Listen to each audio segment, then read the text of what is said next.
You fell into a trap inside a dungeon and are losing a lot of blood. The hole is bigger than the hole of the OnlyFans girls. What the? Everything started on Earth with a mass teleportation. And when they looked, several confused people were already in this new world. A cute rabbit appears warning them that they were invited to a game. But obviously this was a game of life or death. You need to die to learn how to play, and now it's time to start. With only a few weapons given by the rabbit, monsters quickly emerged. The problem didn't stop there. Fights among humans began due to hunger, and the chubby ones didn't want to share anything. Our hero had gained a skill considered useless, and was therefore mistreated. His ability to purify impurities didn't help at all at that moment. This would be a night when the protagonist would sleep hungry. The next day, a giant ball was rolling behind several survivors. While they ran, some died stepping on traps along the way. Running from the ball trying to kill you without a rearview mirror was complicated. The boy who had slept with an empty stomach couldn't hold on much longer, and to top it off, he just stepped on a trap. Here we return to the point where the protagonist fell into the hole of the OnlyFans girls and the cursed rabbit was laughing at him. He still said that the chance of surviving this was 0%. Even the other adventurers who wanted to help the boy had to leave him behind alone in the big dark hole while ketchup gushed out. Sometime later, they had completed the first phase and thought they could go home, but obviously there were several phases ahead. As a reward for completing phase 1, everyone received a full recovery. And this was no different for our protagonist in the hole who was still alive by a miracle. But even though he was alive and 100% recovered, apparently he was forgotten and left behind. Suddenly the system warns that the dungeon is resetting. The hole closes again. Our hero named Dayun throws a stone and triggers the trap. In seconds, the rabbit appears not understanding the situation. Why was this human still alive? Frustrated, he orders Dayun to call for his status so he can check, and it is possible to see that the boy's name no longer appears, meaning the dungeon has determined him as dead. Realizing that the boy is no longer a survivor, but a bug in this dungeon, the rabbit says he must follow the natural order and die slowly in that hole. But of course, the protagonist is not going to give up like that and opens his inventory. He needs to survive, no matter how. Initially, he thought about digging and getting out the other side far from the monsters. However, that was a very hard job without the proper tools. His hands were already full of calluses. Exhausted from the situation and with plenty of time, he wonders if it's possible to store dirt in the inventory. And to everyone's surprise, it is indeed possible. Now with renewed enthusiasm, he digs even more intensely, looking like an excavator. Thanks to the system, he can even see how much he has already dug, until a message appears saying that his first achievement was obtained and he gained a skill. His second skill was digging, and he could dig even faster if its level increased. The boy gets frustrated since he wanted a combat skill. How is he going to tell the others that he has a digging skill? Much later, the curious rabbit, wanting to know if the boy had already become worm food, decides to go down and look for him. Entering the boy's hole, he thinks the body must be nearby, but is surprised as the hole gets wider the further he goes in. And when he sees torches on the cave walls, he starts to panic. Suddenly, he finds the boy calmly whistling with a piece of meat in hand. The boy was not only alive and well fed, he had also made an underground house complete with a bed and dining table. By taking dirt from the inventory and mixing it with a bit of water, he turned it into clay and could mold it into whatever he wanted. The rabbit, still not understanding, questions what the guy is doing. Dayun says he will serve the guests, obviously, but the rabbit doesn't care about that and says that soon the boy will die alone.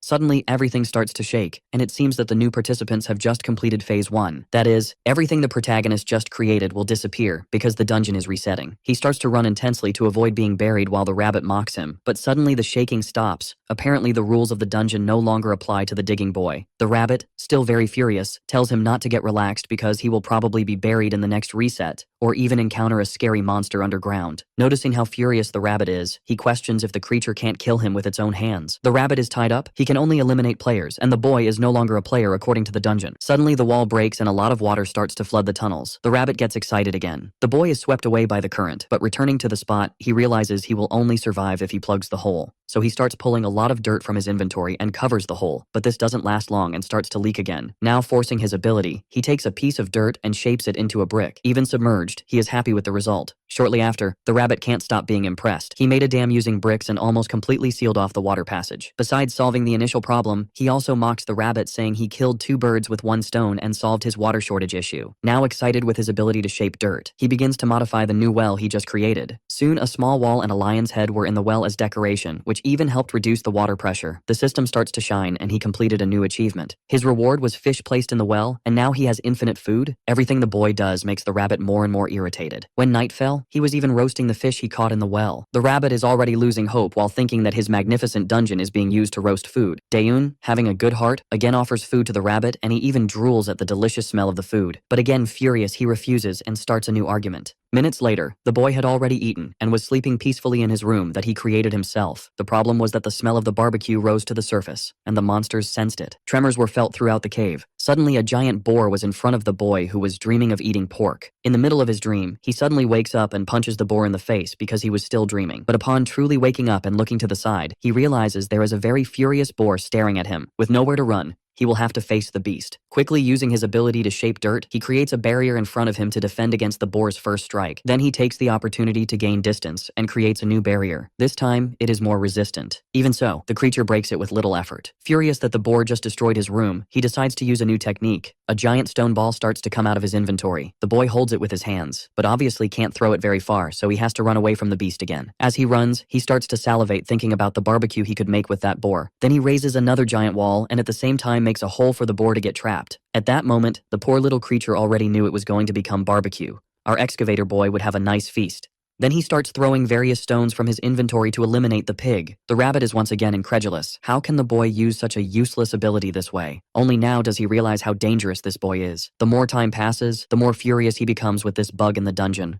But now it's time to prepare the feast. In just a few minutes, he had completely deboned the boar. Even the animal's skull would be put to use, turning into a high-quality frying pan. This was much lighter and even had a handle to hold. The rabbit, seeing him store fat, warns that soon more monsters will come down due to all this smoke and smell. But this time Dayun will be prepared. He will use the same method they used at the beginning against him. As soon as the creatures fall, it's certain death. And it didn't take long for the first prey to appear. The rabbit even starts shouting for the creature not to jump, but it was already too late. A new delicious food just fell right in front of him. Could this be an infinite farm of meat? And it didn't stop there. Little by little more of them were attracted. Sensing the smell of the meat, they jumped thinking it would be easy food, but it would be easy food for the protagonist who watched everything excitedly. Now that the meat and water were infinite, our once malnourished boy was starting to gain weight from eating so much. This is because every time the dungeon resets, new pigs fall from the sky. On the surface, one of the guys who left the protagonist behind but had also tried to help him earlier had piled up dozens of pigs after slaughtering them. He even earned an achievement after killing 100 of them, and with it a skill that gave him the strength of a boar. The only problem was leaving all that meat behind.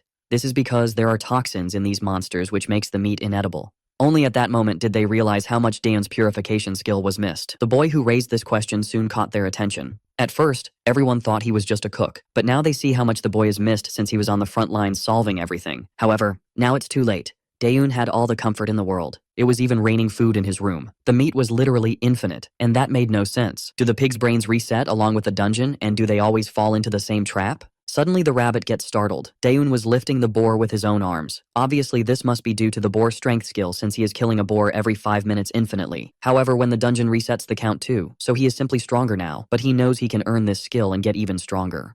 Dayun climbs out of the hole and comments that he should build some kind of entrance. When he gets to the top, he is startled to see the rabbit looking downcast and asks what happened. The guy, completely dumbfounded, asks if the skill the protagonist mentioned was from the Horned Boar Slayer achievement. The AUN says yes, and a rabbit says it's impossible because you can only get it after killing 100 boars. The protagonist then explains that he caught the 100 boars with a trap. The rabbit says something is wrong because the dungeon has reset several times. The AUN asks what that has to do with it, and the guy replies that when the dungeon resets, the count also resets, and that there are only about 40 boars up there. The protagonist with a silly face comments that it seems his numbers stay the same even with the resets and asks if that wasn't supposed to happen. The little rabbit gets irritated and calls him a bug human while DA Human wonders if all the monsters he kills will count. Thinking he might get another achievement when he kills 100 more, he reflects that it will be difficult to do without a group. The guy gets irritated and says the protagonist is starting to look like a pig now that he's eating them every day. DAUN asks if there's a weight change to how the rabbit doesn't know. Meanwhile, outside it's a beautiful day. On a tree branch, a squirrel walks near a nest. He is gnawing on a bone until he accidentally drops it.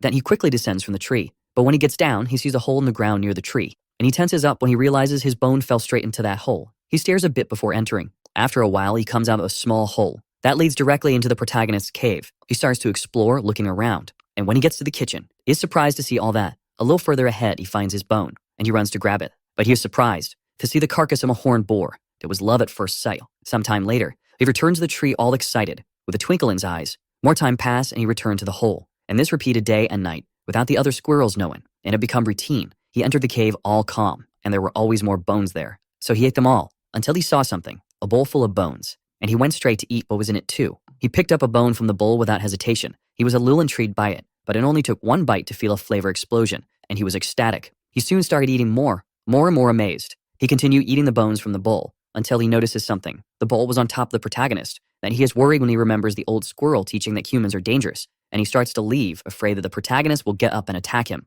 But the temptation of the bowl is too strong. He tries to resist. He makes a determined look, focused. But he goes back to eating the bones. Daun, who was pretending to sleep, sees this and is happy. Then he celebrates that he found another living being after spending months living alone in that cave, and says it's good that the squirrel feeds on bones because he is very careful and didn't know how to approach him. While Daun is being careful thinking about how to make friends, the squirrel realizes he is awake. The protagonist worries that he might run away, but the squirrel continues eating the bones. Daun is moved by so much cuteness, so he slowly tries to pet him. The little squirrel notices and lets him. Daun is all happy that it worked, and again a glow appears. The system shows the achievement of Earth's squirrel friend for having tamed the little squirrel, and then says the dungeon admires this unexpected friendship. The human wonders if they give these things out regularly and remembers that when he was with the group he couldn't get any. And he thinks about his new achievement and says he doesn't know if it's worth anything, but thanks the little squirrel for calling him a friend. Then he starts thinking about using POKKYU as the name of the little animal, since that's the sound it makes. The little squirrel seems to like the name. Daun is astonished to see that POKKYU apparently understands him and wonders if it's the reward for the achievement. Then he tells the little squirrel to sit and even thinks that maybe it's hard for him to understand.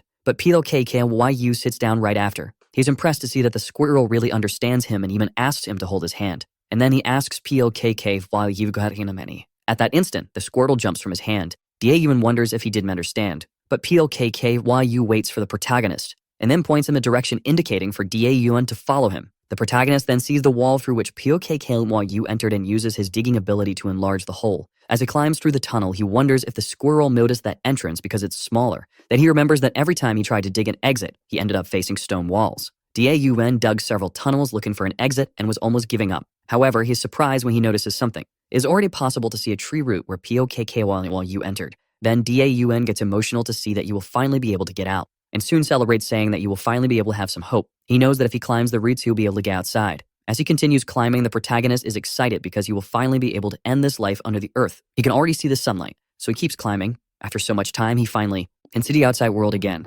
with birds singing in the sky and the soft grass on the ground. Daun can't contain himself with that view and starts to cry with emotion for finally being able to see the sky full of clouds and grass that seems endless. He says it's just a normal landscape with some sheep, but it seems so different. While he says it's welcoming and friendly, his speech is interrupted when he sees one of the little sheep suddenly attacked by a fierce wolf. Daun gets nervous and says that survival of the fittest is also part of nature, while there are several predatory looks in the forest. As the other wolves start to new, the feeling of being alive didn't need to be so realistic. The protagonist starts to sweat coldly and turns pale because he knows that packs of wolves are known for having no mercy, and then thinks it's unfair to die right after escaping. The wolves start to growl and go on the attack. Daun already prepares for the worst. Then he crouches, but the wolves pass straight by. He doesn't understand, and he is relieved because the wolves were focused on the sheep and didn't see him. He asks if POKKYU knows another way because that place doesn't seem safe. But right behind him, another wolf appears. Daun tries to stay calm, thinking that this one's attention is also on the sheep, but the wolf has its eye on the protagonist.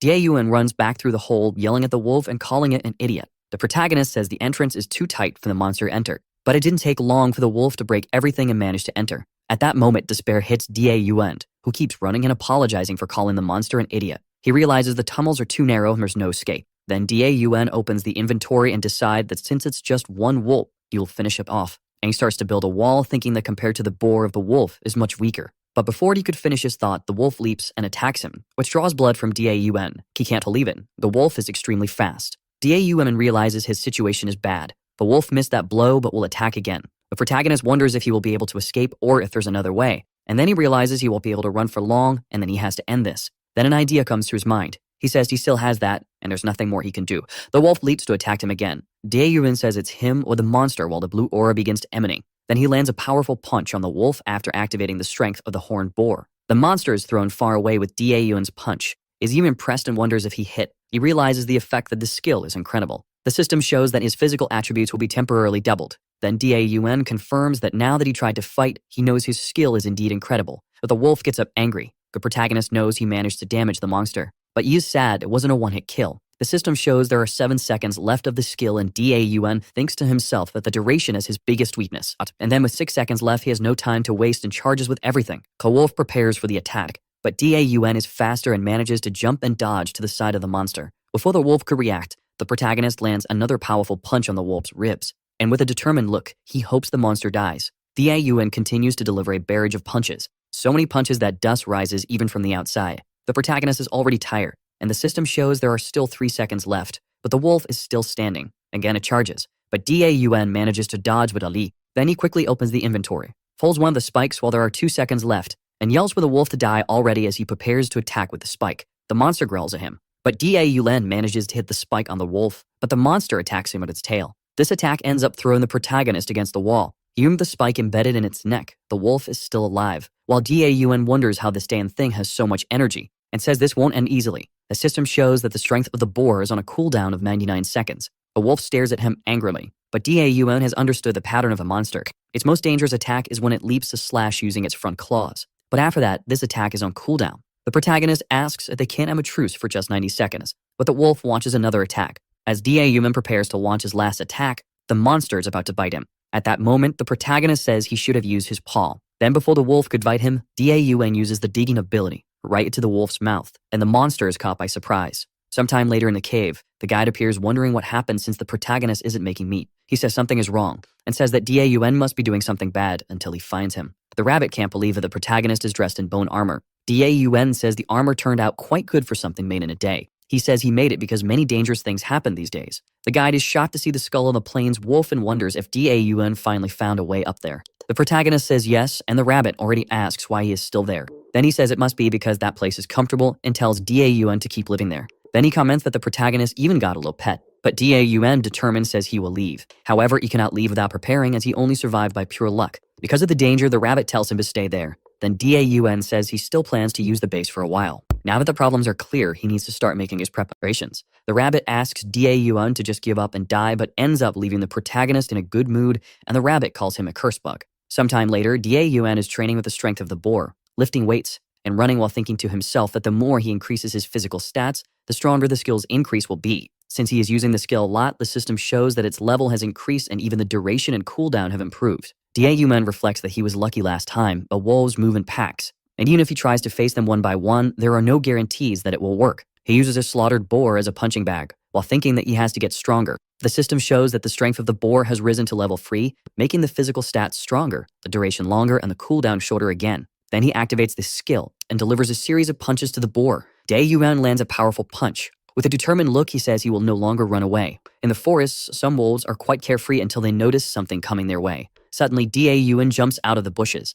He is happy to find only 2 wolves. Then the protagonist activates the strength of the boar and throws a thorn at one of them. The other manages to dodge and already advances towards Daun. He then says he will show the result of his training and lands a punch that makes the monster fly and hit a tree. The impact was so strong that it destroyed the tree. Right behind the protagonist appears the first wolf about to bite him, but he has already noticed and says he knew it wouldn't die with just one hit. Then he lands another punch on the wolf and says he will hit it as many times as necessary. While the monster is thrown to the ground, the second wolf gets up. During the fight, the guide realizes that he has become very strong, and Daun himself feels full of power and wonders if this feeling means he is strong. He then says he feels he won't lose and wonders if he has become unbelievably strong. But the rabbit cuts his wave and says he's not that much since Seiyuan could kill 10 wolves in a second. Daun says anyone is weak compared to Seiyuan, but the rabbit says the boy Jian Dugu killed 3 wolves alone. Suddenly, one of the wolves starts to howl, and the rabbit mocks the protagonist saying that now the pack is coming. He warns that about 3 wolves are coming and that Daun is lucky because usually there are more than 5. Then he asks if the protagonist will be able to defeat them all before the skill's time runs out and asks him to show his power. Daun then asks if the guide knows what the best part of his skill is. Then he says it's the increase in physical stats that is now 2.4x, which means he can run away 2.4x faster than normal. The guide is incredulous and asks if he's really going to run away. Then he asks if the protagonist doesn't have the honor to face them. But Daun says he only cares about something called life. Right after that, he jumps back into the cave hole. The rabbit says that usually players get obsessed and fight so much that they end up dying. Then he gets angry and tells the wolves to attack that hole. But Daun makes an earth wall and prevents them from entering. The monsters even try to dig, but it doesn't work. Liun the guide trembling with rage. He yells calling the protagonist a damned bug player and swears that one day he will kill him. Inside the cave, Daun says he managed to find some isolated wolves thanks to POK Kevin and you. But now that they are in a pack, it's not easy to deal with and then wonders what to do. He made 7 escape routes in the area where there are no stone walls and now knows he can withstand fighting more than 2 wolves. But he is worried that something unexpected will happen like last time and he won't be able to close the entrance in time. Even if he flees to the hole, there's nowhere he can hide. So he tells POKK of YU that he has no choice but to need his help. Daun asks his little squirrel to find the wolves that have separated from the pack, and tells him not to get too close and to be careful. Then he says he will start the preparations. Outside, there are 3 wolves that have just hunted a sheep. Dae-yuan is going to put his plan to practice and says the distance is perfect. Then he opens the inventory. Meanwhile, the guide is watching, asking if he is some kind of mole for having made so many holes in the region. The protagonist says the rabbit has this horrible habit of appearing behind people. The guide then grumbles and says the most important thing is to know what Dae-yuan is going to do and asks if he's going to shoot a laser beam or something like that. Then the protagonist says it's almost that and says this is his long-range combat art. The rabbit says he doesn't have any such skill, but Dae-yuan says it's possible to throw earth balls using the strength of the boar. Then he activates the skill and throws a thorn as if it were a spear, saying this is the safety-first attack. The wolves are far away and unconcerned, until the attack passes close but doesn't hit any of the monsters. The rabbit starts laughing and asks if Dae-yuan didn't mean wolves, safety first. The protagonist throws another spear and misses again, and the guide says it looks like it's going to end in hand-to-hand combat, and that's what they call lack of experience. The plains wolves have the highest agility in Phase 1, and that distance is no problem for them. Dae-yuan then says that despite this, they can't dodge in the air, so he throws the earth balls and says it's going as he planned. The guide asks if he really thinks this is going to work, and says there's no point in trying to buy time with earth balls because they'll destroy them in an instant. But a ball hits the wolf right in the face. The guide is astonished and can't believe it. Dae-yuan says the rabbit is underestimating the balls too much and that earth is heavier than he thinks. Then he says he used his dating ability to increase their density to the point of weighing 20 kilograms. And with the strength of the boar, he can throw them as if they were bowling balls. The guide is again shocked and can't believe those balls weigh 20 kilograms. In a few seconds, Dae-yuan managed to knock down 2 wolves. Only the last one remains. Then the rabbit comments that wolves hunt in groups and they have good teamwork, while Dae-yuan has his back turned. A third wolf weeps and attacks from behind when the guide thinks it was checkmate. However, he managed to defend himself from the attack by placing his arms in the way. But he was still thrown far away while the wolf waited to see what happened. Still recovering from the beast's charge, he didn't notice that the wolf was approaching to feast on him. And the rabbit celebrated because he wanted that annoying player to go to heaven soon. Hoping, the rabbit asked the wolf to attack him immediately and finish the guy off. The rabbit laughed at the scene as the good sad as he is. Dalan was now inside the wolf's jaws. As the fierce attack continued, the rabbit watched everything from afar, hoping that things would go as he planned. However, something unexpected happened. The wolf felt its teeth breaking. The rabbit, observing the scene, expected anything but that. Dalan's armor was more resistant than the beast's teeth and caused them to break when biting him. Taking advantage of the distraction, he managed to move his arms enough to free himself a bit from that dangerous mouth. He was finally in a safer position while the wolf tried to recover from the damage inflicted on itself. Dalan was pleased with the effectiveness of that armor, and if it weren't for it, he would have become a snack. The horned boars are the most powerful beasts of that level. The wolf's fangs are nothing compared to those bones. Even so, the force was felt by the guy's body and he suffered moderate damage. The status window signaled that he still had 8 seconds to use the boar's ability. At that moment, he tried to regain his calm to plan an attack. The time was more than enough, and he started manipulating something in his hands. Dalan, with the earth sphere, assumed a posture to throw it at the wolf. Finally, he was prepared to do it. With the wolf in his sights, Dalan threw the projectile towards the injured wolf. A great explosion occurred in the forest. The rabbit, still watching, didn't like the way things had turned out. He then asked if the guy had finished off a wolf that lay in front of him. Definitely, this was not the result desired by the rabbit, who wanted the player in the wolf's place. Da'un's strategy was to use a chain of tunnels, attack stray wolves, and then flee. That strategy is definitely efficient, but at a certain point they began to be vigilant with the tunnels. They just didn't expect to be watched by the squirrel, who promptly relayed the information to his friend. Using it, he took the opportunity to train when an attack became too risky. The trading caused his skill to level up more and more until the wolves were no longer able to resist. The forest apparently was at peace, but within it, Dalan was controlling the wolf population. The rabbit couldn't believe that human was still alive. The anger he felt for him only grew, as did the desire to resolve the situation himself. And he said the guy was a coward for the way he attacked them. But his armor was already almost completely destroyed and it was necessary to keep him safe. He decided to discard it and might make another one in the future. Who knows? Da'un noticed that the day was very calm, and they should have already arrived because of the howls, for he knew he hadn't finished off all the wolves in the forest. The rabbit was completely unable to hide his annoyance, and Dalan asked what was wrong with him. Then he happily asked if he had finished off all the wolves. The rabbit said he was a coward and would soon die while he celebrated being able to deal with all the wolves. And he also said that if he found other players, he should tell them where they were, but the rabbit wished he would perish and said he wouldn't do that. Dalan celebrated the success of his strategy and was now ready to move on to the next step. He needed to defeat the boss but knew he couldn't do it alone. So he needed to find more players and join them. Now he was in the plains forest. With 10 days left until the reset, he imagined they would soon pass through there. But he recognized that it would be problematic if they were far away. A loud sound echoed through the forest. In the middle of it, there was a small clearing. In that clearing, a group of players was confronting a pack of wolves. They knew the wolves were fierce, and on that occasion, there were many of them. One of the players blamed the situation on his colleague, and they argued. The rabbit passed by there, completely downcast. He looked at the group of players and realized they were having the expected tense behavior. To him, that was what was missing in the dungeon, more tension. The wolves advanced towards the people. The rabbit rejoiced in the scene and hoped the pack would take care of everyone. He wanted no player to remain so that Delon would have no hope of getting out of there or living for long. One of the wolves is thrown far away. A player with an axe is responsible for it, and it was just as the rabbit imagined. Not everyone is weak. He noticed that the old man was hiding an ability for emergency situations. Windblade. The stronger the weapon is swung, the more damage it inflicts. However, this is an ability that can also hit allies. The players ask him to restrain himself as he could hit them too, but the old man ignores them. Either he does that or everyone becomes a snack. Only the strongest survive. The rabbit loved it. This was the spirit of the dungeon. The most cruel monsters are always the humans. The rabbit hopes that the reckless one ends up killing all his allies because if everyone dies, Dalan will be left alone. But the guy is planning his life thinking he should go to a higher place. Dalan is happy to have gotten out but doesn't know what to do now, and the rabbit won't take him to them. He asks Pakyu if he can imagine where the others might be. He wants to know where the humans are, and the squirrel becomes thoughtful. But he gave up insisting because he knows his friend doesn't know everything. He can't search because it might put him in danger, but he also can't face the boss alone. He thinks about building something to help him find them, like an observatory.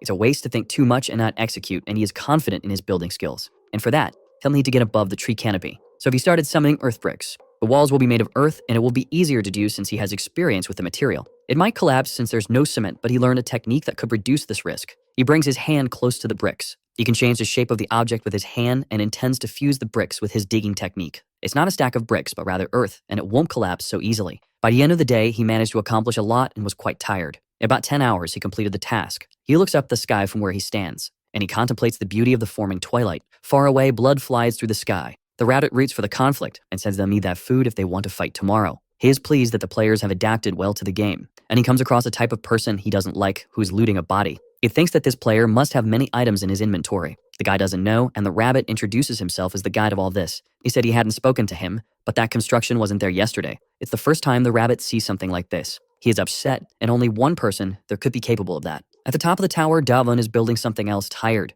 His hands are quite shaky, and he finally completes that small object. The rabbit appears beside him and asks what he is doing. He says that he scared him and that it's important, and that the rabbit should be working. But he says Dalan only does things that hinder his work. He said that Dalan has a lot of free time and that now he stopped making tunnels and is making towers. Dalan asks the rabbit how long he thinks it took him to make that tower. He said it only took 4 hours, and the rabbit didn't believe it. It was difficult at first, but it got easier with the skills he acquired through achievements. Just with that tower, and there were 2. The first was as an observatory. Everything he sees from there appears on his map, and he shows it to the rabbit. It's outdated in real time and even differentiates hostile monsters and players for neutral people. The rabbit doesn't believe it, and Dalan said he has already tested it. Now he wants to know what other achievement he obtained. He imagines he got it when he finished the 5th tower. A beam of light appeared. Builder's reward, a new building skill was granted to him, and the construction time was reduced by half. He said it helped him so much that he didn't even need to rest. With the skill, he builds so quickly that he can invest his time in interior decoration. He pointed to a place where he said he would put the bed, much to the rabbit's displeasure. He imagines Dylan has completely lost his mind since he is getting so many achievements. If he finds other players, they could turn that into a giant park, and the rabbit doesn't want that to happen. He is too dangerous alone and will make sure he stays that way. Dalan asks if the rabbit is already leaving, and asks him where he can find more people because he hasn't found anyone yet. The next day, the players observe the tower that wasn't there the previous day. The rabbit appears near them and gives a sinister laugh. He tells them to follow him to the tower because he has a surprise for them. One of them says the rabbit is a liar and shouldn't be listened to. He must be leading them to a powerful monster, so they should change their path. The rabbit pretends to be innocent and says it took him a long time to prepare that. But they change their path, and the rabbit is happy to have fooled them. He continued doing this so Dalan wouldn't find other players, and allowed them to take the easier path just to buy time. Maybe this way Dalan would perish. Now the time has come to finish them all. Dalan analyzes tracks on the ground, but it's just a group of monsters. But something on the map catches his attention. There were many signals on the map now. 10 signals appeared there suddenly. Then even more appeared, so many that he couldn't count them. Dalan is scared because he can't imagine what it could be. A monstrous rat is running, and with it, there's a horde of other rats. They are advancing through the forest without stopping, leaving a trail of destruction in their wake.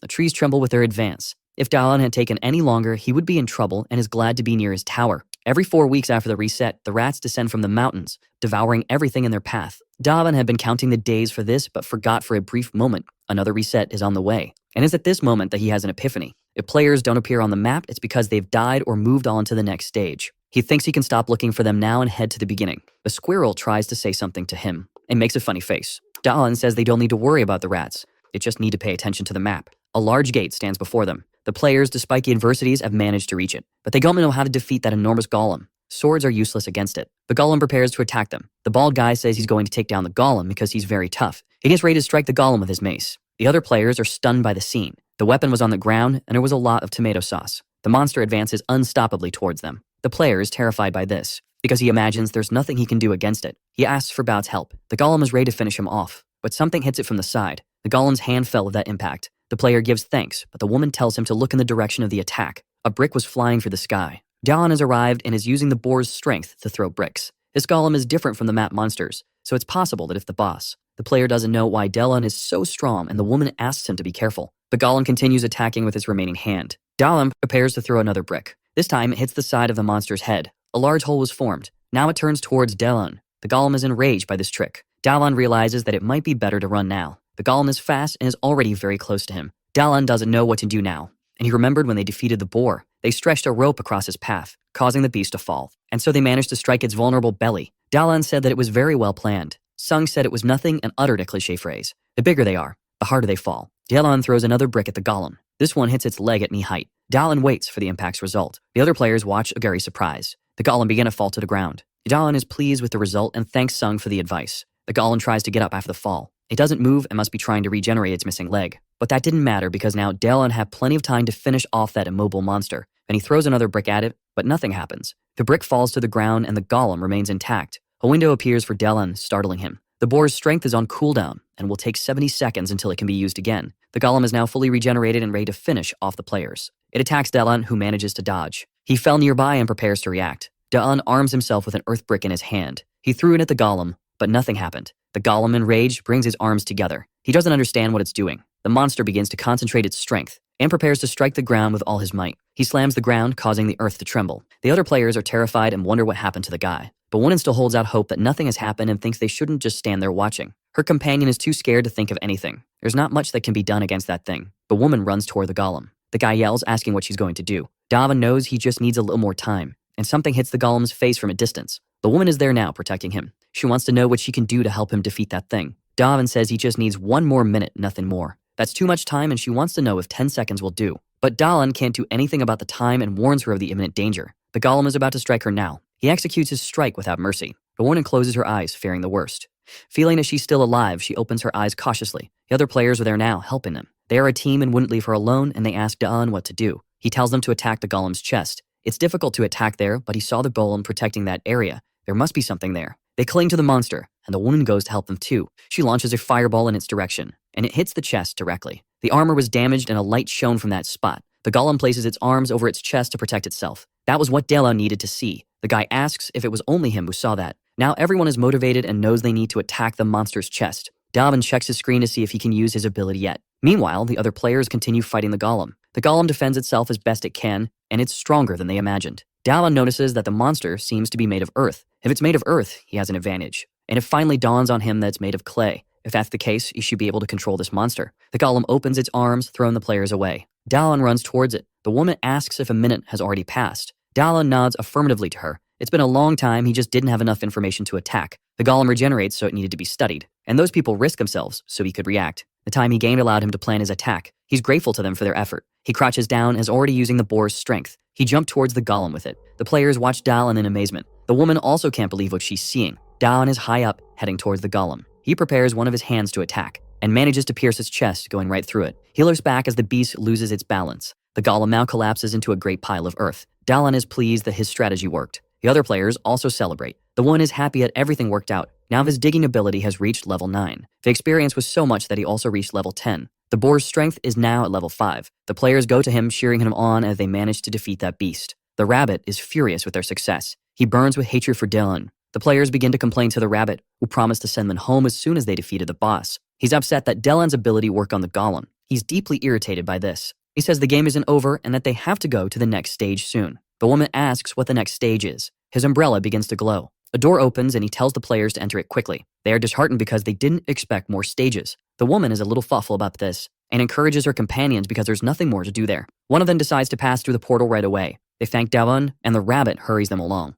The woman says Dalan was very brave. He thanks her and asks her to go ahead. They head to the portal for the next stage. Dalan prepares to go through as well. He waves goodbye to the rabbit, who is seething with rage. But as soon as he tries to pass, he is immediately barred. The system blocked him, apparently for no reason. He tells the rabbit to fix it quickly, but the rabbit says the system rejected him. Dalan has no idea what to do now, and the rabbit is thinking the exact same thing. A week after the reset has passed, Dalan's clothes are spread out on the floor of the cave. There are also several bones scattered around the area. The guy is lying down staring at the ceiling. He's bored and says he can't keep living like this. He goes to the water source to drink a little. After washing his face, he starts thinking a bit more. The squirrel stayed with him and the base wasn't reset, but the towers he had built disappeared after the reset. The surface resets while the underground remains intact. He wonders if this part is considered part of the dungeon or not. Then he notices something. The system's creator only placed him in a place that already existed, so he can go anywhere as long as it's not through the system. South and west are deserts. To the north are the ruins, and to the east is the mountain of rats. He doesn't have enough food to cross the desert. All that's left is the mountain of rats, and maybe he can pass through it if he goes underground.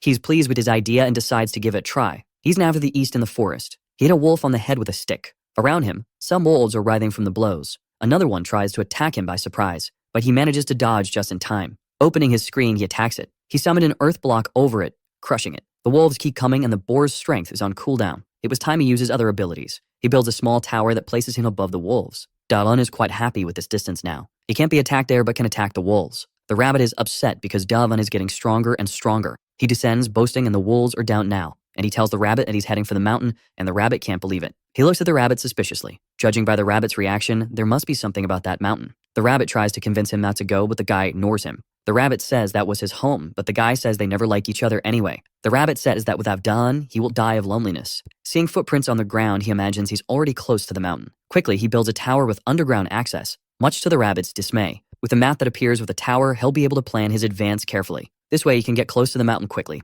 avoiding dangers. The rats that appeared along the way were properly dealt with, and if he encountered a group too large, he would just go underground. And since the map was essential for his safety, he built several watchtowers. He was almost done building his 4th tower. It's at this moment that a system notification appears. Players cannot leave the territory of the first phase. Dalan didn't expect this to happen. The rabbit says that if he goes beyond that point, he'll find out if there's bread in heaven. That was the end of the world. Dalan is amazed that the rabbit doesn't get tired, and he asks the rabbit what was beyond that point. Not even the rabbit knows, so he decided to ignore him. Something else catches his attention now. This was apparently more serious. In front of his foot, there was a line of energy, and the color of the ground ahead is different. The rabbit says that this is the territory of the rats, and that he wouldn't be able to pass through there. But he had already crossed it, and the rabbit gets angry. A system screen warns him of this. The rabbit, incredulous, orders him to return. Dalan continues walking, ignoring him. The rabbit keeps yelling without success, and the guy taunts him, saying that if he doesn't like it, he should come and get him. The rabbit is furious but can't do anything. Dalan observes him impatiently. The rabbit is right at the edge, and the guy teases him, asking if he's unable to cross it. The rabbit is sweating cold with fear, and says that's not it, and that he's not scared. Dalan taunts him a bit more, and the rabbit says he doesn't like the color of that place. He was right, the guy can't go there, and this world was divided into phases. It's possible that the reset doesn't work in that area. He wanted to confirm this, and the rabbit decides to run away. The guy would like to ask a few questions, but prefers the rabbit far away anyway. He has 2 weeks until the reset, and will build some towers until then. If nothing resets, his life will become much easier, and he'll be able to reach the other side quickly. If everything goes as he suspects, he'll be able to leave that dungeon forever. He built a tower and is working on the second one. He worked for 3 hours and is now hungry. He's checking what items he has in his inventory. Something on the list caught his attention. There it was, the golem core that he hadn't even noticed he had received. He imagines that with that core, he could make his own golem. He's at the base of the mountain now because he's worried it might attract puny monsters on the surface. The tunnel isn't very tall, so he thinks about making the golem differently. It doesn't need to have a human appearance, and if it's quadrupedal, it will move more easily. He's thinking of making an elephant now. He draws the design on the ground and prepares to create it. He summons some blocks of earth, and with his hands, he begins to shape the golem. The squirrel gives his hard-working friend a discreet pat, and Dalan pats him back. With a final touch, the golem is finished.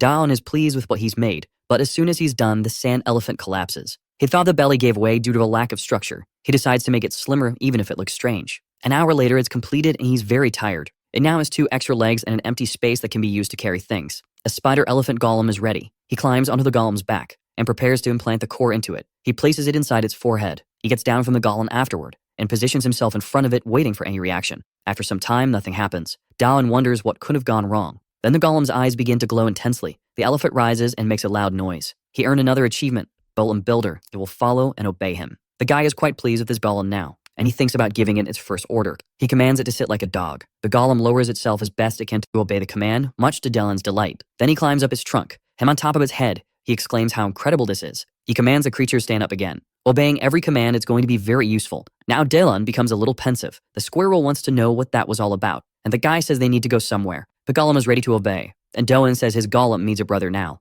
The rabbit is in front of the players, wishing them luck in the fight against the boss. They still have doubts about whether they'll be able to return home after this. A strong light blinds them momentarily. They open their eyes to see what's there, and there's nothing, just a mass of destroyed earth. The rabbit can't believe what he's seeing. Then he remembers Dalan He's furious, and the players ask if they can go home now. The guy flees with his golem. The tunnel he made with his ability leads him from the mountain to the ruins. It took a week of work, but it was worth every drop of sweat. He can't wait to get back to his base. He finally arrives at the Mountain of Death. It took him 2 hours to return, a very reasonable time. He opens his system screen to view the item. He's thinking about what kind of golem to make this time. He's considering making one for combat, a bite with sturdy arms. He already knows what he's going to do. Time passes and the day is breaking. He should have made the elephant this way, it wouldn't have collapsed after being completed. He extends the core to his construction, and he names it the Fierce Gorilla. The gorilla's eyes begin to glow intensely. He shouts with excitement. It worked. He gives it a few commands, and tells it to be cautious with the ceiling. Afterward, he introduces one golem to the other. The squirrel is very happy, and Dawn says he's the oldest one here, and he wants to see how strong they both are. Outside the tower, many rats are moving around. Some of them start to notice something happening.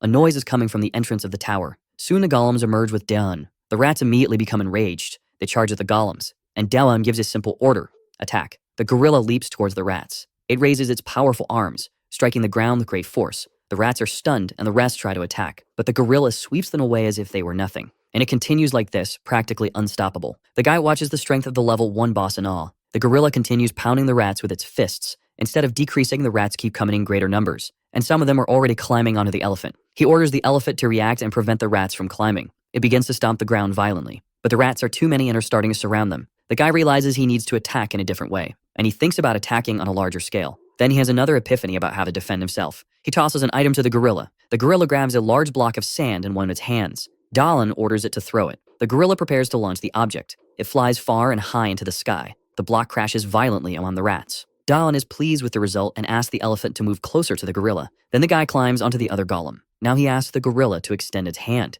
This way he can place the cues quickly, and orders the golem to continue attacking the rats. And so it does, using the cues. Each throw crushes several rats. Dahlin keeps applying cues to his golem, which hurls them at the rats. Though it's an interesting solution, he had an even better idea. With the elephant close to them, he took advantage of its empty space to fill it with blocks. Now the gorilla's attack was even faster. Quickly, most of the rats had been dealt with. A message appears on his screen, warning that the dungeon is about to reset. Da'an wasn't expecting the dungeon to reset. The ground starts to tremble as soon as the message appears. The rats begin to screech as if something is happening to them. They flee as if they've gone mad, sparking the guy's curiosity because they seem afraid of something. The little squirrel also seems scared of something, and Da'an tries to console his friend. The squirrel tries to tell him something about the approaching danger. He knows that during the last reset, his little friend wasn't scared, but this time it's different. He opens his mini-map to see if he can find anything that might explain this unexpected reaction. At first, there's nothing unusual happening, but the area surrounding the first phase is starting to darken, and the towers that have begun to disappear. Even though everything is vanishing, the area still appears to be safe. However, something in particular catches the guy's attention.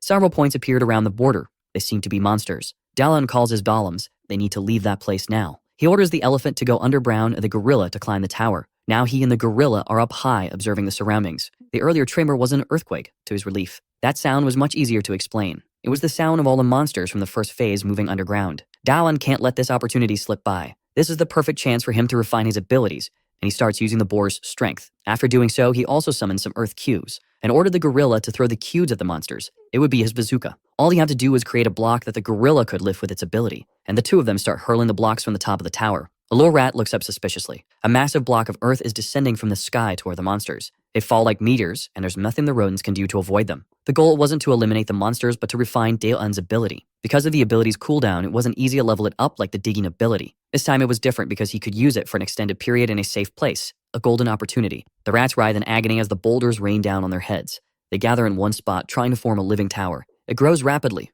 reaching towards the tower the boy had built. And you realize what they were doing and that it would be very difficult to hit them now, as it might damage his structure. However, there's no other option but to bring them down. Turning to the little squirrel, he says he's going to nip that problem in the bud, striking the living tower at a critical point. The rats begin to lose their balance and their tower becomes unstable. The rats fall to the ground, defeated by Daeun's stones. Focused on finishing what he started, he concentrates even more, preparing to use his digging ability. He uses it to create a large object in front of him. He'll continue repeating his pattern as long as he can. He prepares his hand to use more of his ability. In front of him now is a block decorated with numerous spikes. He says the gorilla can do its job with that. The beast lifts the spiked block with its immense strength, and using its power, it hurls it toward the monsters below. The spiked hue spins rapidly in the air. Its fall was intense, leaving a trail of destruction in its wake. A large trench was created by the impact, clearing the rats that were in the block's path. Dawn is amazed that this idea was so effective. The light discreetly appears in front of him. The system informs him that he has finally mastered the digging ability. He never imagined there would be a level beyond 10, and the boar's strength is now at level 7.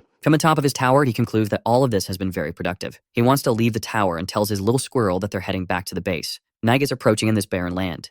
Now that everything is quiet, he wonders if all monsters have really left that place. Looking at the map, he guesses they've hidden in the caves. There must be many nests given the number of rats, and the upper part of the map will become dangerous. He knows that it was difficult because they were stationary, and if a large group wanted to attack them, there would be little to be done. However, he is motivated by his results and wants to keep digging. This has become much easier now that he has a master level in this ability. With little effort, he can create enormous tunnels. Using his ability underground, he encountered something unusual. The tunnel met a rock formation different from the usual pattern. The stone was too dense, and no matter what he tried, he couldn't get through it using his digging ability. Without a solution in sight, he decided to return to the surface. The air is a bit chilly. He imagines this is due to the area being open and without trees. Walking in that area would be dangerous with the rats. He needs to think of a path that won't leave him so exposed to the monsters. Even if he can't dig, he could still erect towers, but with the underground blocked, there's little to be done. Especially if he ends up facing another giant horde of rats. Things could get dangerous. He realizes that having more golems might be useful, and now that the dungeon has reset, he can get another one and ask the gorilla to accompany him. He's on the mountain in one of the towers he had built. He's already giving orders to gorilla number 2, which has just been created. That's his second combat golem. While the gorilla fought against the boss, it was easy to get the unprotected core, and once he has more golems, he won't even need to interfere in combat.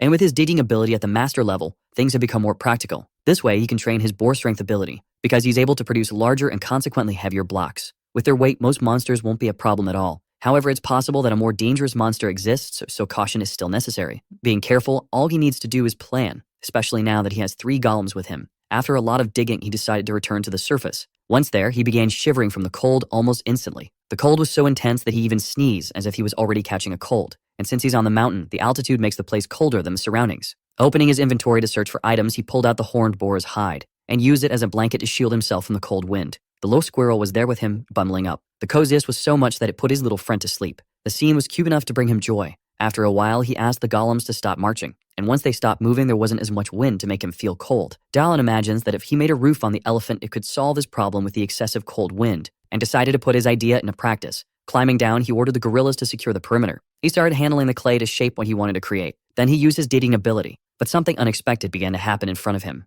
Making something thin like that was impossible before, but now that he's at a master level in this ability, he managed it. It was not only thin, but also extremely smooth, not even resembling ceramic. Pressing it with his fingertip, the piece broke because it had become too thin, compromising its hardness. Analyzing the piece, he realizes the edges need to be thicker to prevent it from breaking. Even so, he could make a piece that was strong enough. After many attempts, he finally managed to create a result that wasn't excessively thin. Now with the piece thicker, he wonders if it would be a problem if it fell. He spends a few moments deep in thought, imagining what might happen. It was then that his thoughts led him to a conclusion. He should shape the piece as an arched dome. This way, it would resist its own weight and provide better protection. Now he was hunched over it, thinking about where he could improve it. With the piece ready, he asked one of the gorillas to carefully place the object on the elephant. Now the elephant had a well-crafted roof capable of protecting its occupants from the elements. Darwin lies down on it calmly, pleased with what he had accomplished. The little squirrel appears and says something to him now. The guy thinks he can better use his skills and perhaps build a wall to prevent monsters from passing. Now that he can't hide underground, raising a wall would protect them during surface travels. Since it was very cold, he thought of first making an insulating wall.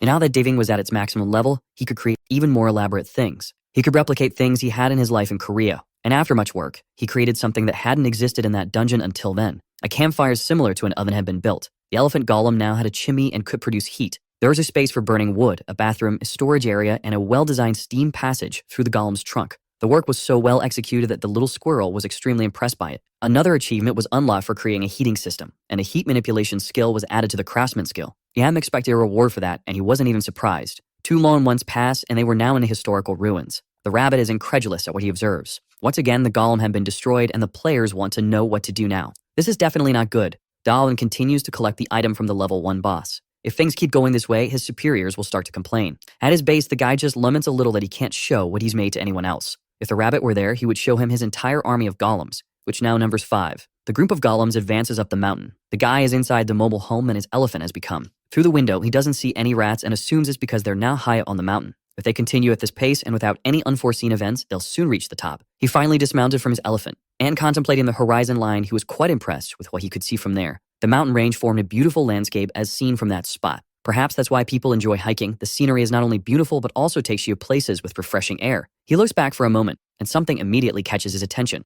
In the distance, it's possible to see a fort, and he doesn't know why that structure is there. Now he's wondering what that could be. As he gets closer, his doubts only grow about why the historical ruins are in that place. He was far from the location of the first phase and now only wants to know why it's called a historical ruin. Since it's the rabbit who calls it that, he doesn't know the reason but assumes it must have been built a long time ago. He wonders if it existed in that world before it became a giant dungeon. And if he stays there in front of it, you won't discover anything, so he decided to enter to investigate. And since he has 5 golems with him now, he doesn't need to worry as much. He climbs the stairs and looks at the gargoyle beside him. He hasn't seen that before and wonders what that statue is. The statue appears to be very well made with rich details. It was crafted from raw stone. However, the color was a bit strange. Even so, it's clear that it was very well made. He continues climbing the stairs, passing by the statue. As he ascends, the statue suddenly moves. A large explosion occurs and pieces of stone fly in all directions. The guy falls backward, worried because he doesn't know what just happened. The statue is now in front of him, holding a large trident in its hands and in a threatening posture. Dahlin can't hide the panic on his face. The statue is enormous, and the flapping of its wings stirs up the dust in the area.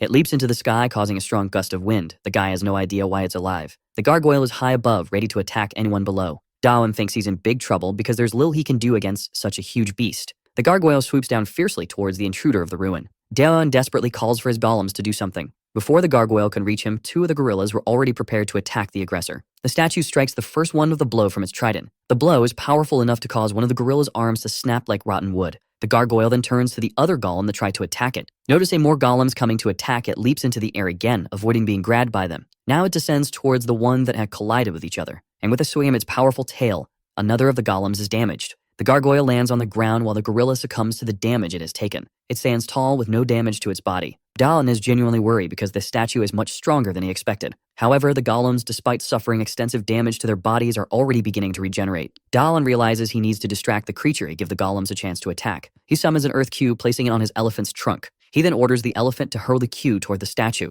The boulder is launched with great force. The gargoyle notices the cube flying towards it and shields itself with one of its wings, blocking the attack. The dust from the cube begins to settle, revealing the condition of the statue's wing. Despite the impact, it hadn't suffered any damage. Dahlin realizes that the strength of the earth he's throwing is nothing compared to the resistance of the stones the gargoyle is made of. And that's all he can do right now, nothing more. Thinking quickly, he uses his abilities once again. The elephant shoots another massive earth cube at the statue. Once again, the statue defends itself with one of its wings. He then orders his gorillas to attack the creature. The statue is grabbed by them, becoming immobilized. The stone dragon begins to writhe, and by spinning rapidly, it manages to break free from the gorilla's grasp, sending them flying. Dahlin had hoped the gorillas would be able to hold it off for a bit, but at this rate, they'll turn to dust and he doesn't know what to do. The guy hears a faint voice. One of the gorillas stands up resolutely. He doesn't understand at first what is happening. The gorilla roars fiercely at the statue. It manages to grab it from behind, successfully immobilizing it. Dahlin observes the cleverness of the 4th gorilla. Seeing what was happening in front of him, he orders the remaining golems to flee the area. They manage to escape while the last gorilla holds the gargoyle in place.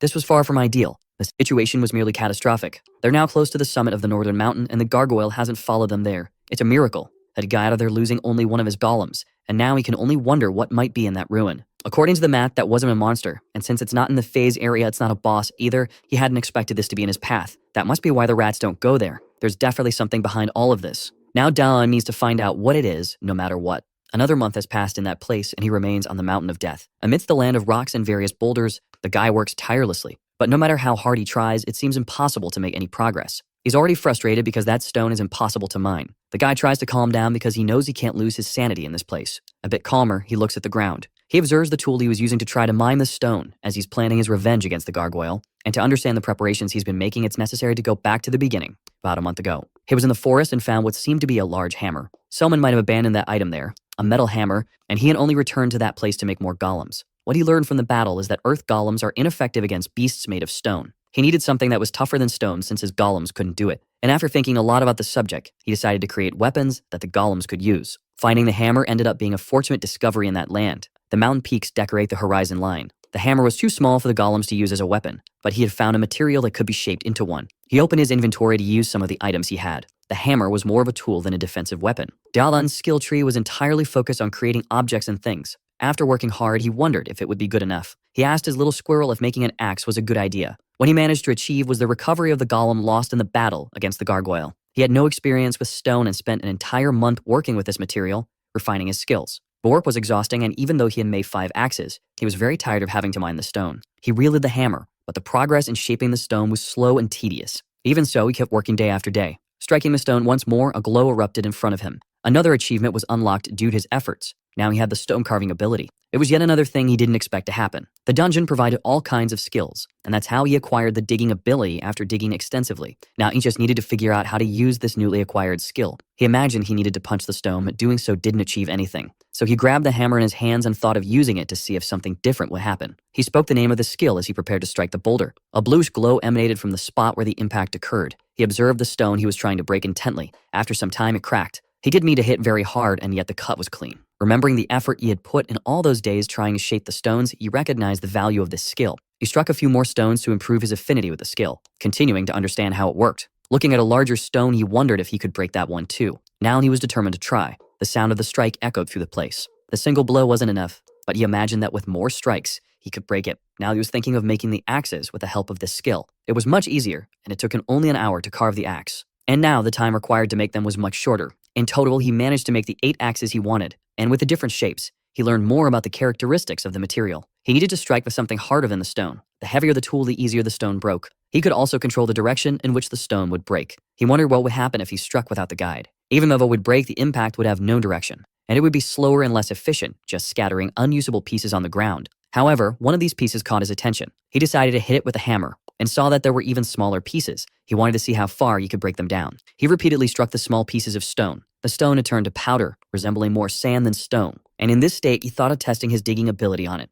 Extending his hand towards the stone powder, he used his ability. A block began to form in front of him. He was impressed by what was happening before his eyes. And looking at his inventory, he realized that it had worked. The material of the brick was the same as the stone, so it was very hard, almost as if it had turned back into stone. He needed to break more stones to make more bricks like that. He couldn't stop thinking about how this skill would be once it reached the maximum level. With a stick, he began drawing on the ground. He was planning a strategy against the gargoyle, which had the advantage in open spaces due to its ability to fly. Using the stone carving skill on it could be dangerous, so the boy kept thinking he just needed a way to get close without putting himself at risk. He needed to dig a tunnel, and with the stone carving skill, he might be able to. But it was possible that at his current skill level, the time required would be impractical. He continued trying to think of a solution, and looked at the drawing of his golems on the ground. And finally, it seemed he had an interesting idea. The first golem was the elephant, but he made a gorilla right after, and he needed mobility to fight. What could help him now was a more agile golem. He began sketching shapes on the ground that could fulfill this objective. The little squirrel was impressed by the drawing. Dawn looks at his friend, wanting to say something. The boy tells his little buddy that they need to create his new siblings.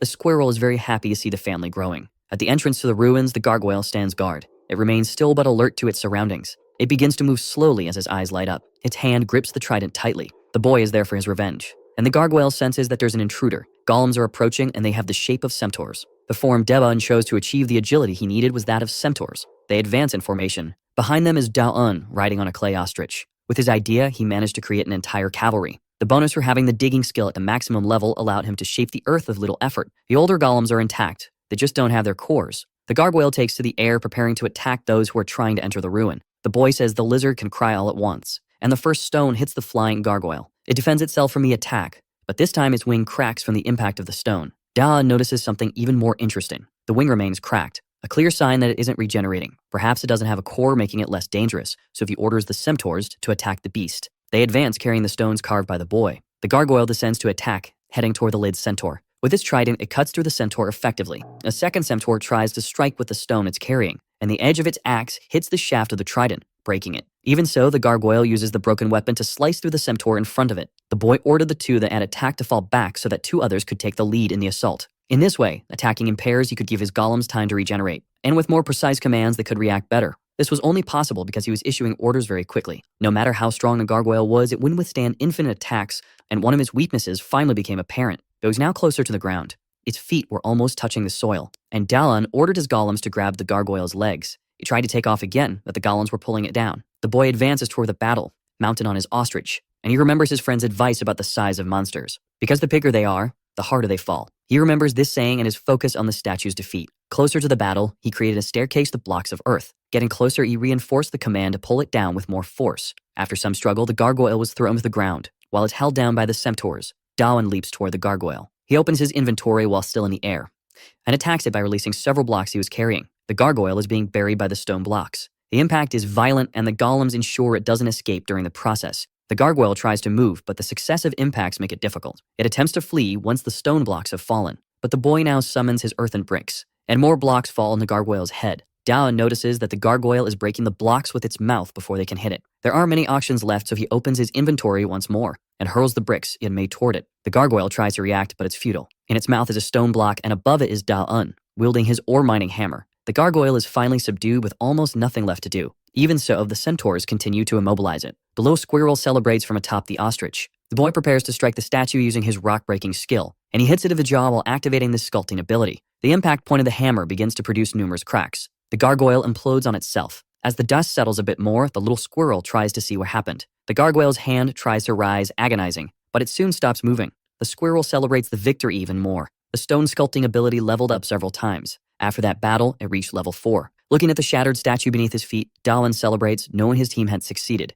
Meanwhile, the rabbit is terrified by what's been happening. A monkey in a suit approaches him for a conversation. The mandrill asks how the rabbit has been spending his days. Is the guide for Phase 2, and the rabbit wants to know what he's doing there. The hierarchy of guides is based on the number of dungeons they control. The more dungeons one controls, the more respected they are. The mandrill is responsible for 2 dungeons, so he outranks the rabbit. And unlike the rabbit, the mandrill has a name. The rabbit asks what the mandrill is doing there, and the mandrill retorts, asking if the rabbit has been doing his job in the past few days. The rabbit says yes, but doesn't understand why the mandrill is upset. The mandrill asks again if the rabbit is sure about that, and once more, the rabbit confirms. The mandrill says the number of survivors reaching his phase has doubled and wants to know why the rabbit's performance has dropped so much. The rabbit promises to work harder, but blames it all on the Bulgado who keeps killing the level 1 boss. The mandrill seems to be running out of patience. He suggests the rabbit stop lying to him. Daon decides that he might need those bricks later, so he stores them away again. Noticing that his stone sculpting ability is now at level 4, he assumes it's because the gargoyle was so strong. It would make sense since that battle wasn't easy. It wouldn't have been great if the gargoyle had a core,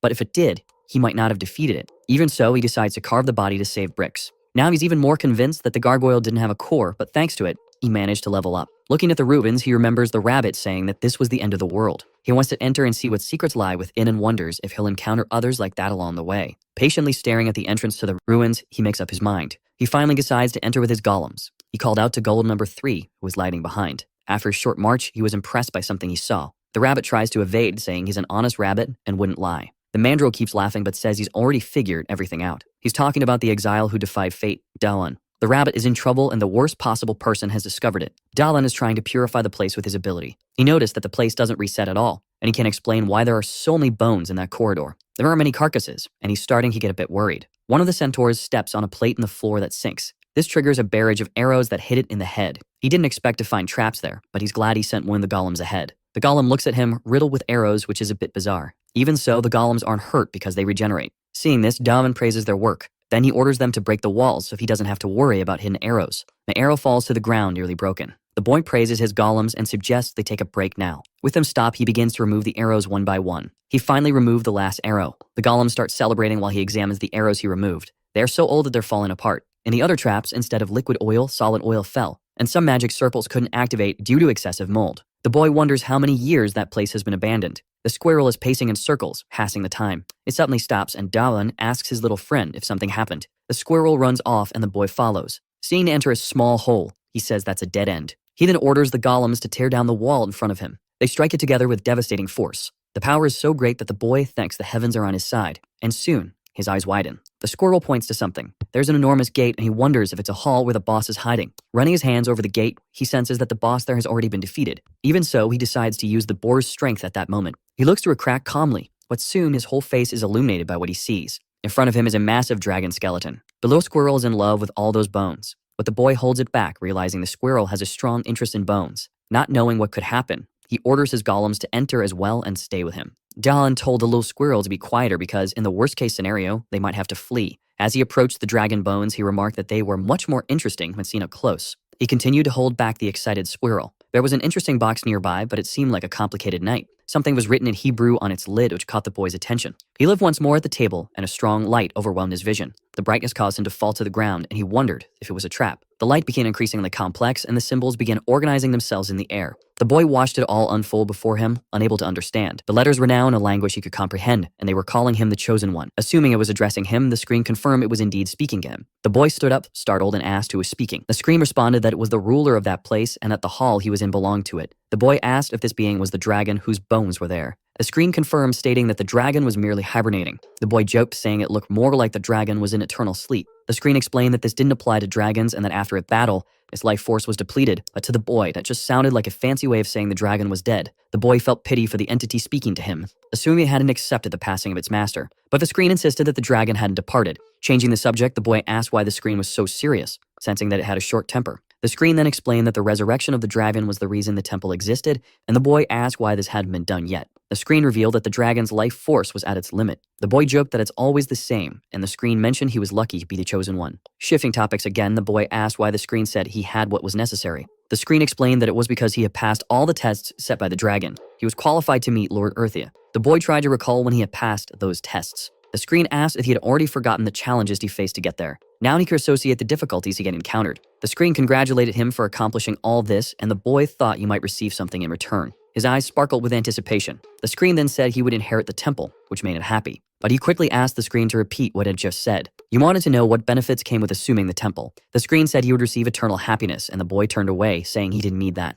The screen mentioned that it would soon perish, and the boy assumed it was trying to make him feel sorry. The screen explained that only its soul remained, and it was ignoring his own departure. The boy scratched his head, deep in thought. He said he was sorry about that, but didn't want to stay there, as he had other things to do, even if it didn't seem like it. The screen asked what was wrong with him, insisting that he was refusing an honored position, and he replied that he wanted to find his comrades in that place. He was surprised by his own words, not realizing that this was his true goal. Then he said he wanted to go home. The screen asked if that was really what he wanted. Despite everything he had been through, he had been ignoring in his heart that what he truly desired was to return to his world. The screen said that if he wished for that, he should assume the temple, as he would be able to use the dragon's authority. The boy, now interested, asked what that was. The screen explained that this ability granted the power to open portals. He lay on the ground, saying that all of this was very amusing. He looked at the screen and contemplated his title as Master of the Historical Ruins. He was now organizing his thoughts, realizing the unexpected title he had gained. He wondered if he could open a portal to his world. The screen informed him that there were no limits to the portals. But opening portals consumed life energy, and the farther the destination, the more energy was required.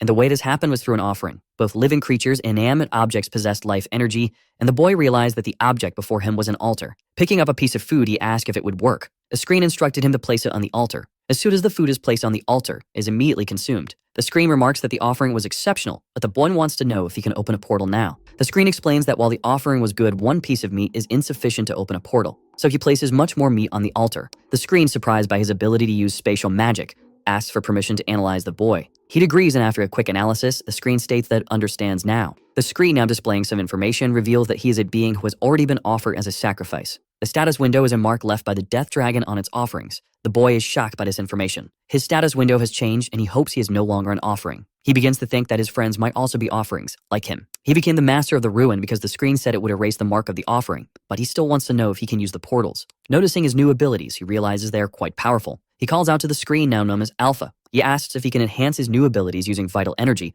to which Alpha replies that he can. He is determined to use everything at his disposal to achieve his goals. He plans to offer more sacrifices than the system can handle. Alpha asks if it can make a request, and the boy wants to know what it is. Alpha asks him to restrain the little squirrel that is gnawing on the dragon's bones, and the boy is surprised, not even realizing when the squirrel got there. Meanwhile, the mandrill is still intimidating the rabbit. The rabbit can't believe he's being demoted. The mandrill says the rabbit allowed an offering to the death dragon to escape, which made him fail as a guide. The mandrill came there specifically to strip the rabbit of his powers, but the rabbit knows that the mandrill had wanted to get rid of him for a long time and finally found a pretext. The mandrill repeats that he is now in charge of that area. The rabbit asks where he should go now. The mandrill says that's not his problem and that the rabbit isn't square, so I'll manage. He orders the rabbit to hunt down the survivor and bring him to the mandrill. The rabbit wants to know what will be done with the boy. The mandrill says he needs to be taken down, and that this is the rabbit's final mission. Now the rabbit realizes the truth. The mandrill wants to eliminate him. The boy tells Alpha he has one last question before he leaves. He asks if Alpha knows that he wants to go home, and Alpha confirms this. The boy wants to know if he'll be able to leave peacefully once he's prepared everything, and Alpha says yes, as long as he finds a replacement. He asks if he can go out to find a successor since there's no one there. It's just an excuse. He wants to go back, but he doesn't want to abandon his friends. The next day, in the Mountains of Death, someone is wandering aimlessly. It's the rabbit, searching for human. He's frustrated, unable to believe the boy has gone so far. Seeing several towers, he assumes this is the path the boy took. Meanwhile, more meat is placed on the altar. Alpha consumes the offering to produce vital energy. The boy asks if it's possible to use the vital energy from all the offerings, and Alpha confirms that it is. He wants to use the first ability he gained in the temple, opening portals. Placing his hands on the ground, he manages to create a portal in front of him. Now he observes it, curious to know where it will lead. Alpha explains that in its current state, the portal leads nowhere, as 2 portals need to be created. The boy finds this illogical since he can't create a portal in Korea. Alpha explains that his ability is still restricted by its level, and that when he perfects it, he'll be able to go wherever he desires. Alpha adds that if he continues progressing at this rate, he'll master the ability in 20 years. Eager to test the ability, the boy summons another portal next to the first. Now they're connected, Alpha says. Alpha explains that if he enters one, he'll come out the other, and the boy is excited to test this. And that's exactly what happens. But his little squirrel didn't go with him. Even though the squirrel tries to force his way in, cannot enter the portal. Alpha explains that only with the master's permission can other beings pass through the portals, so Daewon gives permission for the little squirrel. As soon as he says this, the squirrel is able to pass through and begins to playfully jump in and out of the portals. Daewon then asks if his golems can do the same, and Alpha confirms that they can, though it will consume a bit of mana. Daewon finds this very cool and already imagines summoning his golems anywhere. Alpha agrees that it's a good idea, but suggests that if Daewon is ever in danger, it would be better for him to use the portal himself. Daewon stretches and says he's going outside because it's too stuffy inside. Outside the ruin, he celebrates. Looking at one of the peaks, he imagines there must be something behind it. He moves closer for a better look. Peering down, he is soon impressed by what he sees. It's a vast sea of clouds, and Alpha asks if he finds it beautiful. The boy replies that he does. He asks Alpha if it knows what's beneath the clouds, but Alpha says it doesn't care about anything outside the temple. The boy comments that normal people might have a problem with loneliness, but he's used to it. Curiosity is natural, and he decides to create an observatory there. Soon, his tower is built. With it, he can get a sense of his surroundings using his mini-map. The map reveals that they are surrounded by trees. He thought that this was the end of the world, but it seems they are surrounded by plains, and Alpha asks if he plans to descend the mountain. Alpha is concerned about losing the temple's ruler, but the boy says he's come this far and wants to explore. Alpha asks why he wants to descend the mountain, but the boy is distracted, deep in thought. He pulls out his hammer from his inventory. He asks if it's sufficient, and Alpha, curious, asks what he's doing. The boy replies that he's going to make stairs. He begins to carve the ground, and Alpha asks how he plans to create the stairs. Daewon explains that his stone sculpting ability helps him control the direction in which the rock breaks. Alpha comments that it still doesn't look like a staircase, but Daewon asks Alpha to just watch. He extends his hand over the markings he made. Then he gives a command to carve, and the ground begins to change. Much to Alpha's surprise, it worked perfectly. Descending the mountain is now possible. It will just take some time, and Daewon will be able to perfect his technique in the process. He's excited and can't wait to achieve it. Elsewhere, a small group of players is making their way through the forest. One woman wonders where they are at that moment. She doesn't say it out loud, but she's very scared. Some will comment that they've come quite far. He wonders what kind of monsters they might encounter now that they've passed the phase, but they've already defeated many enemies, and in the process, they've become stronger. So even if problems arise, they'll manage. Wherever they are, they will survive. He has an iron will that keeps his determination unwavering. His words end up motivating his companions. They calm down amidst the uncertainty of that place. One woman asks if they should plant potatoes there, and he agrees. Looking in another direction, Sunwoo becomes a bit pensive. The mountain on the horizon seems familiar to him, like he's seen it before. A system screen appears in front of him. It congratulates him for reaching phase 4. Meanwhile, on the mountain, something else is happening. Daewon is quite tired and wants to rest for a bit now. He has made a large staircase and comments that it's different from digging on flat ground. He's ascended a lot, and it would be exhausting to go up and down all the time. He begins to work on the slope, and Alpha asks if this is an alternate path. But the boy says he's placing a portal there, and Alpha praises his ingenuity. However, the boy forgets that he needs vital energy and is out of offerings. Alpha explains that he's connected to the altar and can make an offering from wherever he is. Alpha tells him that all he needs to do is eat, and once he's satisfied, whatever exceeds that will go to the altar. Daewon is pleased to learn this and starts eating. Since he just needs to eat a lot, he won't complain. After eating a bit, he tries to create the portal. Meanwhile, the rabbit is trudging along the mountain slope. He's completely hopeless, not expecting anything to happen. He's also feeling very hungry. The rabbit had climbed too far up the mountain. He was frustrated because he hated climbing. He was hungry, cold, and tired and couldn't remember the last time he got paid. His payment was to take down a player, which transferred their vital energy to him. He was upset, blaming everything on the human. He spotted a rat in front of him. The rat squeaked threateningly. The rabbit was startled, not realizing a rat could see him. But the rat walked on normally, unable to see the rabbit after all. He could resist for now, but if he continued to weaken, the rats could become a real threat. The more he walked, the more his life force dwindled. The rabbit collapsed on the ground, exhausted. He was so tired that he lost his ability to fly. He tried to pull himself together as best he could, but a few rats began to gather around him.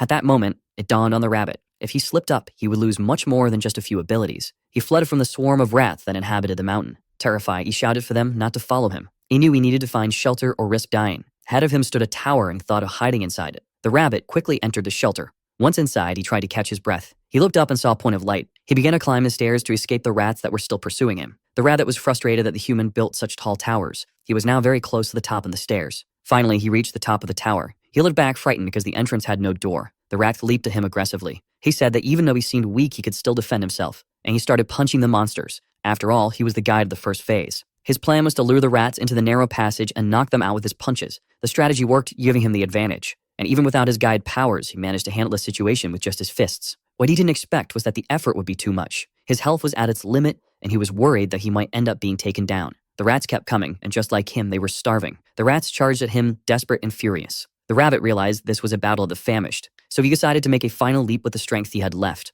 The rabbit threw himself out of the tower, with the rats following him. In a final gesture, he told the rats to try eating him.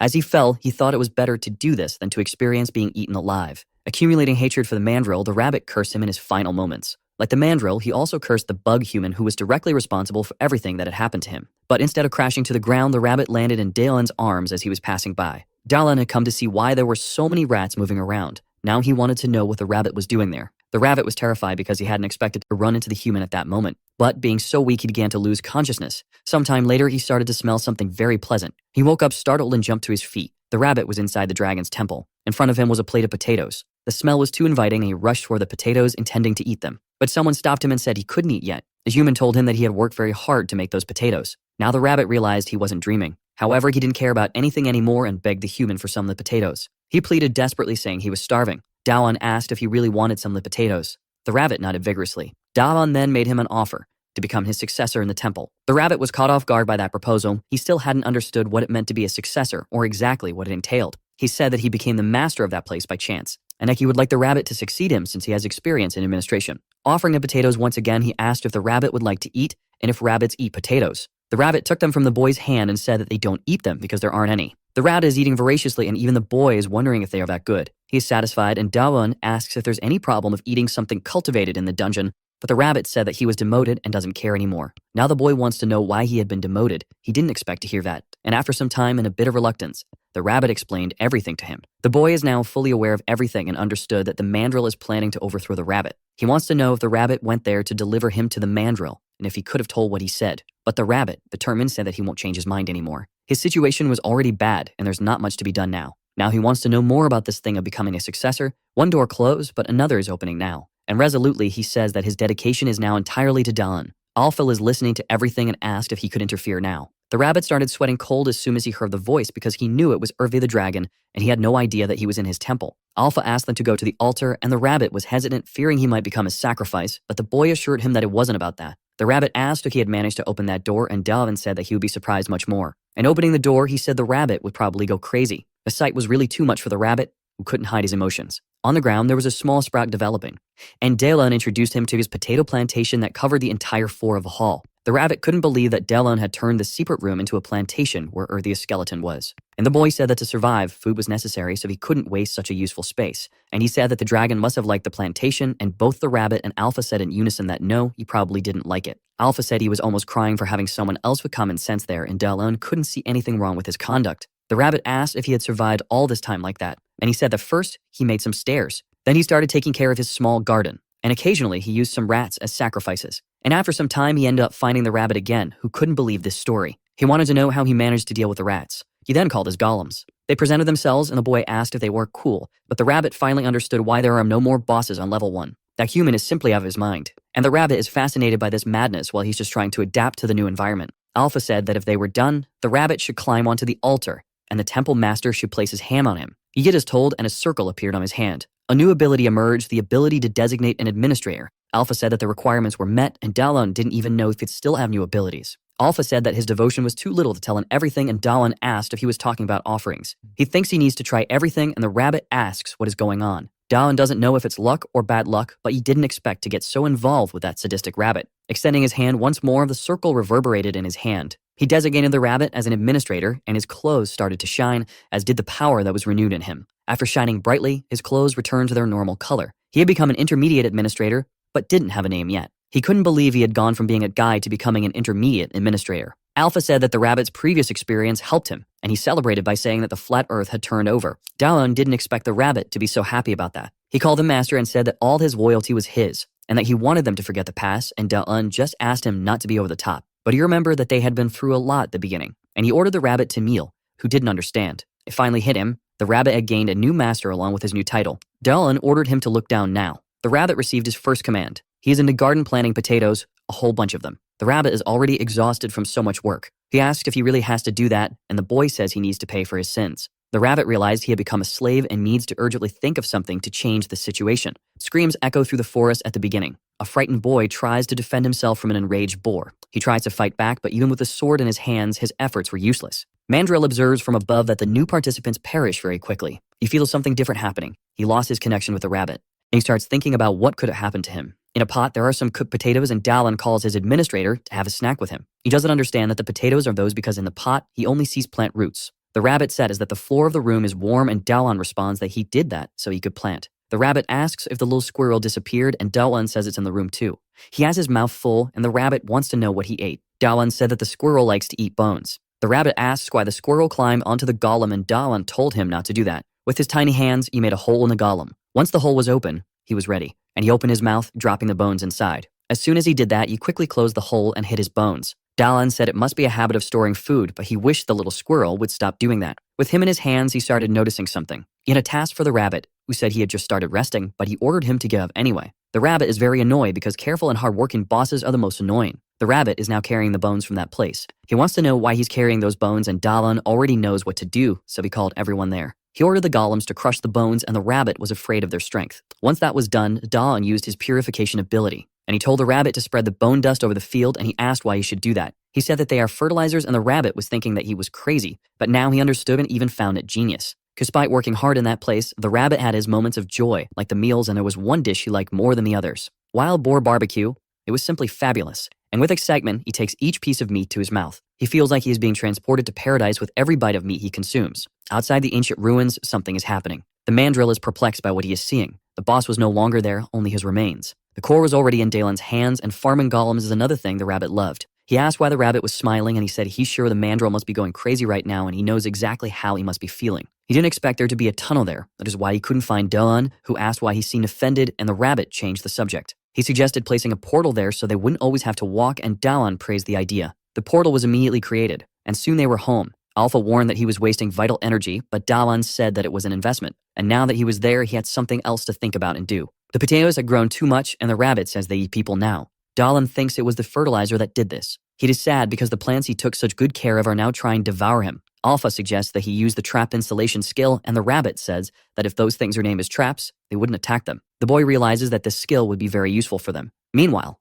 time continued to pass in that place, and more players kept arriving at the dungeon. The mountain remained isolated and feared, but Dalan continued to build his ladder on the mountain. The rabbit says that no one is more addicted to work than that boy, and he doubts if he is really human. But after much work, even he needed to rest, needed to lie down and eat something. The rabbit thinks about it and suggests they eat something sweet. Twilight reached the forest at the beginning. The rabbit said he heard a participant say that there's honey inside a carnivorous plant while he was being devoured, and they went there to investigate. Dalan clears a path through the bushes, and soon he spots something that catches his attention. There were large carnivorous plants there, and from what seemed to be their mouths, a viscous yellow liquid was dripping. He asks if that's what it is, and the rabbit confirms, saying they'll eat them if they get any closer. Dalan thinks for a moment about what he can do now. One of the golems starts lifting a block of earth. Through a portal, the golems come out and collect the plants. The liquid is corn syrup, not honey, but it's still sweet. The rabbit thought it would be difficult, but there's nothing Dalan can't do. He looks back and gets startled because he saw more players. The rabbit immediately hides, disappearing from sight. Dalan already knew that the rabbit would hide if he saw players, but he didn't expect him to do it so quickly.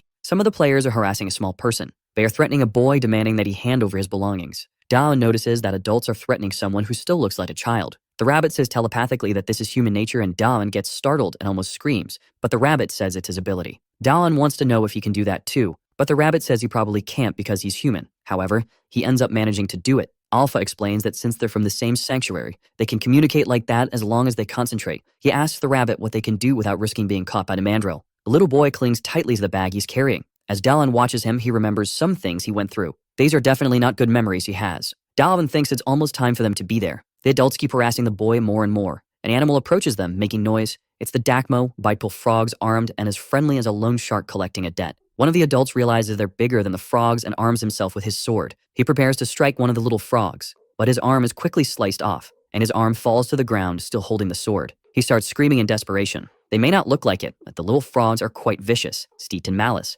They say they grew up in a rough place. The kid who was being bullied is terrified by the situation. The players are now horrified because they didn't imagine the little frogs would be so brutal. One of them, clearly with a deficit in intelligence, charges towards the frogs. The frog opens its mouth with glee, and it strikes with a mocking move because it only disarmed the fool. Now the oppressor is being oppressed, and the guy's underwear is already getting heavy. The bell rings because the little frogs are slicing everyone up at snack time. The little frogs are the weakest monsters in the dungeon, but what they lack in strength, they make up for in malice. If you slip up, it's the end. But it's in the face of danger that humans awaken their hidden potentials, just like what happened with Daelan's little friend who turned into a beast after a stressful event. Daelan imagines that the kid might become as tough as his friend Sum one day. The kid was running in panic and ended up crashing into Daelan. They fall to the ground completely knocked down. He asks what that was and thinks he almost cried from the pain, but Alpha insists that he did cry from the pain. That was the kid, who is now terrified and begging for help. He tells the boy to get up, but before he can finish the thought, they hear the sound of a little frog. Two of them were already coming at them with the speed of tourists in a dangerous neighborhood with iPhones in hand. But Daelan already knew the procedure and called upon the strength of the wild boar for wreaks and havoc. The first little frog was quickly taken out, and the second got a free orthodontic treatment.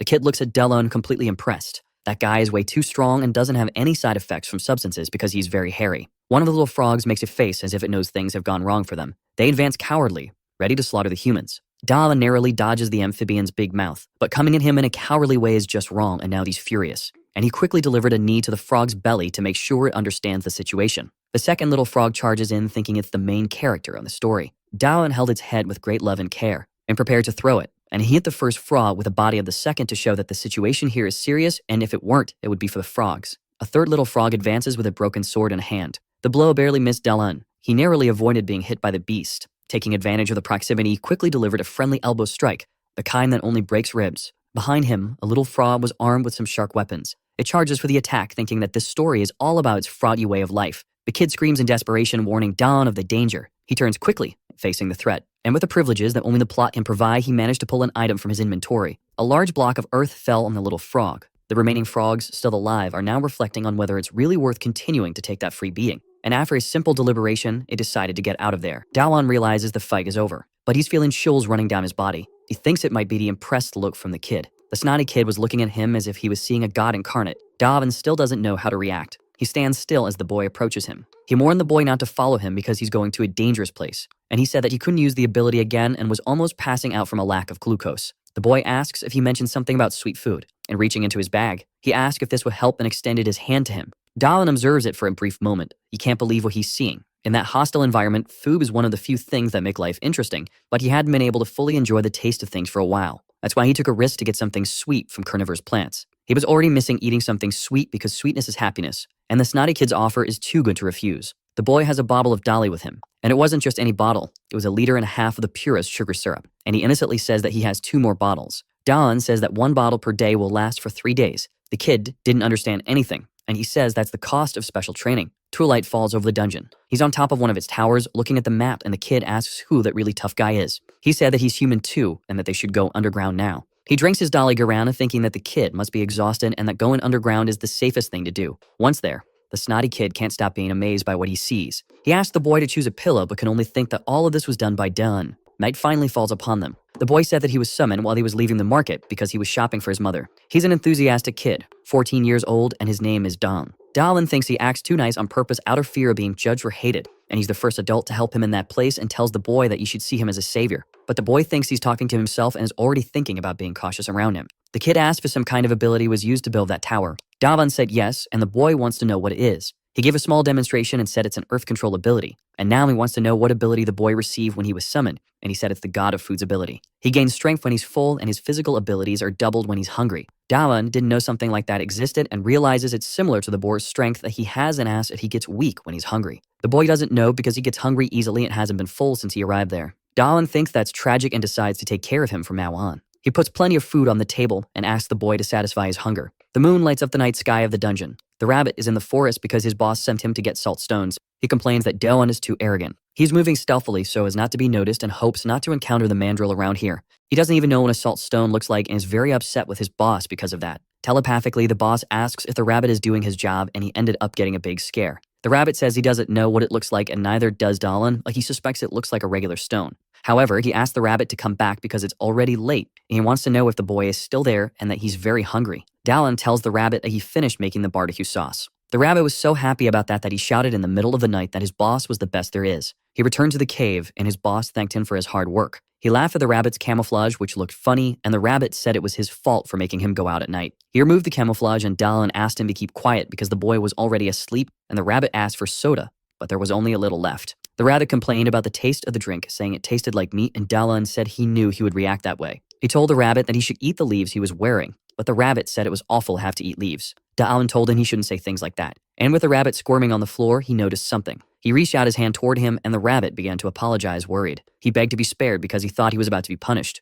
But Dalan simply removed a leaf that was still on his face. He tasted the leaf, and the rabbit asked if he hadn't also said that he didn't like leafy greens. The boy took out a piece of meat, much to the rabbit's surprise. The rabbit wanted to know if he was going to eat the meat with that leaf, and Dalan said he would show him the taste of paradise. And showing him, he said that he had finished wrapping the meat, and he made sure to put it in the rabbit's mouth. The rabbit fell in love with that combination of interesting texture and wonderful flavor. Don explained that the leaf on his clothing was edible, and that it's even better with meat. That leaf is perilla leaf, and he had the rabbit collect more of them.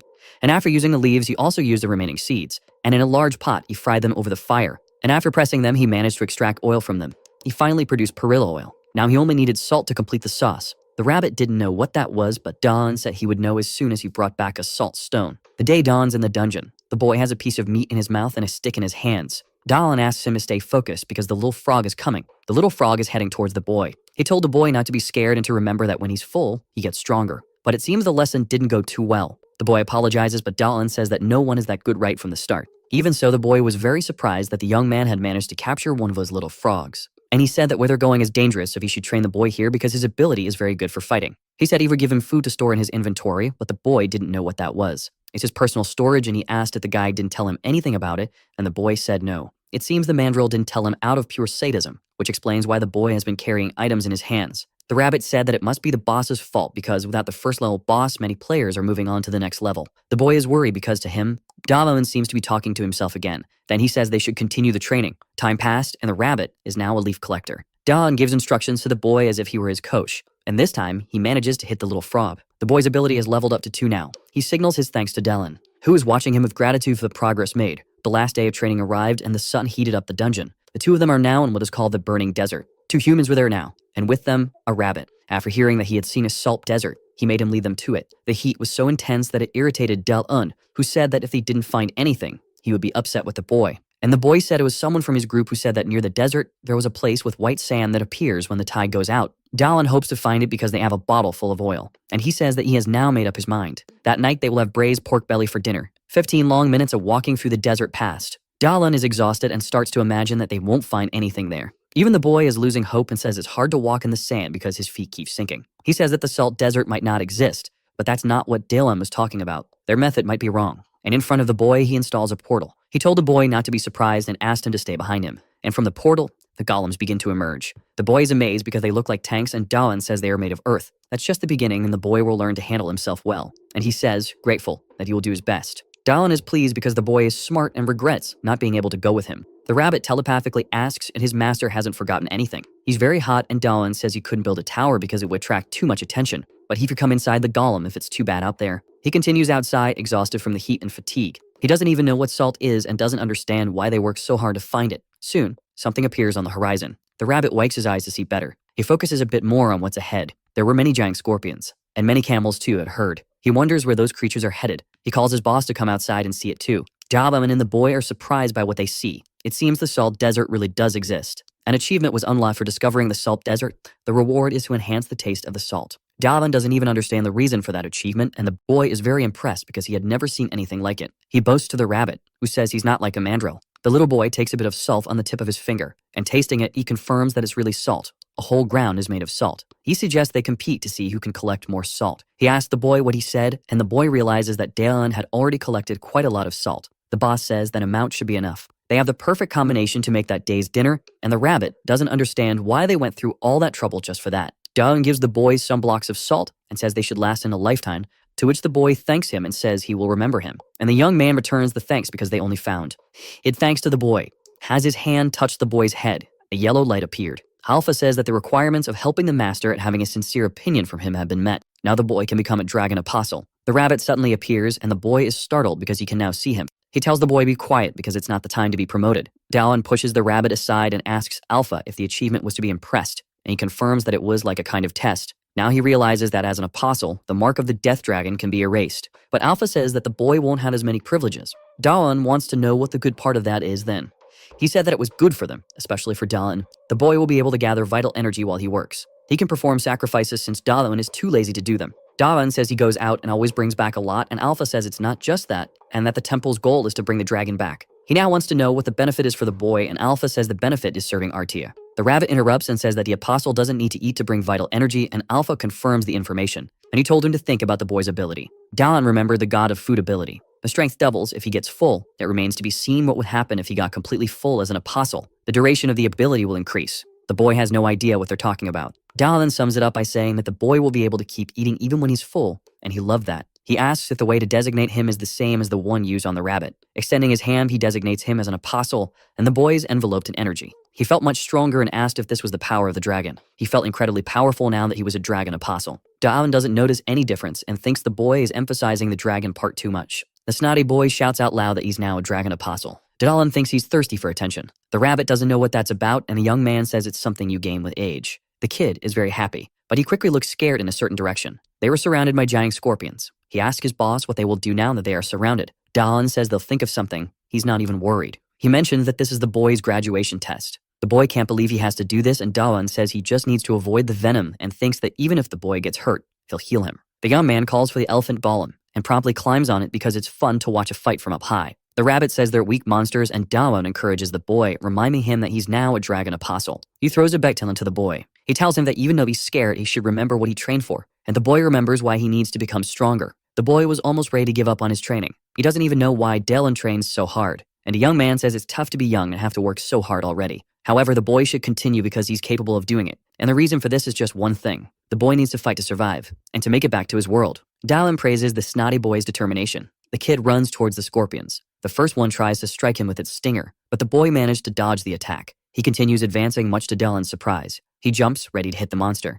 and he brings the baton down with a precise blow to what would be its head. The boy realizes that his attack was super effective. Dylan reminds the boy to always check his fullness level, and that another scorpion is approaching from behind. He eats a bit more and lands another blow on the scorpion. The rabbit notices that the boy isn't having any trouble but wonders what Dylan is up to now. The young man is holding a large pot in his hands. He looks at the boy, who's fighting well, and finds it hard to just stand there watching. The rabbit is wondering what he's going to do. Dylan says he's going to eat those scorpions. The rabbit now thinks this human must have come from China. One of the scorpions tries to grab the boy with its pincer, but he uses the baton to defend himself. He puts in some effort to avoid being overpowered, and lifting the baton, he manages to free himself from the scorpion's grip. With another strike, he manages to tear off one of the pincers. It falls to the ground, lifeless. Dylan calls for his successor, who responds timidly, and he orders him to collect the scorpions. Given the possibility of venom, he purifies them with his ability. One of the pincers is now in the basin. Everything is properly prepared. Meanwhile, the boy is surrounded by scorpions that join the wrong team. Soon, he smells something in the air. He quickly asks what it is because the smell is really good,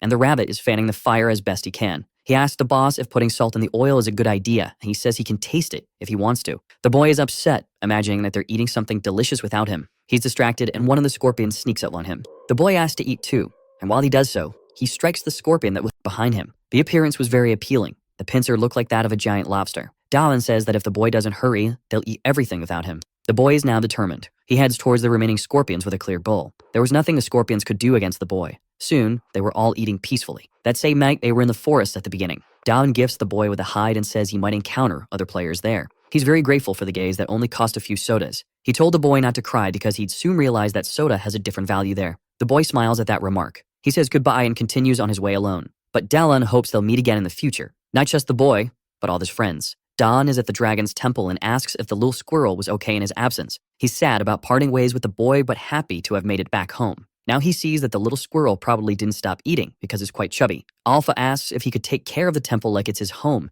but the young man thinks he's being annoying. But after thinking a bit more, he decides he'll work more on the temple. Alpha has been observing him and thinks that human is impressive, and only time will tell if he found that temple by luck. Investigating the temple, Dallin was thoughtful about some things. He wants to know if setting a trap will bring the oil back to it, and Alpha says yes. And he asked the rabbit to bring it, much to Alpha's surprise. Appreciating the rabbit's work, he said he'd let him eat some meat. Alpha wants to know what he's going to do, and Dallin tells him to watch. He cleaned the pot and filled it with the oil he had made. Now he used his trap installation ability. Then he removed the oil and used the trap reset ability. The idea worked. He had made more oil now. Alpha asks what kind of trap that was, and Dallin says it's an infinite oil source, much to the system's annoyance. Alpha's patience had reached its limit. The day dawns in the first phase region. Mandrill notices that the boss has disappeared and the boars are becoming increasingly scarce. Quality is better than quantity for vital energy, and the first phase isn't filtering them well. Only the little frogs are in sufficient numbers, so he needs to do something about it. A stone falls to the ground, bouncing. It's the rabbit who kicked him, annoyed at having to collect more leaves. Dalan told him to do that while he built the staircase. He could refuse, but then he wouldn't be eating meat anytime soon, which made the rabbit extremely frustrated. Nearby, some movement catches his attention. There was a small group of little frogs walking by. He hid, thinking it was the baboon, but it was just frogs. And he saw they were armed with enchanted weapons. Those items shouldn't be in the first phase. Mandrill appears behind the rabbit without recognizing him, almost scaring him to death. The rabbit is now sweating cold, completely terrified. Mandrill looks at the bush below him. He saw familiar white fur and ears. Now the rabbit was even more terrified. Mandrill reaches out his hand to grab the rabbit, and pulling him by the ears, he realizes it's just an ordinary rabbit. He observes it for a moment. The rabbit is munching on some leaves, and he confirms that this isn't the rabbit he was looking for because he's using an ability that deceived him. Mandrill tosses it aside, uninterested. The rabbit stays on the ground for a few moments. He starts trying to get up. In front of him are some little frogs looking for a snack. One of them prepares to strike him, but the rabbit, enraged, shakes off the frogs, saying that Mandrill will pay for this one day. On the opposite side of the mountains, Dylan works with great dedication. Being on the mountainside makes him adrenaline-fueled, and he asks the ostrich to watch over him. He brought the golem as a precaution because he was always crossing a cliff. His stone-breaking ability was already at level 7. Sacrifices are hard work, but repetitive tasks are his specialty, like breaking the cliff. And suddenly, a message appears saying he had entered stage 4. Even he wasn't expecting that. In his mind, it didn't make sense for the stages to be so close, and Alpha says he doesn't know what was done with the land. Dalan asked what Alpha had said. The color of the mist in that place was different, and it also had a different smell. Dalan begins to lose consciousness. After a while, he wakes up with the ostrich in front of him. Alpha asks if the temple master has woken up. He asks what happened, and Alpha thanks him for bringing the ostrich. The mist is poisonous, and the ostrich brought him back before something worse happened. That was a close call. Dalan needs something to help him with this, and it seems he had an idea. Alpha says he should return to the temple, but the young man says he'll continue descending. With a handkerchief in hand, he says he'll deal with this fine dust, but Alpha insists again that it's poison. Alpha can't believe he wants to go through the poison using just a piece of cloth. He says no, what if he uses the purification ability on the handkerchief? It might work. At first, that ability wasn't very good. He used it to purify mushrooms, but after a while, the ability didn't develop any further. No matter how hard he tried, it didn't progress until the poison cloud appeared. The gas mask is just a small protection. His plan was to use the ability on the entire poison cloud, and he began to use his ability little by little. He noticed that the clouds didn't regenerate, which would make his job of clearing the path easier. He purified the cloud and made the staircase repeatedly. This would be very tedious for some people, but Dalan isn't a normal person, and after much effort, you managed to pass through the thick mist, contemplating a beautiful scene. In a single day, he reached level 10. Perhaps by increasing the ability, you might be able to purify you in bigger things. Birds fly across the dungeon sky, but one of them has a silhouette that's far too different. Dalan tries to see better because it was too big, and the griffin was already too close to him on the mountainside. It attacks him with its claws. The attack kicked up a lot of dust in the area. Dalan had protected himself with a block of earth. Letting it go, he made his way back with his ostrich. He ordered the golem to climb as fast as it could. The griffin watched them fleeing up the stairs. It took flight in their direction. The beast sensed something was wrong. It halted its advance upon reaching the poisonous cloud, as if it were a barrier separating the phases. Dalan saw that it couldn't pass through the cloud, acting as a boundary between stages. Soon, the griffin gave up and returned to where it came from. Stage 4 might be full of such creatures, and now he doesn't know what to do. The griffin is flying high above. It clings to the mountainside with its powerful claws. It sees that above it are the stairs and the poisonous cloud. It climbs the slope carefully, and finally reaches the stairs. It begins to follow the path now that it's clear. Unaware of what was approaching, Dalan continues to excavate the mountain. His carving ability is now at level 8. He was pleased with this because if he continues like this, he'll be able to descend much faster. The rabbit is returning to the temple, tired and thinking about talking to his boss. Finding leaves is becoming increasingly difficult, and his boss never seems to get tired. He even wonders what the human is doing now. High in the sky, a griffin is flying. The rabbit can hardly believe what he's seeing. Dalan is exhausted and thinks about stopping to rest for a while. Telepathically, the rabbit says they're in big trouble. He's panicking, saying that things have gone crazy. Dalan wants to know what it is, and the rabbit says there's an eagle there, and Alpha corrects him, saying it's a griffin. Alpha says it must be stopped because if the temple is destroyed, a contract will have problems. Dalan has no idea what contract he's talking about, and Alpha says you could lose the temple's abilities to Dalan's despair. The griffin soars into the sky with its wings and dives down, destroying part of the ruins. The debris begins to fall to the ground. The rabbit is thrown aside. He wonders if he should flee now. He only receives useless orders and wishes he could find his safe shelter, but he pauses to think about it. He shouldn't think about it because that place is now his home. The rabbit becomes resolute and determined. Dalan arrives and puts his hand on the rabbit, saying that's the spirit, but he made one mistake. That temple in front of them. It was their home, and it would be protected. He calls his golems to assist him. They appear ready to obey. The griffin hovers above them in the air. Dalan looks at the griffin and asks if it had already forgotten about him. The griffin screeches angrily. As it approaches, Dalan summons some cues and orders the golems to hurl them at the griffin. The first block hits it squarely. The dust obscures the view of what happened, and the griffin emerges unscathed from the attack. Dalan is impressed by its physical resilience. The rabbit says it must have caused some damage, but they need to attack with something sharp. Dalan opens his inventory to see what he has. He grabs his spear and uses the strength of the boar. and hurls it forcefully at the griffin. It strikes, seemingly embedding itself in the creature. Dalan realizes he hit it. The griffin writhes in pain and strikes the spear with one of its paws, and it falls among its feathers. The young man concludes that his throw wasn't strong enough, and now the griffin seems even more enraged. It resumes its assault on the temple, much to everyone's dismay. Alpha says something strange is going on because the griffin is focused on the temple, not Dalan. Alpha suspects it's searching for the altar, which makes sense given the direction of the attacks. Dalan remembers the dragon's chamber, and the rabbit says the griffin is headed for the altar. The rabbit explains that it must have identified that the altar is the temple's energy center, which is why it's targeting it. Dalan thinks that if they go there, they might be able to stop it. He tells the rabbit to take care of the golems and runs off. The rabbit is frustrated because the golems don't listen to him. Dalan is searching for the griffin. The rabbit thought Dalan would do something clever, but he just ran off. The young man is on the ostrich, looking for something, and he finds what he was looking for. Inside the temple, the griffin is breaking walls with its strength. It has finally reached the place where the altar is located. He's positioned behind the carnivorous plants. The griffin is drooling with anticipation, but its beak is struck by a rock. It was Dalan trying to get its attention. He said that this place is cruel for invaders, the potato field. The vines surge forward, attempting to capture the griffin, which is now startled. The griffin is completely entangled by them. It struggles with all its might not to be dragged away, and the vines begin to snap under its strength. Dalan didn't expect this creature to be so strong. He opens his inventory while running. He searches for items that could help him. He places an item on the ground, and Alpha asks what he's doing. The young man says that if attacking from afar doesn't work,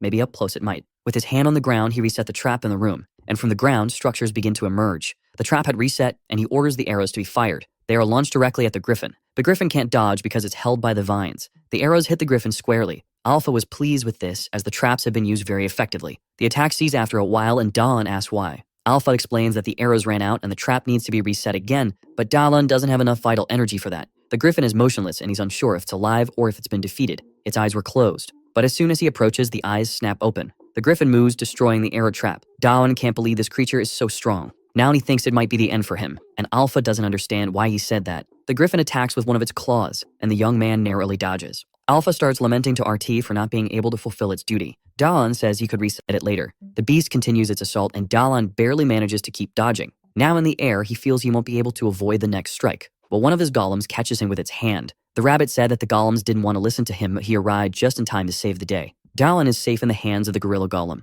The rabbit gives orders to the golems to finish the griffin off. The rabbit asks his boss if he's okay, and Dalan says that his successor arrived just in time. The golems are holding the griffin, which is struggling as much as it can. He instructs 2 gorillas to hold its wings and the others to secure its legs and tells the rabbit to move away from there. The griffin is now completely immobilized.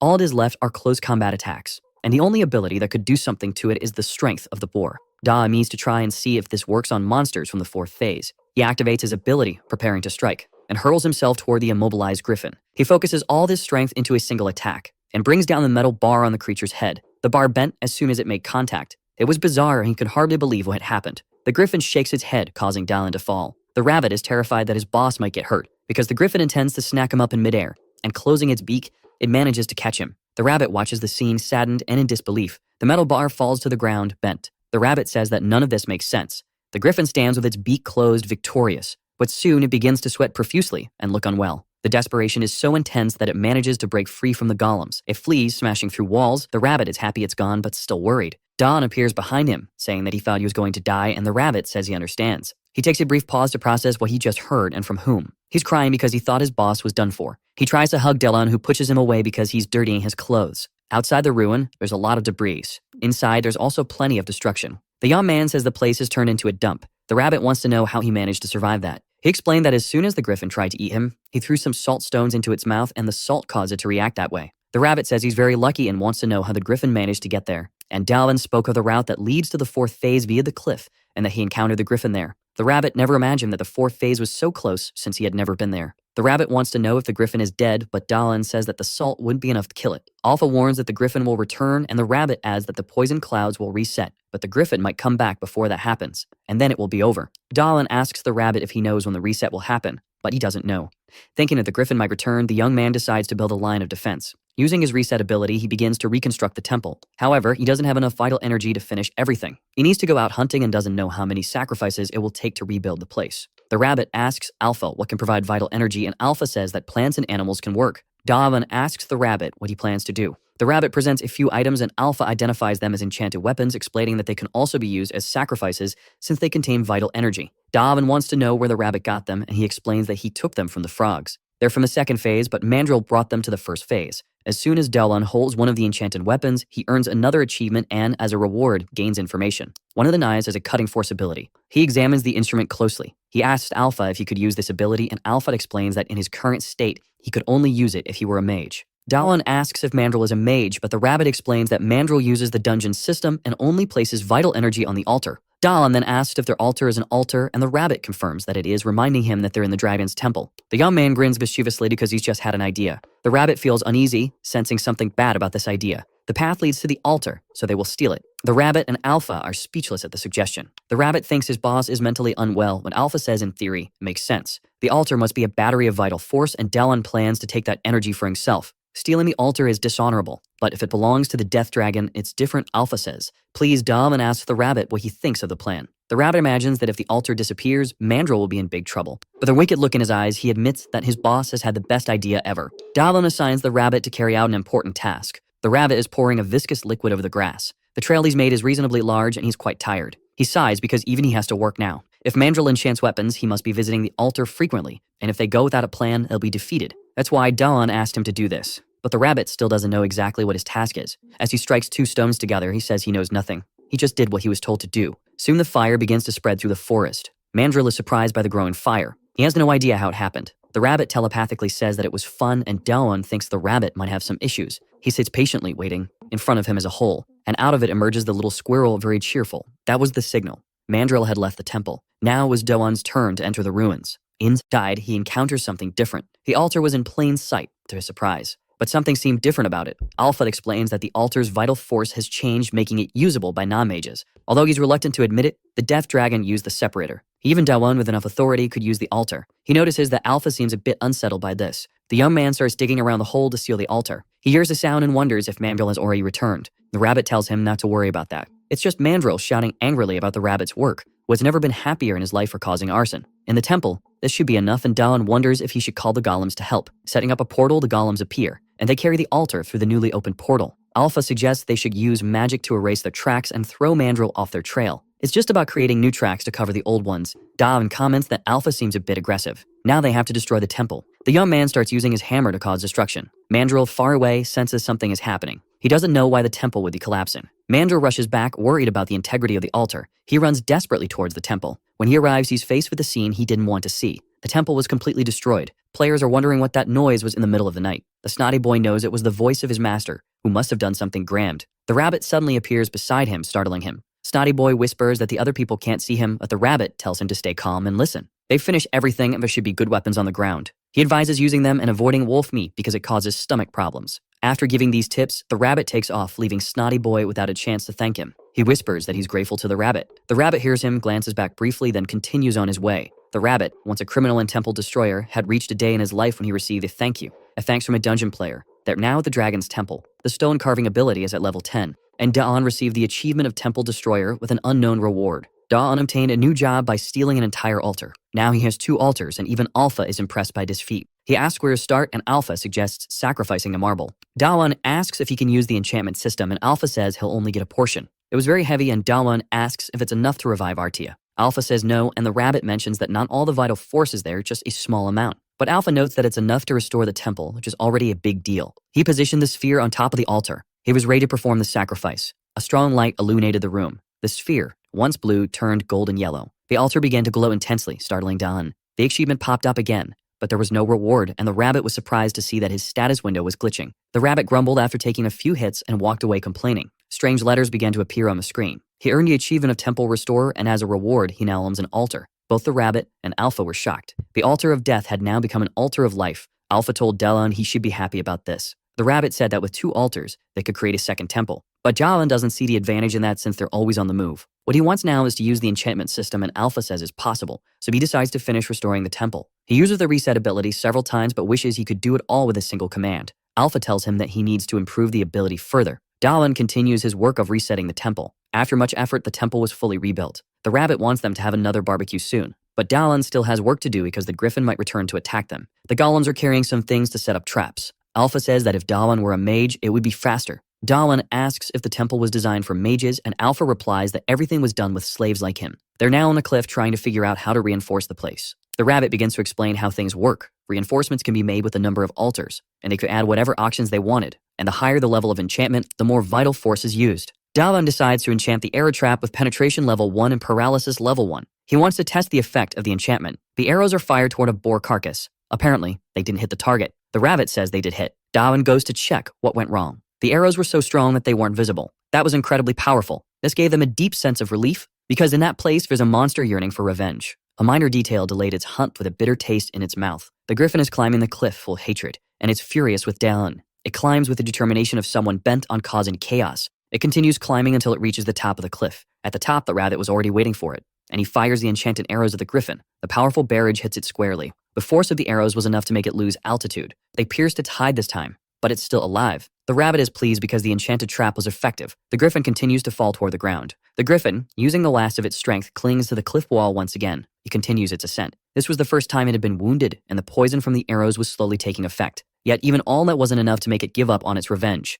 The beast had taken the situation personally and was already considering drastic measures to settle the score. The rabbit, observing the griffin's determination, realized that he once felt the same way and apologized for what he was about to do, but a sadistic and discreet smile formed on his face. He poured boiling oil over the beast. Now there was a large, circular staircase. Dalan heard a noise but couldn't tell what it might be. The rabbit said he got it and saw it fall. Dalan asked if it was finished. The rabbit wasn't sure but suggested that if it were still alive, the griffin would return flying, and they would take it down again. Dalan complimented the rabbit's work and noted that the enchantments were quite effective. But something happened that shifted his attention. A large hole appeared in front of him. Alpha asked if he needed to go into the hole, and Dalan said no. However, he found something inside. At the bottom of the cave, there was a source of light, and he felt he needed to check it out. Alpha urged him to ignore it, but Dalan didn't listen. With his golems, he investigated where the passage led. He saw that the glow was coming from a small sphere. It was on the ground with nothing around it. Dalan looked ahead and saw something unbelievable. It was the nest of the griffin that was trying to take him down. The griffin had woken up because its sleep was disturbed. Dalan was annoyed because the rabbit had said he had dealt with it. The griffin reacted quickly, charging toward them and breaking the wall. Dalan narrowly dodged and wondered if that creature was immortal. He noticed several arrows embedded in the griffin's belly. The rabbit was descending the stairs as fast as he could. He was ready to mock Dalan, thinking he would be rewarded. He found the hole and looked down.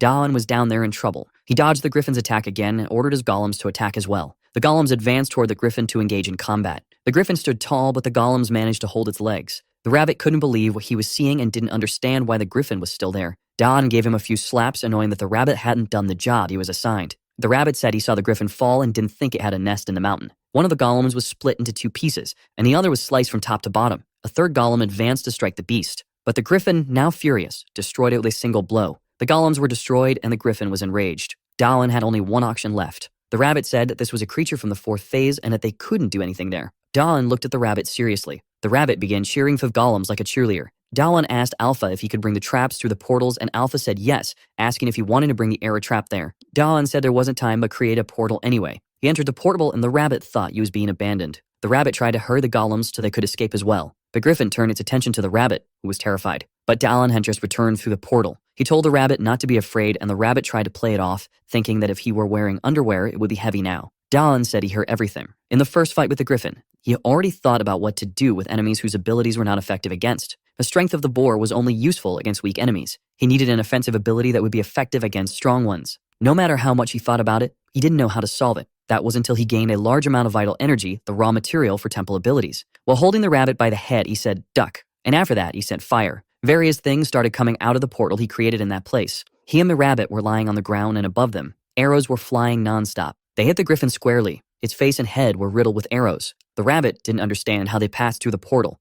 Alpha says there is another portal in front of the traps, and that, thinking about efficiency, a lot of vital energy was spent. But even if it's inefficient, the attack was extremely effective and well planned. After seeing the wounds on the griffin, he was sure it would work. That was the moment of his victory. The griffin agonizes over the wounds it just suffered, and it collapses in front of them, defeated. He achieved the Griffin Hunter title, and now he will be as brave as an eagle. He finds that reward practically useless. He gained another achievement for using arrows, and now his eyes will have a target. He doesn't know what a unique achievement is and thinks the griffin was weak, but the rabbit says that the monsters in each phase are special. That is not an offensive skill, and he wants to know how it works. A red dot is appearing on the wall. Don says that after picking up the bow, he was seeing it now. The rabbit asks if he is still checking the skill, and the guy says he is now understanding it. The dot shows where the arrow will land because it was in a different place from where he aimed. The rabbit suggests that he shoots the arrow right away, and he prepares to do so, tightening the bowstring. And he shoots the arrow using his skill. It hit the ground and deflected to the wall. The rabbit said he was terrible at that. The red dot was still on the ground, and the arrow that was up high still fell exactly on that red dot. The skill predicted where the arrow would land even though he was terrible. If he trained, it could be very useful. He wants to see the rewards and asks if the rabbit did what he had asked. He plucked the bird but doesn't know why he asked for that.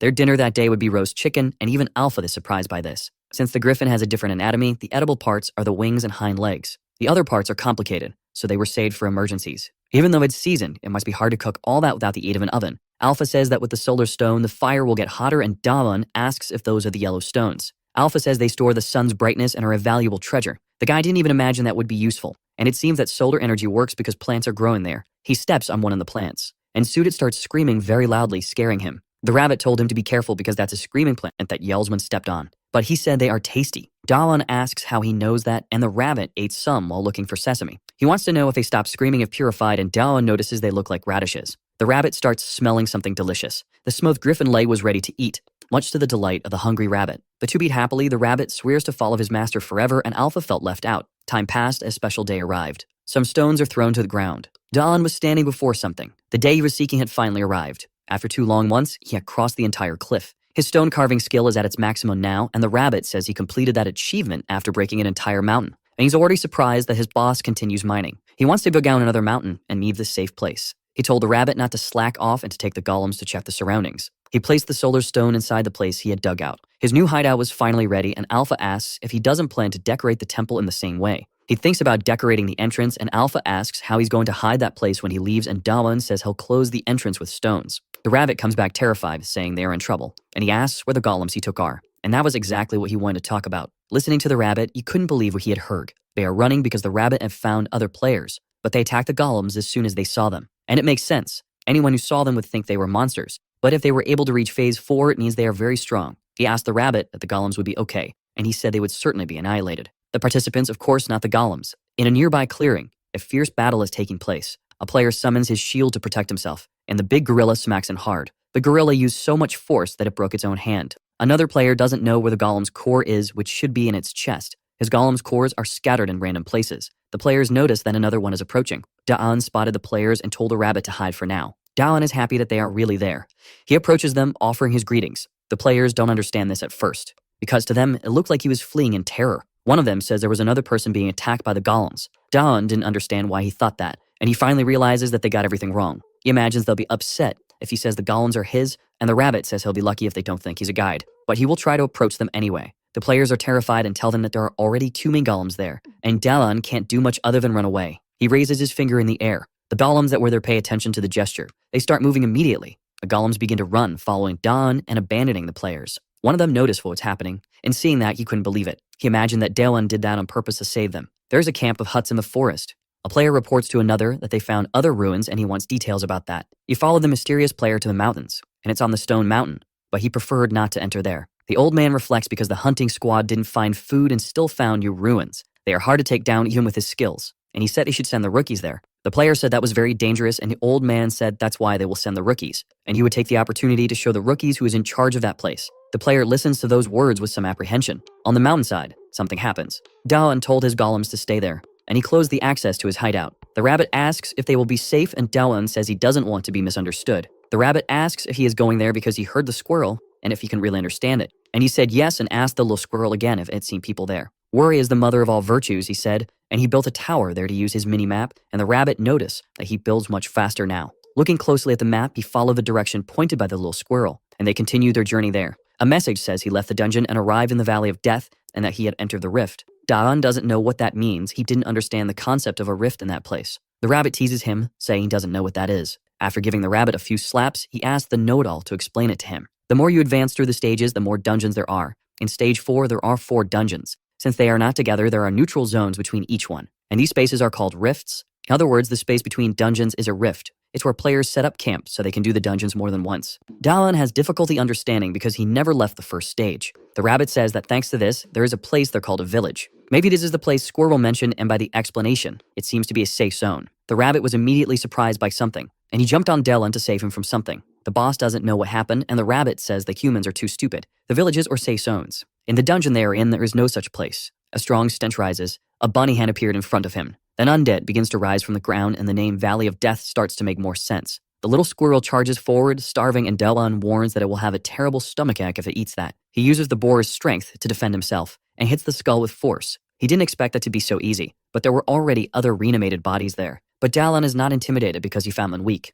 Yet something makes him change his mind, and he begins to observe things more closely. In front of him now are many skeletons. A group charges toward the young man. The skeletons are determined to make him one of them. Dallin defends himself against one of them with his staff and prepares to strike it, saying that those numbers are nothing. The Rauta is already going all out as well, and he sliced through a group with his rabbit strikes. Dallin hadn't imagined that the rabbit was capable of doing it, and the rabbit asks his boss to watch what he can do. He destroys the skulls happily, expecting to receive more praise, and Dallin praises him earnestly because he realizes that the more he praises, the less he needs to fight. The rabbit is already very tired, and falling to the ground, he says he's at his limit, and Dallin complains about his performance. He grabbed him by the ears and started running away from there. One of the skeletons prepares to throw a spear. It heads towards Dallin and almost hits his foot but lands on the ground. Another one also reached in and landed in front of his foot. The young man tripped over the spear and fell clumsily to the ground. He starts to get up from the ground. Not long after, the skeletons had already surrounded him. Meanwhile, something was happening in the Rift Village. The old man asks if the reconnaissance team had left and notice that the rookies are in high spirits.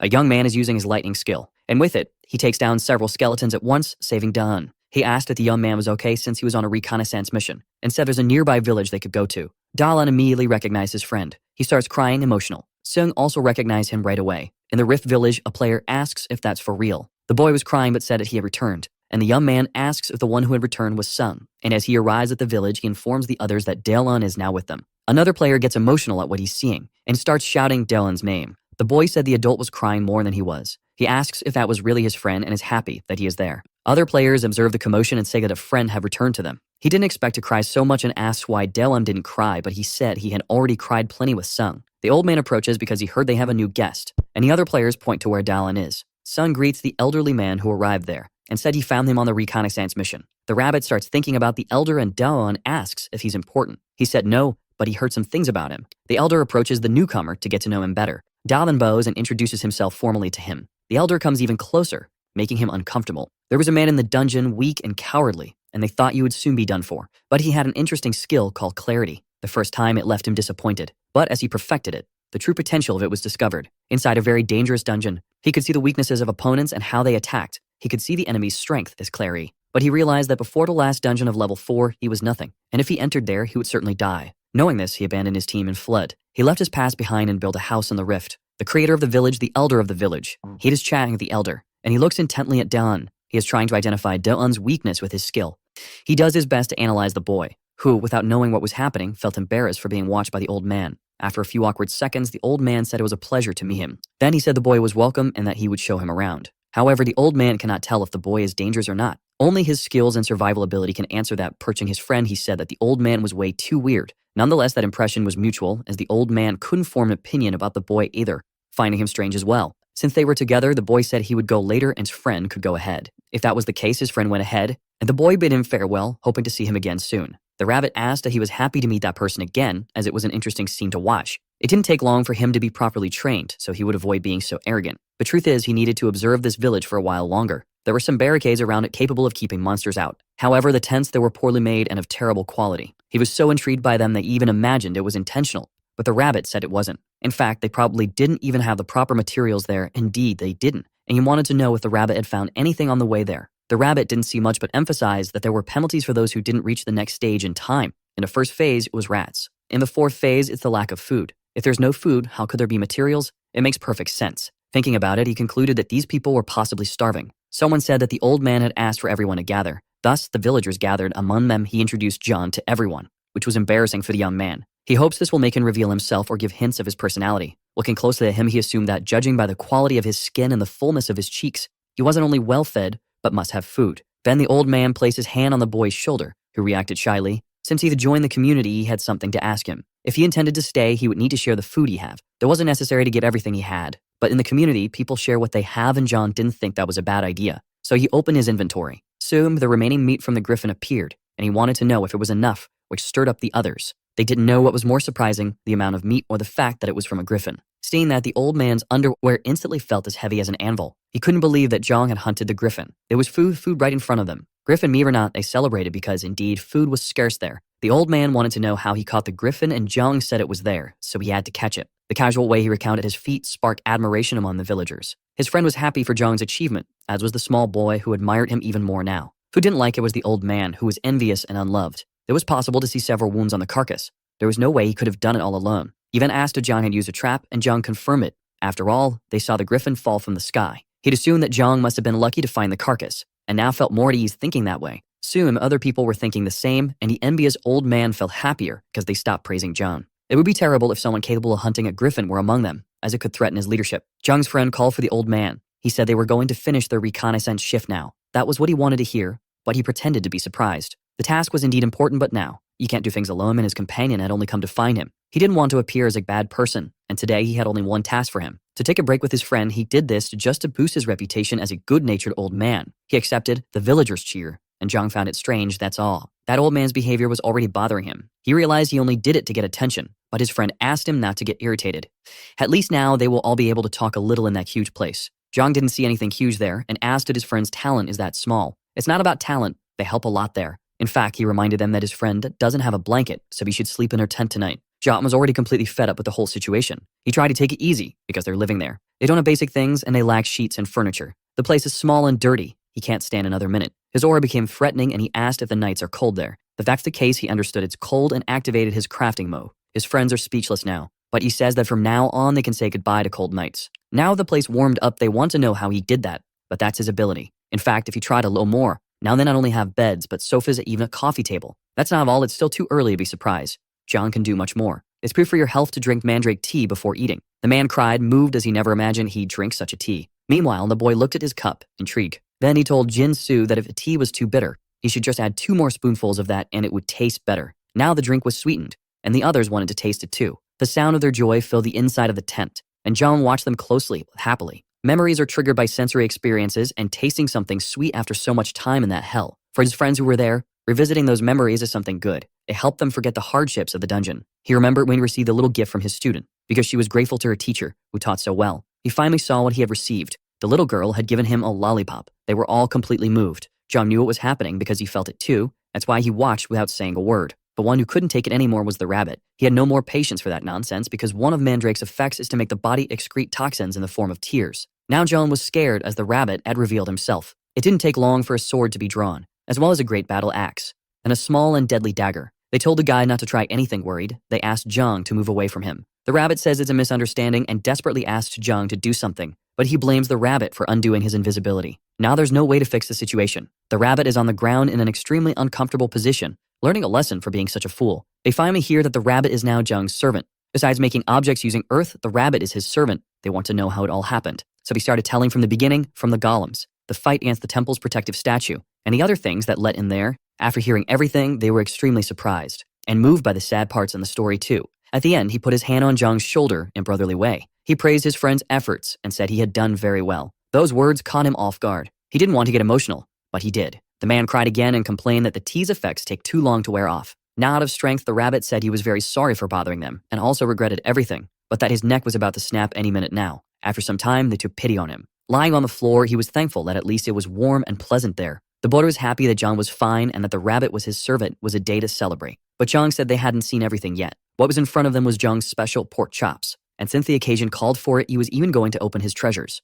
They definitely weren't expecting a soda there. That simple bottle made them completely ecstatic. The boy ate the pork like it was a delicacy, while the man ate the voracity of a fentanyl addict, and Zhang's friends savored the drink. Even the rabbit was immersed in the flavor of the chops. It had been a long time since they had celebrated this much. The night passed happily for them. Stuffed, they thanked for the delicious food they had eaten. Praising Zhang's food, the boy wants to know if this is also a skill granted by the temple. But he says that cooking is practice, and if the food was good, it's because he's good at it. Seeing that his friend had gotten up, he asked if he was going to the bathroom. But he was thinking about something and asked if they could also have that. Zhang thought he was talking about skills, but that's not it. What he wants to know is if they can have the title of Dragon Disciples. Zhang is surprised and asks if his friend really wants that title. Donmin speaks to him telepathically, saying he found something interesting. He asked if it was an item or a monster, and the others want to know who he's talking to. The rabbit said it's called Whisperin. The boy wants to know if Zhang knows how to cook. What was in front of them was definitely surprising. From the portal, Zhang pulls out some things, but he said he likes trying new foods and apologized for getting distracted, then went back to talking about becoming Dragon Disciples. Alpha asks if they also want that title. He wants to know if it's really possible because it would be very useful there in the dungeon.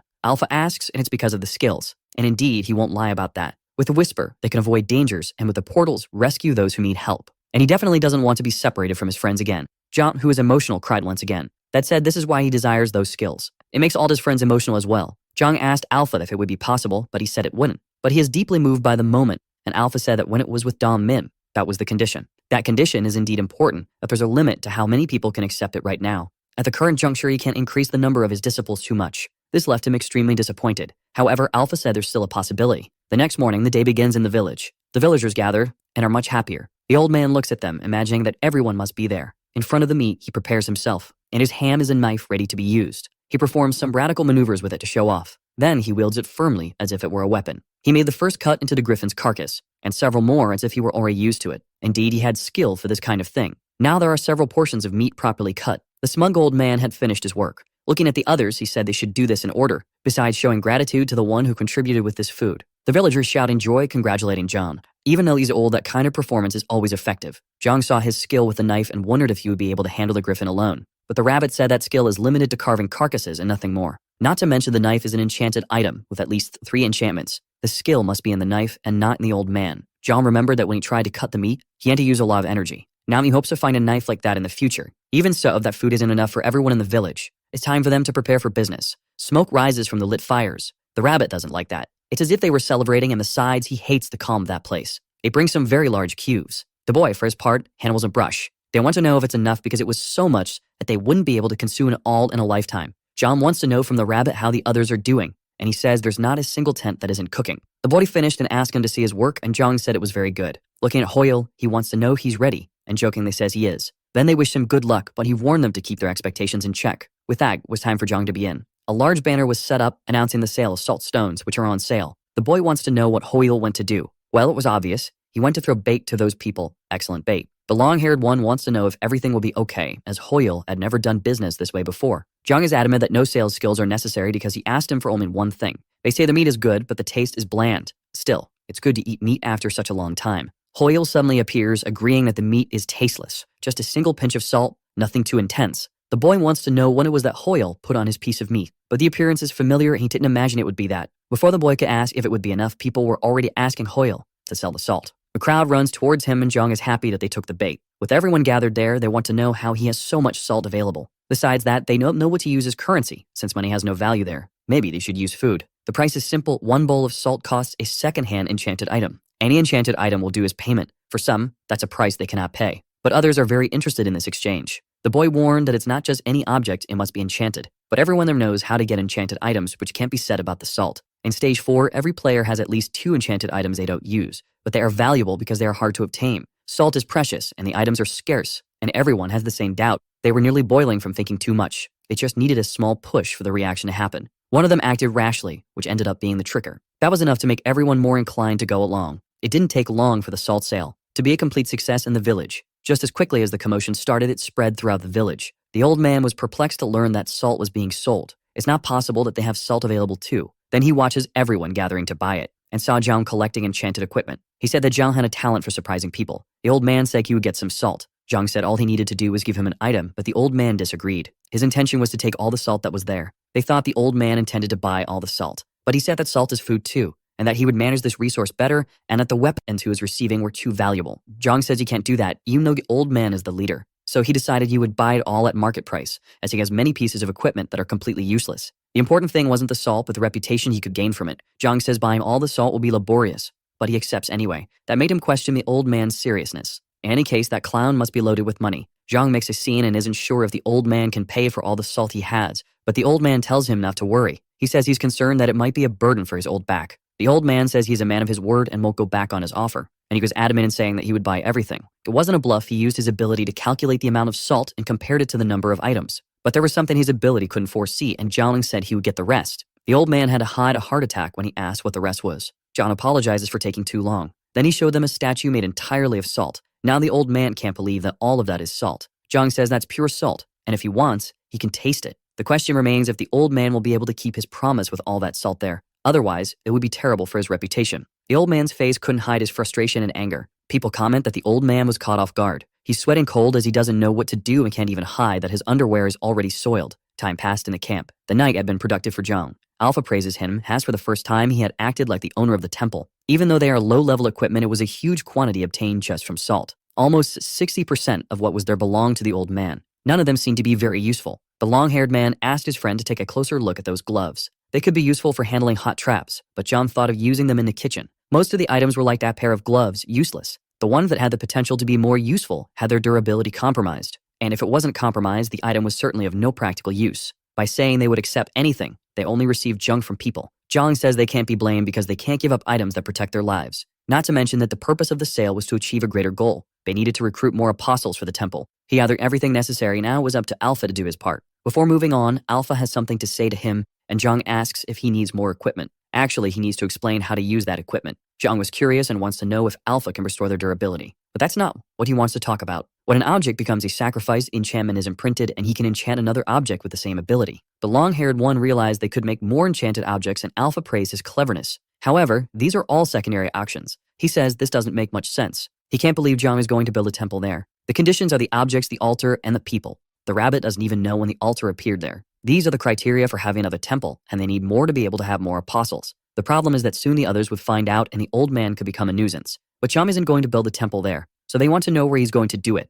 The night continues in their village. Looking at the stairs to the underground, he can no longer see the end of the tunnel. Even in that void area, he could never predict the dangers that exist underground. The boy told him to stop daydreaming and come help them because he knows he's only pretending to be concerned to avoid the hard work. He said his hands are too big, and the long-haired one asked to take a look at them. Looking at them, he said the task would be easy for him. Just rub your hands and the hulls will come off the grains. That's how you make rice. He wanted to know how the long-haired one knew this, but he learned it from Sung. In fact, that work was therapeutic for him, almost like meditation. Hearing that, you could only imagine that the long-haired one was a weird guy too. The rabbit says he knows how he feels. Zhang is complicated, and when he starts digging, only God knows what he'll do. From down below, he scolded the rabbit, who didn't expect to be overheard by his boss. Faced with that huge rock, he's wondering if he should use it or not. The equipment he got with the salt, and he's going to enchant it with even more things. His strikes on the rock are now powerful. His stone-breaking ability had 2 important steps. He needed to place the spike in a spot and hit it with a hammer, 2 necessary steps when using the 2 tools. But using the pickaxe, he became even more efficient. After a lot of work, he sighed in relief. There was a lot of space now, and he thinks he overdid it because he got excited. His friends say they're done with the rice. Even though he's far away, he can hear them well, maybe because it's this artificial cave. So he asked them to come down and for one of them to cook the food. The man stayed to cook and asked his friends to be cautious. The long-haired one was already surprised when Zhang made the furniture, and now he's even more impressed with everything. Arriving at the temple hall, he came across something even more incredible. He couldn't believe what he was seeing. There was a large plantation there, and he thought the wheat Zhang had given them was all he had. The truth is, he has a lot in his inventory, and he couldn't leave the ground uncovered, as it would be a waste of space. Since they're there, they want to know how they can help. He and the long-haired one will harvest the right grains, and the boy will protect them, as there might be skeletons around. The long-haired one didn't expect his friend to be afraid of skeletons. It's not fear he feels, he just doesn't want them near his precious wheat. So he started harvesting the grains. The long-haired one was also helping with the harvest. As for the boy, he was alert and focused on protecting the perimeter. Jog looked to the side for a moment. His other friend was there along with the rabbit. In his hands was a large pot filled with food. There was a lot of cooked rice inside, and it smelled good. That made those working very happy. John blew on the rice to cool it down. The other 2 were also very enthusiastic. Now they had everything, happy people. A large amount of sacrifice material,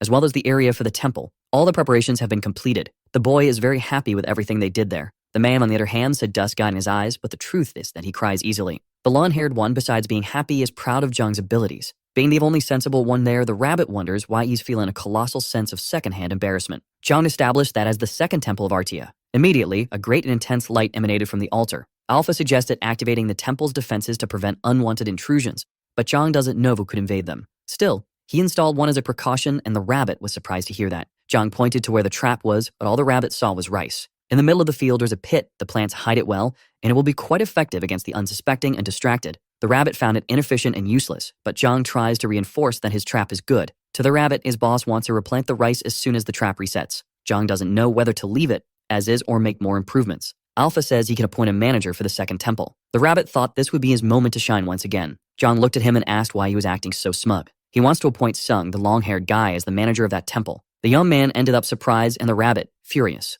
But Alpha said that wouldn't be possible. The rabbit said a manager needs to have experience, and Zhang said that if a rabbit can do it, anyone is qualified. But he is better than the other rabbits, and the long-haired guy is just normal. Alpha says it's almost like that. A manager needs to transcend their peers. That's why most managers are animals. The more unique they are, the easier it is to meet the criteria. He kicks up a fuss, saying he's the only capable one among them and wants to be a manager. Zhang is comfortable giving him more power, but he needs more apostles. Since it's his only option, the rabbit was named the manager of the second temple as well. He feels the power in his body. Now he's a transcendental rabbit, but to them, he's just a talking rabbit. He said now he could have a name too, to his boss's surprise. After that, he was finally ready to have a name of his own. So he asked his boss to name him with a noble and powerful name. Seeing his name, he asked his boss if it wasn't a mistake. The name you expect to be something noble is just rabbit. Jung says it's better than not having a name, and he is a rabbit, after all. This made him furious as in the end, nothing had changed in his life. Thus, both Sung and Jin were accepted as disciples of the Dragon Temple. This granted them more skills. They can use the whisper to talk among themselves, as if it were a virtual conversation. However, the number of apostles has a limit. Hoyle preferred the other two as apostles because they have more combat experience. Thus, a long search for apostles had come to an end. But in the village, there was someone who couldn't sleep. The old man taps his fingers impatiently. He's sitting on his throne thinking. He doesn't quite know what he's feeling, but he thinks it's anxiety. From his experience, he assumes his life is in danger. Maybe the griffin meat was poisoned, but it tasted too good for that. Perhaps it was the salt, but if it were, it wouldn't be salty. He can't imagine any more possibilities. He used his ability on himself to discover what was bothering him. The answer he found was Joan. Two young men are talking about what they need to do to kill skeletons. It was his first time on guard duty, and he had no field experience. This made his partner worried because, alongside a rookie, he's also in danger. But there's a special sign every time they appear. A tombstone sprouts from the ground. That's the sign they're coming. He can't say why, but whenever it appears, they need to react quickly. Even if you break their limbs and spell, they won't die because they're already dead. Thus, they're at a great disadvantage. They cannot be underestimated. The defense strategy is to find the tombstone and destroy it. If he didn't know this, he'd be in trouble, and now he wants to know what the tombstones look like. Then the young man points to one that just appeared. Now he realizes what's happening. This terrified him because there are so many. He then told the other to go inform the old man about what's happening. From the underground, they hear movement and assume something must be going on. The long-haired guy wants to go there because he has a bad feeling about it. The old man orders the builders to reinforce the barriers and the warriors to prepare for battle. No wonder he was feeling anxious, but he doesn't know why these skeletons are bigger. His ability tells him there's no option this time, they will need to fight. Even though he's old, there are things he must protect, like his precious village where he lives. He shouts for everyone to protect the town. The skeletons advance on the village in hordes, but the player's barricade has already been formed, ready to defend. The first of them charges at the hostile mass, destroying the first skeleton with ease. Near him, one of the skeletons prepares to attack, but there is another player ready to fight as well. Thus, the skeleton has its chest pierced by his weapon. The others begin to shout in unison, ready for war. The session of dismembering skeletons begins. They are crushed and dismembered without mercy. One of them prepares his spear to be thrown and hit the bald head of one of them. Even though they are only bones, the battle is dangerous. From above, the old man watches the battlefield. This is never a pleasant sight to witness. For the battle's end, the gravestones need to be destroyed. But given the formation of the battle, it's impossible to reach the gravestones. It doesn't take long for exhaustion to show among them. Now that player is completely unarmed. With limited physical strength and stamina, the humans are at a disadvantage because the dead never get tired. The chance of victory is becoming more and more scarce. The thought of that possibility makes the old man smile. It doesn't matter if they have a chance or not. That particular situation is important. With one strike, he destroys a skeleton that was nearby, resisting as their only chance to survive one more day. He looks to the side, watching the warriors. One of them is already exhausted as there are many skeletons. Looking to the other side, he notices the same thing. The girl is also very tired from fighting so much. A prolonged battle, they have no chance of victory in this context. The more time passes, they can only feel one thing, and that thing is a brutal and intense fear. When someone is scared, the body trembles and moving becomes much harder, making it difficult for them to show their potential. The old man soon noticed the agitation of the village residents. To overcome that difficulty, he needs to raise everyone's morale. He took a deep breath to shout. He called all the village residents from the void. Some heard the old man's voice in the middle of the battle. The battle is fierce, and some are already thinking that victory is impossible. But they should think carefully about this. About all the hardships they faced, the courage and perseverance that brought them here, as well as all the good times they had together. That's the reason they have to keep living. Even those who were scared stopped being afraid, and the tired ones became more motivated. They need to survive so they can return one day to the world they belong to and escape this hell. Surviving the dungeon, that was the routine of many there. Routine can make dreams seem distant, but remembering the goal can give strength to the weary. They need to return home. The old man's speech encouraged them by reminding them they can get out of there. He thought they wouldn't win, but he remembered that losing is not an option. Determined not to die there, the fight intensified. They were clearly more motivated, and the old man believes that a miracle could happen now. Jiang said that was a heartfelt speech. The old man looked back surprised by the boy, because the true miracle had just arrived. That is definitely a cliché, one of the most mediocre ones. For the rabbit, it would be embarrassing, but there's no better word to describe them now. They are heroes. The tired fighters looked on in admiration. Those lightning bolts descending with the blades. Definitely a powerful and fierce strike. Not even the old man imagined the long-haired one was that strong. That sword that controls lightning seems to be a formidable weapon. But the boy says it's not just the weapon that matters, and asked him to watch more closely what he would do next. He closed his eyes while holding his bow. When he opened them, a yellow energy enveloped his arrow. What really makes the difference is the skill. A woman said the child was incredible, which made the child annoyed. He quickly snapped back to reality, noticing Hoyle was missing. One of the fighters had been injured by one of the skeletons. The strike made him drop his weapon to the ground. Hoyle says it's not cool that a dead man wants to take the life of the living, and walked towards the skeleton full of anger. The monster hesitated for a moment. However, it drove its dagger into his stomach. That wasn't what he was expecting. A skeleton had caught him off guard. The monster smiled at its feet, thinking it was tough. But Hoyle was just playing around. With a single blow, he turned the skeleton into a big jigsaw puzzle. The boy doesn't know how Hoyle is still alive as he was stabbed. Hoyle's skill is replay, excellent for a tank like him. Seeing all of this, the old man swore that he was just a useless novice. Not to mention Sung, who by himself is an enormous destructive force. Meanwhile, Jin can deal damage from a distance with his bow. And there's also the physical resilience of the old man. Now the elder realizes that the three of them together are an unstoppable force. They definitely make a well-prepared and balanced team. Zhang doesn't understand why they're fighting outside when they could use the fence to their advantage. But the old man says that was the best option. It's hard to find good quality wood around here. The barricade may look strong, but it wouldn't hold much. Not to mention there are many who fight in close combat, so they need to be in front of the fence. Zhang said the fence is useless then, but the old man insisted it still has a purpose. With that many enemies, the fence reduces the directions from which attacks can come. It may be hard for a beginner to understand, but Zhang interrupted him, saying it's too complicated. It's not simple enough. Hearing this, the old man was outraged. If that's the problem, then they need a better fence. He asked if the skeletons are capable of jumping, and the old man says they only march forward. Curious, he wants to know what Zhang is going to do. But before he could get his answer, he was truly surprised. Zhang was building a wall for the village. The skeletons quickly tried to bring the structure down. They could try as much as they wanted, but they wouldn't be able to do anything. Now there's only one more thing to do. Through a whisper, he wants to know if Sung and Jin can hear him. Immediately, they confirm they can hear him. He's going to separate the people from the monsters and needs their help. Sung should come to him while the boy should stay with the old man. But he doesn't know how to find him among so many people. All he had to do was look around. As a mark had been made on the ground, Sung looked up, impressed. Jin was also impressed by what he saw.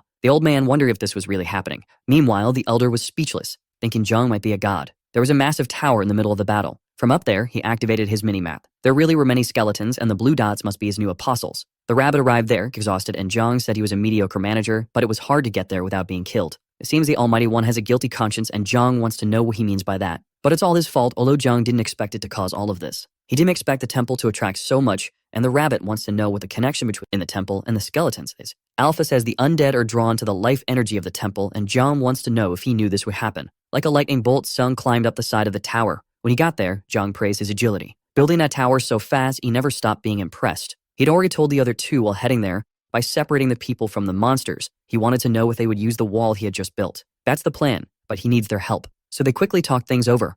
After the conversation, Sidam understood the plan. Zhang spoke to Jin, who still hadn't found the old man. He told him to prepare to close his eyes. Sung stood with arms wide open at the top of the tower. Having fought them, he knows it would be difficult for even him to handle them all. Apprehensive, he wants to know if Zhang is sure he can win. Confident, Zhang said yes, and that soon he would see his friend. More at ease, Sidam only asked him to hurry, because he could be caught by it too. Zhang wants him to make a signal with his lightning, to use all his strength, creating something similar to a beacon. It's possible to do, but Sung asked if it wouldn't be a waste of energy. It wouldn't be, because that way he would be able to get everyone's attention. In the elder's speech, he shouted, not everyone heard him. But up there, Sung's light would be seen by everyone without exception. He needs Sung's help to save the people down below. That's the only way to save everyone in the village. This selflessness makes the long-haired one happy. He's been here for a while now, has worked hard to stay with his friends. But in unfavorable and complicated situations, he was confronted with harsh realities. They thought he wasn't capable of doing anything more. Seeing that Zhang wants to save everyone is motivating. And if that's Zhang's intention, they no longer have anything left to wait for. Jin noticed his hair starting to lift from the static electricity. The signal is coming,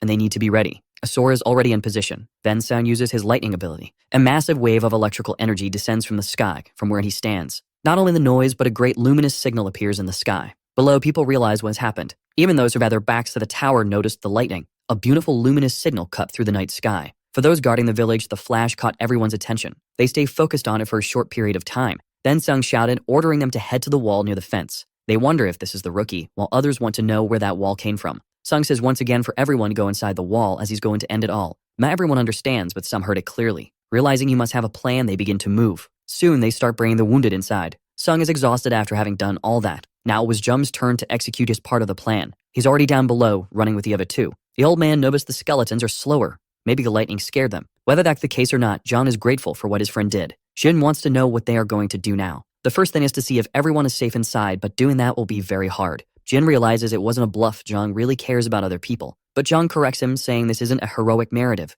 Now everyone there owes him one. Jid didn't expect to hear that. Johnny's happy that everyone there owes him their precious lives. Once this battle is over, he's going to get some good equipment from them. Doing all that took more effort than he imagined. He's collapsed on the ground, drained of energy. Sung isn't sure if he passed out, but he knows for sure he overdid it. Jin is running in a panic, calling for Sung. He reaches the top of the tower, terrified. Since Sung didn't come down, he was worried about him. He got carried away and used too much force, which made him black out for a few seconds. Finally, he remembers the whole situation. He wants to know what happened to Zhang and if the village is safe. Jin asked him to calm down a bit. Now he needed to listen carefully. At first, he didn't understand, but it was possible to hear a sound. Jung's name is being shouted in unison. Sung asks if that's really what he's hearing, and Jin says he should go see it too. Looking down, he lets out an honest laugh. Jung really hasn't stopped surprising him. The villagers are celebrating. Everyone is shouting the name of the one who's crucial in saving them. There isn't a single person who isn't happy with him. The rabbit sees all of it and says none of this would happen if they knew him like he does. Jung tells him to shut up and threatens never to give him meat again. He could really be evil sometimes, and Jung told his lovely manager to give a smile. He told the others to enjoy the victory while it lasts. The old man arrives at the tower, complaining that it's too high to climb. From above, it can see people surrounding Jung's elephant. The old man had to climb up because he was already feeling ashamed. Jung's now a celebrity. The people are in an uproar over him. Looking down from the top, Sum was also happy with the result. Besides being incredible, there was even a golem to use. In fact, even though it looks different, that's definitely a golem. Sum wants to know what happened since he was unconscious. The old man isn't good with words and doesn't know how to begin describing it. Jin got irritated and said he would explain how everything happened. They thought the wall would only serve to protect the people. They were with it, checking if anyone was still outside. After making sure everyone was safe, Jin thought they would finally rest a bit, but that's not what happened. Jung prepared to use a skill. He used the strength of the horned bull. It was really something incredible to witness firsthand. He started positioning bricks he had in his inventory. Everything seemed too simple to execute. He used basic movements but achieved formidable results. Jung was completely focused and determined. The villagers ended up witnessing everything. Besides giving them meat, there was also all that salt. This guy was helping them now. There's only one word to define him. He is simply incredible. But his plan didn't end with just the wall, and he asked the rabbit where he installed what he had requested. He told him to look at the map because he placed it in the planned spot, and it was very hard to do it without being seen. Thus, he praised his manager's work. He couldn't join the battle earlier because he might hurt someone. With the field cleared, he called his golems to the battle. Soon, they began emerging from the portal. The sight of them left people speechless. There was no resistance the skeletons could offer now. Some now understands that Jung was indeed the one responsible for saving the village. From afar, the old man observes him. The situation for him is not looking good. The villagers were already on Jung's side, and if the old man wanted to survive in the dungeon, he couldn't oppose him. Jung from above spotted the old man. The will to live is truly a peculiar motivation. In a loud voice and smiling, he said that Jung had done an excellent job. In the village, the day finally breaks. Through the streets, he hears some murmurs. As he passes by, people ask if he slept well or inform others that Jung is passing by. Perhaps due to the hardships of the previous day, but everyone seems much friendlier now. The battle is the topic of the moment among them. Despite Sung's feats, they can't stop talking about Jung. The rabbit says it's all his fault, but at least everyone is safe and alive. He just hopes Sung doesn't blame himself too much. But the rabbit says, unlike certain people, Sun has a conscience. Although he was sensible, he received a few knocks on the head. Alpha wants to know when he's going to collect the equipment, but John wants to know what he's talking about.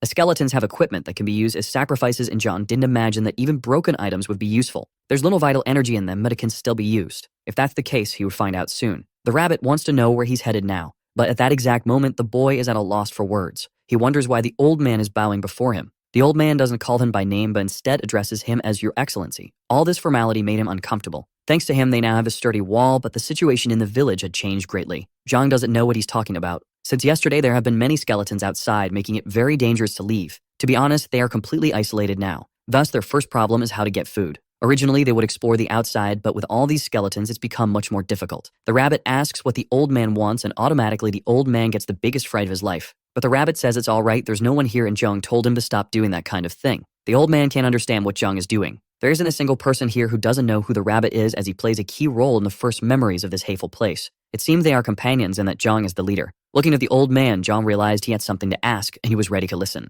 After looking at the wall, the old man had an idea. He asked if it would be possible to build a bridge. If there were a bridge as high as the wall, the skeletons wouldn't be able to reach anyone. With a safe route, it could leave to search for food again. The rabbit said that the old man still knows how to think because his idea isn't bad. Zhang wants to know the distance from a village to the nearest dungeon, and it's approximately 3 times the village's perimeter. Thinking about it, he concluded there should be no problem building a bridge. But he has no intention of doing it for free. He suggested they go outside to make an estimate, which surprised the old man. Outside, some were startled by the rabbit, but the old man said he was Zhang's companion. After the last night, not even walking with the rabbit negatively impacted Zhang's reputation. The villagers seemed to have blind faith in him from now on. That wall is indeed very solid, and while observing, some wondered if the rabbit was really his companion. Zhang said that these were the precious items he had accumulated so far. All that dirt he had collected with his own hands, to the old man's surprise. His life in a dungeon is all about building things. Finally, the old man seems to understand more about him. He didn't imagine he had gone through so much difficulty, but Zhang says it's all right. Eager to get started, Zhang wanted to make an estimate for the bridge. Since he was going to use his items, he would like to receive something in return, starting with the equipment left behind by the skeletons.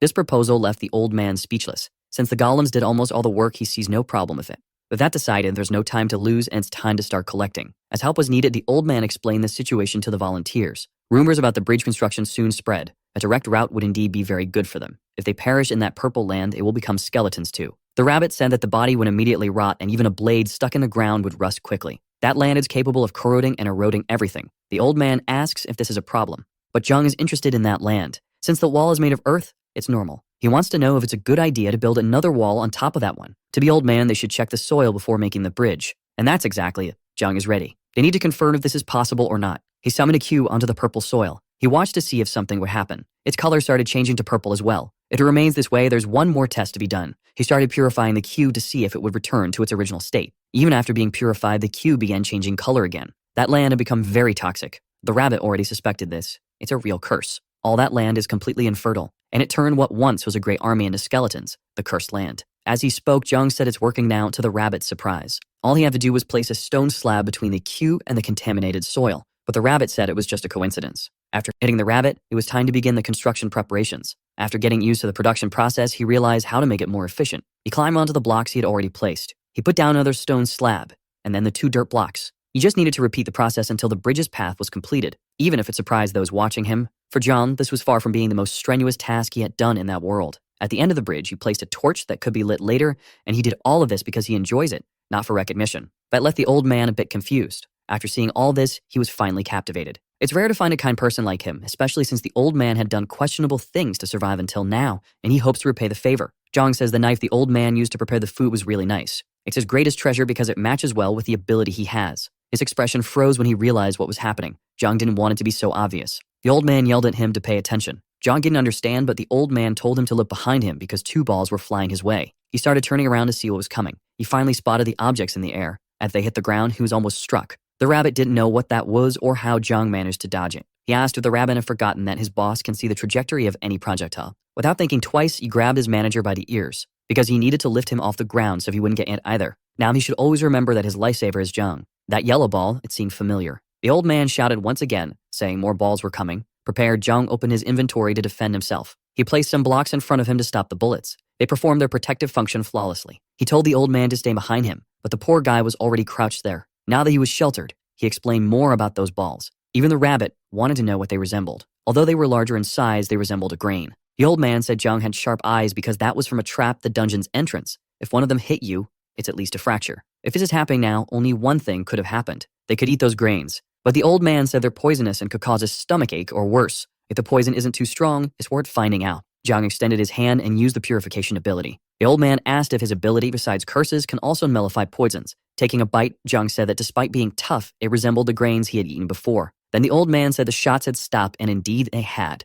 Jong wanted to know why they had stopped. The plants take time to replenish their grain stock. That was a relief to know, so Jong looked seriously at the rabbit. He ordered him to collect all the grains, much to the rabbit's displeasure. He couldn't wait to try a green one. The old man even offered to call more helpers for the task. But it's better that they go back together as there are more things they need as well. The bridge is now properly built across the cursed land. Sam, watching her, said that his friend had once again done something incredible. After walking for a while, the old man was tired. John wants to know where he's going to place them, but there must be space. He saw how the earth was piled up and can't tell if the young man is a human or a professional excavator. Not to mention he doesn't want to get any closer than this. However, he doesn't want to have any enmity with Jung in any way. Jung asked if the old man was ready to head back as it was already getting dark. The sun had begun to set on the horizon. All of that had been done in a single day and the bridge was very well built. Up ahead, he notices something happening. A lightning bolt was approaching their position. Sun had just found them. It was great to have found him returning to the village where everyone inside is safe and sound. Now it was time for them to return there too. Jung asks if something happened. Regarding the equipment left by the skeletons, Sun had already collected everything.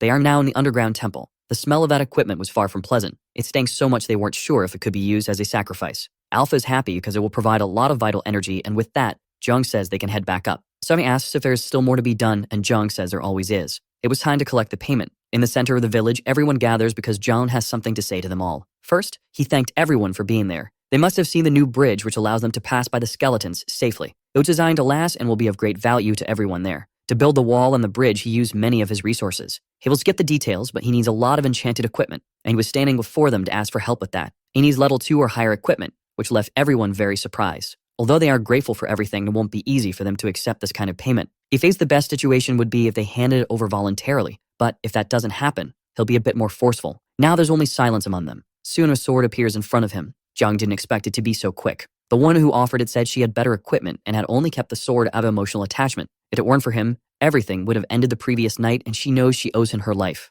She asked him to accept it, as even though it's hard, she means to pay her debt. After finishing speaking, she asked the others if she was it right. Soon, equipment started raining in front of him. Another day passed in the village with him receiving a lot of equipment. By morning, he and his friends were gathered. Sung asked if they needed to go to the dungeon without him. Jin didn't want to be separated from him as they had just reunited and now they would protect him. The old man wants to know the reason for this. Jung says that if he makes a mistake, it will be embarrassing and he'll show them once they return from the dungeon. Judging by his smile, it must not be anything serious, but still. He wants to know what Jung is planning and the rabbit asks him to grip harder. But Jung assured them he would join him in the last ruin. They just need to tell him when they are close to it. If he intends to meet them alone, that could be dangerous. But he won't do that, he's going to send the rabbit. In his defense, the rabbit says he can find another guide and being affiliated with the Dragon of Life, he can't kill. But all Jung needs is for the rabbit to open a portal near the ruins, nothing more. Sung isn't too happy with that suggestion. Even though it seems like a safe method, it still worries him. Dungeons make players stronger, and he's concerned about Jung's progress. But Jung asked them to trust him once again as he has his methods to make things work. Sung listened carefully and decided to trust him, not trying to persuade his friend otherwise. Thus, they left the village with 10 more people,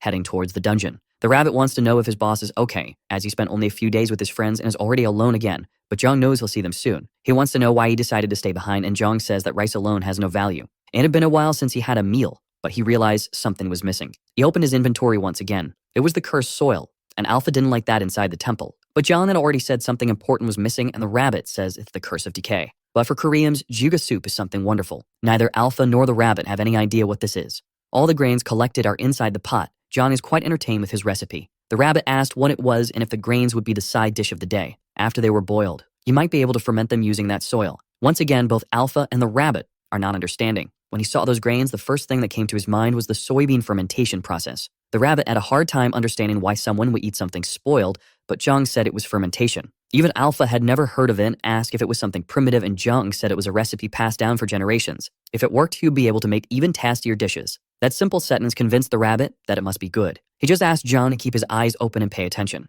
After the grains were cooked, it was necessary to grind them in a mortar. Then he shaped the dough into something similar to a square. With the sunstones, he made them dry quickly. He also tied some grains that had dried with the sunstones. Looking at the rope more closely, the rabbit wanted to know if they were really made of grass. Looking at him, Jung said the thumb die on that rope would help in the fermentation process. The rabbit just wanted to know how Jung knew how to do all these things. With everything organized, Jung was quite pleased with what he had done so far, but the rabbit said it looked like garbage. While being scolded, the rabbit said he couldn't be the only one who thought so, and Alpha agreed with him. Jung could only lament that they didn't know anything about the flavor he was remembering. The block with the cursed sand was still there. He just needed to figure out how to make use of it because it could significantly reduce the fermentation time. To the rabbit, they didn't need to rush anything, but Jung didn't want to wait several days. Using an iron bar, he saw that the curse in the block was still very strong. Looking at the result, the rabbit asked if he couldn't combine that sand with the stones. At first, he questioned it, but then he ended up having an excellent idea. Feeling happy, he hugged the rabbit tightly. Even the rabbit couldn't believe the advice he had given and said he just spoke off the top of his head. But Jung already had a block made with stone powder.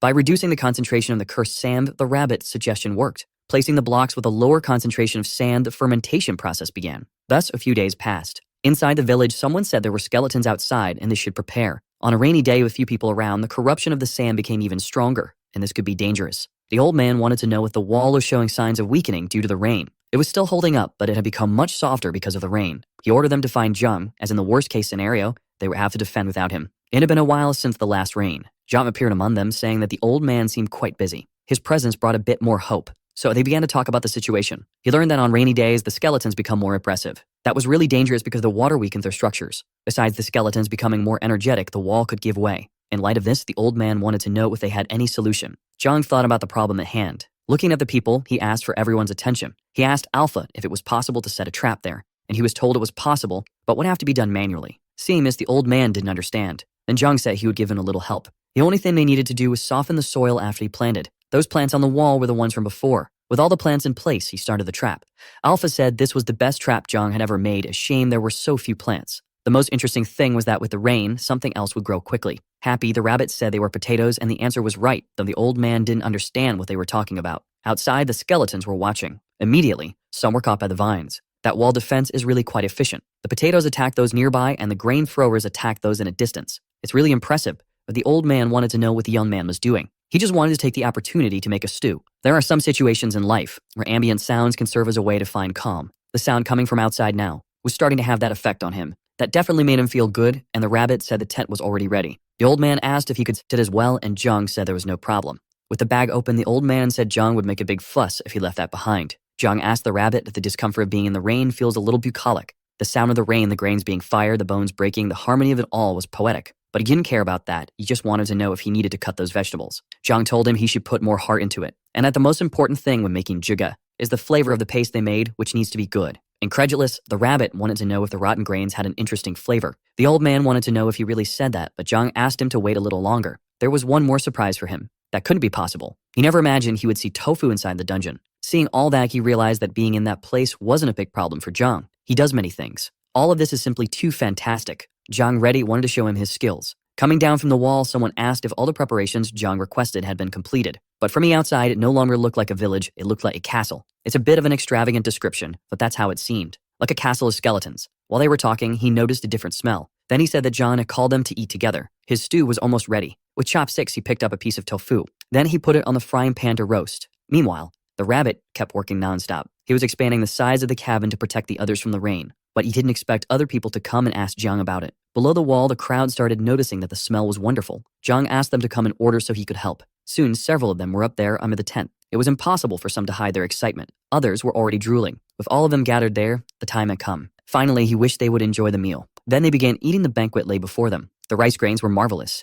He never imagined he'd eat tofu in the dungeon, and it was perfectly tender. And the best part was the jjigae, which was beyond words. He just wanted to know how Zhang does all that. He's like a god. The rabbit didn't understand why they were getting emotional and wanted to know if the flavor did that to people. Zhang told him he had already eaten 3 times and the rabbit wanted to eat another bowl. He had made all of that with his own hands and shared it with everyone. That left him completely satisfied. A special glow caught his attention. He earned an achievement by making everyone happy. This recipe tasted better and helped protect against the cold. Seeing the reward, he noticed it added 10% more flavor and gave 20% cold resistance. They started commenting that it tasted better and that they felt less cold now. Koreans need to eat rice, and he wanted to know if the cold resistance increases cumulatively. But the rabbit said the effect would wear off with digestion. He wanted to know if it was okay to eat without worrying about the enemies on the other side, but Zhang said it was safe up there. Alpha said they couldn't climb the wall, and that was what Zhang had expected. Looking down, he saw the skeletons being slaughtered. He laughed joyfully at that, but the rabbit thought he was getting too confident. Once again, a bright flash appeared. Zhang was happy to see it. It seemed like this was the day for achievements. He was just eating without doing anything else. He didn't expect this. For destroying 1,000 skeletons, he's now twice as good at breaking bones. The fracture in the skeleton's skull started to grow. Zhang placed his hand over it, then crushed the skull without any difficulty. He didn't even have to touch it properly. The power he had received was truly strong. The old man said he also received the title of Skeleton Destroyer. Indeed, he has it too, but even so, he struggled to survive. Having been there for so long, it's expected that he's gained a few things, which is why he fought well despite his age. Zhang wanted to know if this ability stacks with weapon use, and the old man thought it did. Now he wants to know if it applies to that as well. From his inventory, he took out the boar bones. It actually worked. Now he can eat the bones, and the rabbit said he looks just like Pokyu. He asked the old man if he received that after defeating 1,000 skeletons, and what would happen if he destroyed more of them. But he couldn't say because after destroying almost 2,000, there was no change at all. Since he achieved that through the traps, maybe he'll discover the result if he waits long enough. Alpha said they could improve a trap with the vital energy they accumulated. Zhang thinks it's a waste, but Alpha says improving the temple's management benefits the temple, though there's not enough energy yet to enhance the portal. The old man asked the rabbit if he was talking to someone, and he said yes,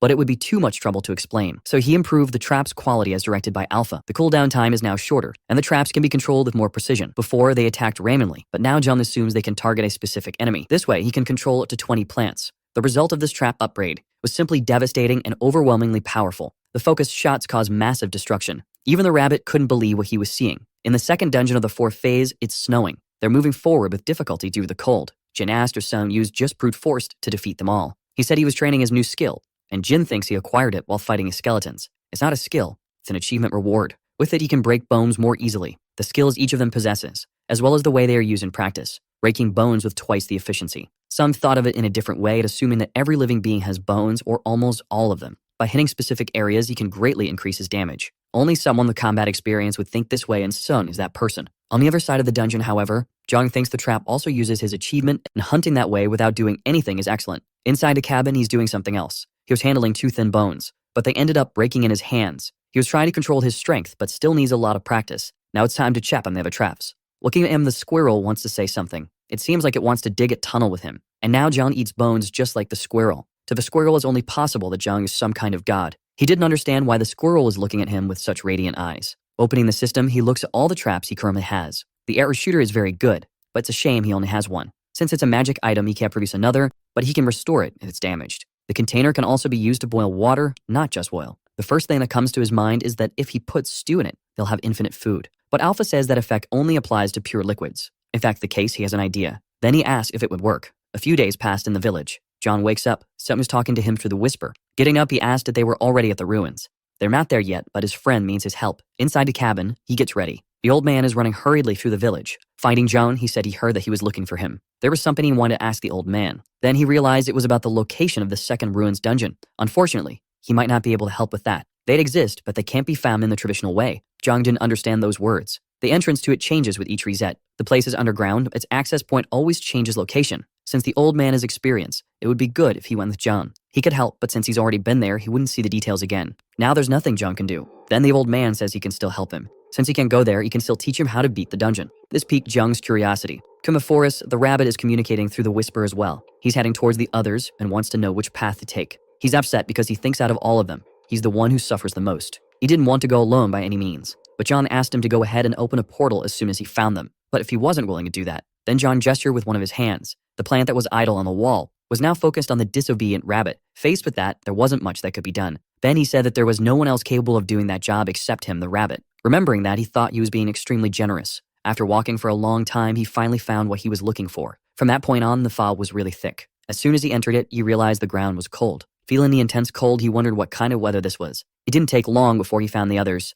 In a whisper, he told John to create a portal. Meeting up with his friends, he asked how they were doing. He quickly noticed it was very cold where they were. Sung said he should have warned them to come dressed warmly. Now that he's there, he wants to know what's wrong with them. He suggested they warm up before talking. Steam rose into the sky. They were all inside the adapted elephant. The three who were out in the cold were relieved to be in a warm place. The effect of the silver stones was really good. It even felt like they were in a dream. Outside, Jung said he would be brief. Taking advantage of everyone resting, he wanted to build a tower quickly. It's always very useful to be able to use the minimap. The rabbit suggested building the portal underneath the tower, and indeed the idea was good. He only asked his boss to dig, as he would make the portal. Inside the elephant, they sipped some tea. While they drank it, Jung asked if it was good. It was wonderful. It even reminded them of Korea, but there was something someone wanted to talk to him about. He asked for another cup of tea, and the rabbit thought they had only been called there because of the cold. Outside, the snow continued to fall intensely. John received a vague explanation from the old man, saying they needed to find access to the ruins. Sung said his friend might find it, and Jung asked if they hadn't found some mysterious lithograph. It was the old man who had mentioned it to him,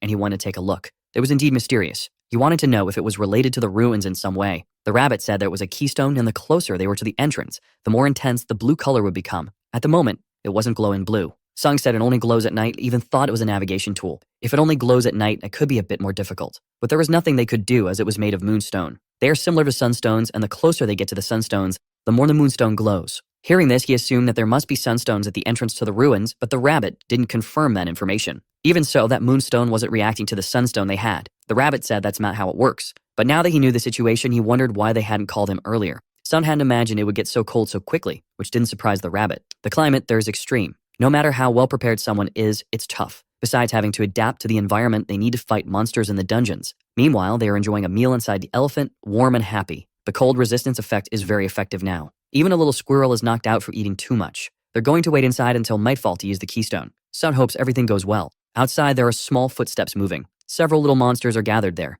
The little monsters gathered are ready to cause some dangerous mischief. One of them starts to shout menacingly. Inside the elephant, Jung asks what that sound is. Sung stands up, asking everyone to prepare for battle. So they exit the elephant, bundled up and ready. Jung asked his friends to take what he's about to give them. He threw something similar to a fur coat to them. Sung wraps himself in it and thanks him. The little monsters stare at them without doing anything. Meanwhile, the four of them are prepared for whatever might happen. Looking at them more closely, Jung doesn't think they seem dangerous. In fact, they're actually kind of cute. But the rabbit says those are snow gremlins, mischievous and fond of snowball fights. Sung says their tough appearance is actually a deception. But the horde of crazed fentanyl addicts, they charge forward. Sung prepares to defend himself from the attack. These little pests really aren't playing around. Gathering snow from the ground, the first one starts its attack. The snowball flies through the air. Johnny's still in disbelief that this is actually a snowball fight. Sun yells for them to get ready immediately. Then he throws himself towards Jung so he won't get hit by the snowball. It landed on the ground, seemingly harmless. However, from the ground emerged a large ice stalagmite that could have been fatal. They observe the frozen formation behind them. Sun wants to know if his friend is okay, but all he can ask is what just happened.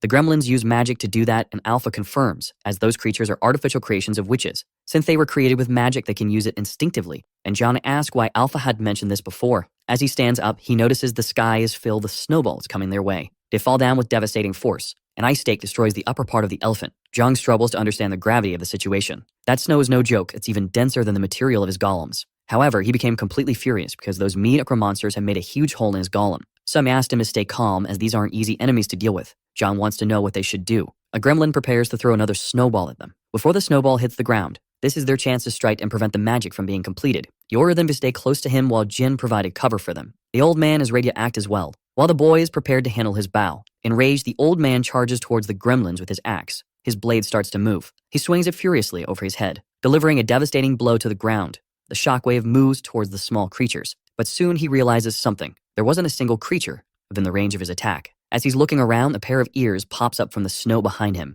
Jin warns him that the danger is behind him. Reacting quickly, he managed to avoid being hit by the ice stake. The little monster smiles, finding the situation funny, but a boot hits its head, breaking the bones that form it. Sung says they are hiding under the snow and should be cautious now. Besides using magic, they can hide in the snow, and in it, they have no movement restrictions. With dangerous attacks and hiding, they are indeed challenging enemies. However, they were lucky that none of them had been hurt so far. What helped them this time was the cold resistance provided by the food. Sung looks around and wonders where John is gone. He apologizes, saying he took too long. A powerful golem had joined the battle, as well as seed shooting plants. John got a bit busy because he needed to make some adjustments to the golems. In the worst case scenario, it would have been dark, but he apologized anyway. The gremlins observe these new enemies as if trying to understand them. Now is the moment when the battle ends. The rabbit can't believe he has heated 4 in the golem. All that's missing is putting a solar stone in there too. When the solar stone comes into contact with the heated floor, the golem gets pumped up as if it's on juice. It increases its offensive capacity. It's the birth of the ultra heat golems. Using snow, those little monsters are really powerful. But if there's no snow for them to use, they're just a bunch of weaklings. Jam orders his golems to start melting everything in their path. His army of ultra golems advances with determination.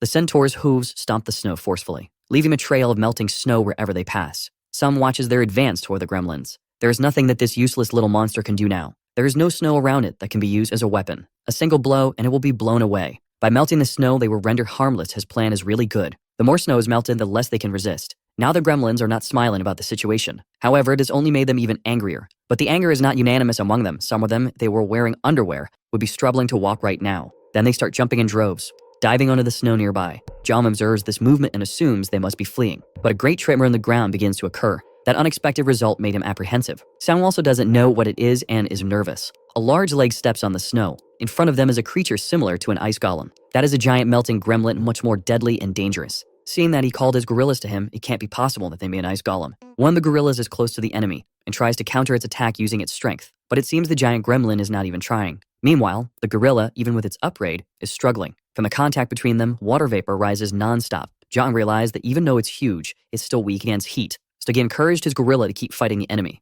However, it had already lost the battle. An ice golem is also capable of using magic. This time, the spikes came out of its own arm. Its body is made of snow, and there are gremlins spread all over it. Jin noticed this while watching the fight. Now he prepares to attack once again. The gorilla is injured and won't be able to defend itself. It was struck again, going straight to the ground. The barrage of attacks doesn't stop. The gremlins are furious. It seems the tide of the battle had turned. Sung suggests they start attacking together, but he noticed his friend is distracted. He didn't like seeing his golem suffer like that. He didn't like losing another golem either. Near Sun, Jin says something close to his ear. Thus, he also learned that the ice golem is made of gremlins. Knowing this, he rushed to share the information with Jam. That enemy is clearly denser than his golems. That's what's reducing his chances of victory. But this only applied when they were in the same weight class. He's eager to see what will happen when he has an absurd strength and weight advantage. The new construction left his friends speechless. That is a golem capable of crushing everything in its path. Not even the rabbit had seen one as big as this before. The ice giant knows its situation just got much worse. It was a ruthless steamroller. To the old man, it looked more like a generic boulder. His friends are still stunned by what they're seeing. To the rabbit, the name wasn't very cool either. The gorillas push that new destructive golem. Gaining inertia, it destroys everything in its path. The resulting force is directly proportional to the mass of the object. It's a simple physics formula. The enraged ice golem prepares to stop the attack. It tries to hold back the steamroller, but it's simply too massive to be stopped. The victory belongs to John, and he's confident in it. The steamroller plows through the ice golem, destroying its entire upper body. Only a portion of his broken body remains. The gremlins that compose it begin to reveal themselves. This left Jong surprised, as he didn't know they had combined to form that. After this part, Sung says it's his turn to act. Then he charged at them with his blades soaked in electricity. A great lightning bolt descends from the sky as the announcement of the gremlins' defeat. After the hard battle, they are inside the elephant once again to rest. Sung says that based on what he observed today, Jong's abilities have definitely improved. Indeed, but he doesn't know what to do with the Ondol, which is at level 2. Ifrim were saving from a crisis, but before he finished, the other two already know what he's going to say. Sung felt the air was playful, but continued anyway, and he and the old man did the same thing as it had been imitated perfectly. But Sung says they're wrong because he was going to say something else. Inside the elephant, they joke around a little more, much to the annoyance of the rabbit, who feels trapped with several children. Thinking they're lost, he asked to take a look at the lithograph. It was glowing intensely with a blue color. Thus, they just need to follow the light. They changed the elephant's course according to the intensity of the light's brightness. Finally, the light shines so brightly that it almost blinds them. Maybe it reached the right place. Outside, they take a few steps in the snow. That tree in front of them seemed a bit suspicious, but the closer they get to it, the brighter the light shines. Jin realizes there's something at the tree's root and the object is glowing too. The rabbit told them to get closer because there would be a reaction when both pieces touched. Sung carefully approaches the other piece. The light is so intense that they can barely keep their eyes open. A system warning says they are heading to the second ruin. A magic circle appeared beneath them, but since it was sudden, they can't tell what it is. The light shines even brighter. Jong notices it looks like one of his portals and is sure they're heading to the ruins. Soon, the light starts to dim. Jong doesn't know what just happened. The system warns that an error occurred and they couldn't pass through the portal. Even the rabbit is surprised that an error occurred. Still, it asked its boss to cheer up. The little squirrel walks beneath the snow and emerges from it, glowing, as if it's playing. Now it's lying down, entertained with the snow. The rabbit had already suspected they wouldn't pass through the gate because Jong is in error. Now that there's nothing to do, he thought about staying there, doing nothing and staring at the starry sky. The rabbit says he can either go back to the village or stay there and die. Those are his options. All he wants now is to be alone for a while, and he asks the rabbit to leave, but it's already outside. He then asks where his boss was going, but even he doesn't know, he just wants to walk for a bit. The snow starts to fall slowly. Looking at him, the rabbit can only imagine that his boss is crazy. In this short time, he built several observation towers. Despite everything, he is still a master at building. At the top of one of them, a small flash appears. Now Jelm is level 2 in his observation skill, but he doesn't know what to do because he's alone and has no one to observe. The rabbit says it's a waste because everything will disappear after the reset and suggested he wash his face. Thinking about the hot water, he wonders if it's possible to die from the cold here. Having a hot spring would be nice. The idea of having a hot spring stuck in his mind, a beautiful starry sky in the middle of nowhere, and a gentle cold at the tip of his nose. He began to imagine what it would be like to create a hot spring there. Now he had already decided what he was going to do. The only thing that could cheer him up now is a hot spring, nothing else. That size should be enough. The height of a hot spring pot is also very adequate. Now all that's missing is the boiling water. For that, he'll check his traps. Putting his hands on the pot, you realize that the temperature is perfect. Whenever the water reached this temperature, it should be poured into the tank and the process restarted. Finally, he started removing his clothes to bathe. He is now in the hot tub, relaxing in the middle of the cold. It is definitely invigorating and even the squirrel is enjoying it. All of this is paradise on Earth, even though it's not on Earth. Outside, the rabbit tries to understand how the water is hot. It must have been his spell. He said the water was hot and Jong asked what he was doing. After the bath, the rabbit said he almost burned himself, but Jong felt refreshed. Since they're walking, he wants to know if Jong plans to return to the village. But that's not in his plans because it would be unfair, so he used the whisper to talk to his friends. Somewhere else, they're beating up ice gremlins. They're all fine, but Jong wants to know where they are. The place has walls that seem to fit into each other. They start moving, opening spaces and closing others. This isn't the first time this has happened while they've been in this place. But Jong didn't understand what Sun meant. Then he says clearly that the ruins are changing. After hearing that, he tried talking to them a few more times. He's worried that something might have happened because they're quiet and saying nothing. Jong is anxious, but the rabbit reassures him because it knows where they are. Finally, he hears Jin calling him through the whisper. Apprehensive, he asked if everyone was okay and why they took so long to respond. He apologized and said there are monsters there too, and only now he managed to relax. He heard Sung speak and thought Jong would be very worried. And of course he is, but Jin says it's not as serious as he thinks. They were all teleported to different points within the ruins. Additionally, it's like a huge maze. At regular intervals, its structure changes. Jin didn't know yet that Jong wasn't in the labyrinth, and he said it wasn't possible due to adverse circumstances. Even so, he thinks he's lost but not in danger. That's what he meant from the beginning. Talking with Sung was like he was in a major emergency. Jin smiles and says that this emergency is Sung's weak point. All of this because he gets lost easily, and he can't deny this fact. Anyway, after talking, he felt relieved. Sung is responsible and Jong knows nothing serious happened to his friends. While walking through the snow, the squirrel came across something. There was a small bump on the ground and he thought it was a gremlin. A creature popped out of the snow, scaring a squirrel. For a few moments, he was quite terrified. However, he soon returned to his normal mood. In front of him are more squirrels, but unlike him, they have white fur. John approaches the squirrel's new friends and assumes the color difference is due to the different environments. Now the little squirrel tries to communicate with them, and they mimic his body gestures. John watches the lively conversation, unable to understand a thing. All that noise was tormenting the rabbit, and you wish you could dig a hole in the ground so he wouldn't have to hear it. John can dig underground. Something is on his mind now. Maybe those little creatures had information about the region, so he thought about asking them where the monsters live underground. For that, he needed to charm those new little creatures. He'd offered them a large portion of bones. With that, the little squirrel was in charge of the negotiation. John asked the rabbit to stay there with them. So the little creatures began to negotiate. The agreement between the parties had been a success. One of them calls Zhang, who assumes he's going to show him the way. With that guy, their path would be much simpler, since the route shown by him was below the surface. However, things didn't go as expected. It seems the squirrel was showing him some useless things. There was more junk there than he expected, and he thought the task would be easier. But those tunnels resemble an anthill. Anyway, it's better to keep going since digging is his specialty. In front of him, the wall had broken, and ahead of him, there was something he didn't expect to find. A giant ant, and he has no idea why it's there. Not only is it large, but the ant is terrifying. John doesn't know if he should run away immediately or not. The rabbit didn't expect there to be ants there. It seems he was right when he said it looked like an anthill. They flee, and the rabbit asks him to do something about it. But he doesn't know what to do now, and Alpha says they're not regular ants, so John congratulated him for being sharp with the obvious. They are witch experiments, chimera ants, but this information doesn't matter to them right now. Their biggest problem is having to deal with those monsters alone. Tired of running, he decided he was going to fight them. So his body began to channel the strength of the boar. Soon the first ant received a kick to the head. John observes the result of his attack. His foot is the one in pain. That ant is really tough. The rabbit said more of them were coming, and they would need to close the hole. Several ants were heading toward them. The distance doesn't help, but he needs to make them stop moving. He threw the staff at one of their heads, but it ended up bouncing off and hitting the wall. Not even that was effective against them. Unable to throw it with more force than that, he doesn't know what to do now. Still, he took more staffs from his inventory, and he stuffed them around the tunnel, making a circle. While he continues planning, the rabbit is completely terrified. One of the ants charges forward fiercely, but it stopped in front of the staff. His plan had worked, and the rabbit was left clueless. The staffs prevent them from advancing because they can only walk forward. Although it was a simple idea, it worked, and that's exactly what he wanted. Using more of his abilities, the rabbit asked him what the purpose of this hole was now. If he closes all the exits, they might end up making one, but by making that hole, it will direct them exactly where he wants. Even though he understood, the rabbit has no idea where he wants to take them. Inside the tunnel, he sets up a few more traps with plants. They're all pointed at the hole he made, just waiting for the ants. The first one came out through the hole and was brutally hit by the seeds. The rabbit is impressed by his boss's quick thinking, was pleased in singing his victory. On the ground, the snow squirrel tries to talk to him. He continued on his way, hoping that John would follow as well, and so he did, much to the rabbit's despair. They walk a little further through the tunnels. Finally, they arrive at a place that leaves him surprised. There's a chest there and some equipment scattered on the ground. He's wondering if they live there. But the rabbit doesn't think so. It still looks a lot like the ant's nest, and they must have messed with the things. It's hard to believe the ants brought the equipment there, but the rabbit says the ants only obey orders. Perhaps it was the witch who made it happen, and the hypothesis makes Alpha understand why the witches turned ants into chimeras. It's going to be hard to find out where the witch is, but now they're a bit safer, and the witch must be isolated from the outside world. The ants might not only serve for defense, but also to gather materials. Since they are being hunted, they're always doing experiments, the riddle is solved.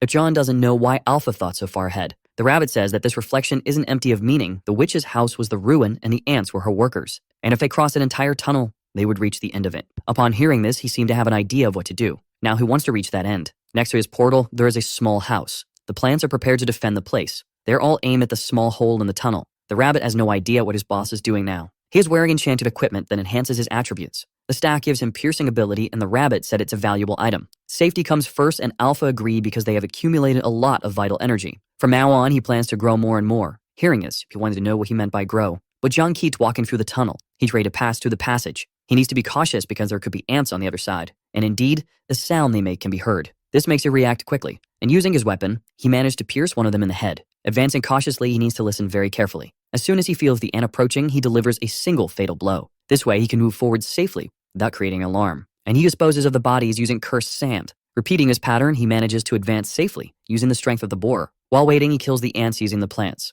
It didn't take long for him to reach level 8. The rabbit wants to know if he will continue advancing, but Zhang said they might reach the ruins. Not to mention his skill must have increased. Killing the ants is now even easier. On the way, he came across more equipment and asked the rabbit to pick it up. As planned, he continued advancing through the tunnel. The ants alone were not a big danger to him. Nothing could slow his progress now. The rabbit suggests that he use the golems. There was no need to take all this risk. But besides the tunnels being narrow, he doesn't know if the ground is firm enough. One mistake is enough to die. He should be more positive. Opportunities to improve skills are scarce. But it's only positive for the boss. The rabbit is terrified. What he thinks now is that he should have acquired another skill by now since he's pierced several ants so far. But that's not how it works. He's terrible at combat. It's like expecting a mute person to learn to speak just by moving their mouth nonstop. He said that even a rabbit could sing if he tried, and that gave him hope that he actually could. But he was soon scolded by his boss. A sound is coming from a tunnel they just found. He warned the rabbit to be careful because an ant is approaching. He patiently waits to finish it off. The ant's powerful foot stomps the ground. Its mandibles are much larger than those of a regular ant. This ended up terrifying Zhang. That is the Chimera soldier ant, very threatening.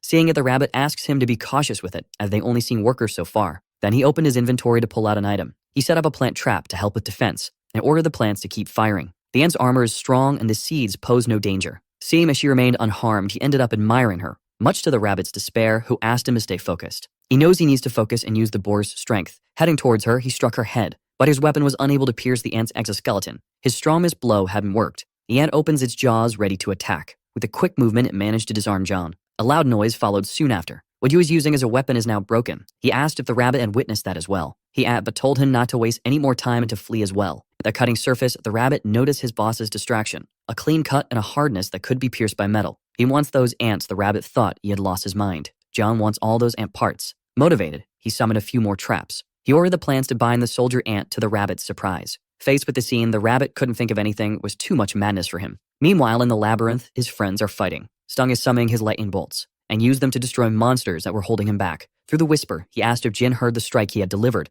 Once again, the labyrinth began to change. The boy heard him and asked Sun not to walk too far, to stay in the same spot. But it's hard for Sun to deal with the labyrinth. Jin told him to make a mess because he would find him somehow. If that's the case, now he feels much more confident. The vines are spreading through the tunnel. The soldier ant is completely paralyzed. After some time, its head is separated from his body. It falls lifeless to the ground. Jiang prepares to touch what he had been desiring. This made him so happy that even a rabbit felt sorry for the ants. Hearing this, he asked whose side the rabbit was on. Then a strong glow began to emanate. He achieved the conquest of clearing the Chamera ant's cave. The reward is indeed interesting. You will receive ant eggs. At the tip of his finger is a very tiny ant. He can communicate with it and give it a few simple commands. It has no compatibility, but at least it's obedient. It would be very useful if it were as big as the others. The rabbit says that for normal ants, this one is already very big, and as he tried to touch it, he got bitten on the finger. He realized that she's quite temperamental and big. Alpha is sure it's a tremor ant, but a baby. It's amazing that he has an ant that can survive being accidentally stepped on, but neither Alpha nor the rabbit like that comment. Trying to communicate with her, he said that ants communicate with pheromones and asked if she knew the way to the witch's house.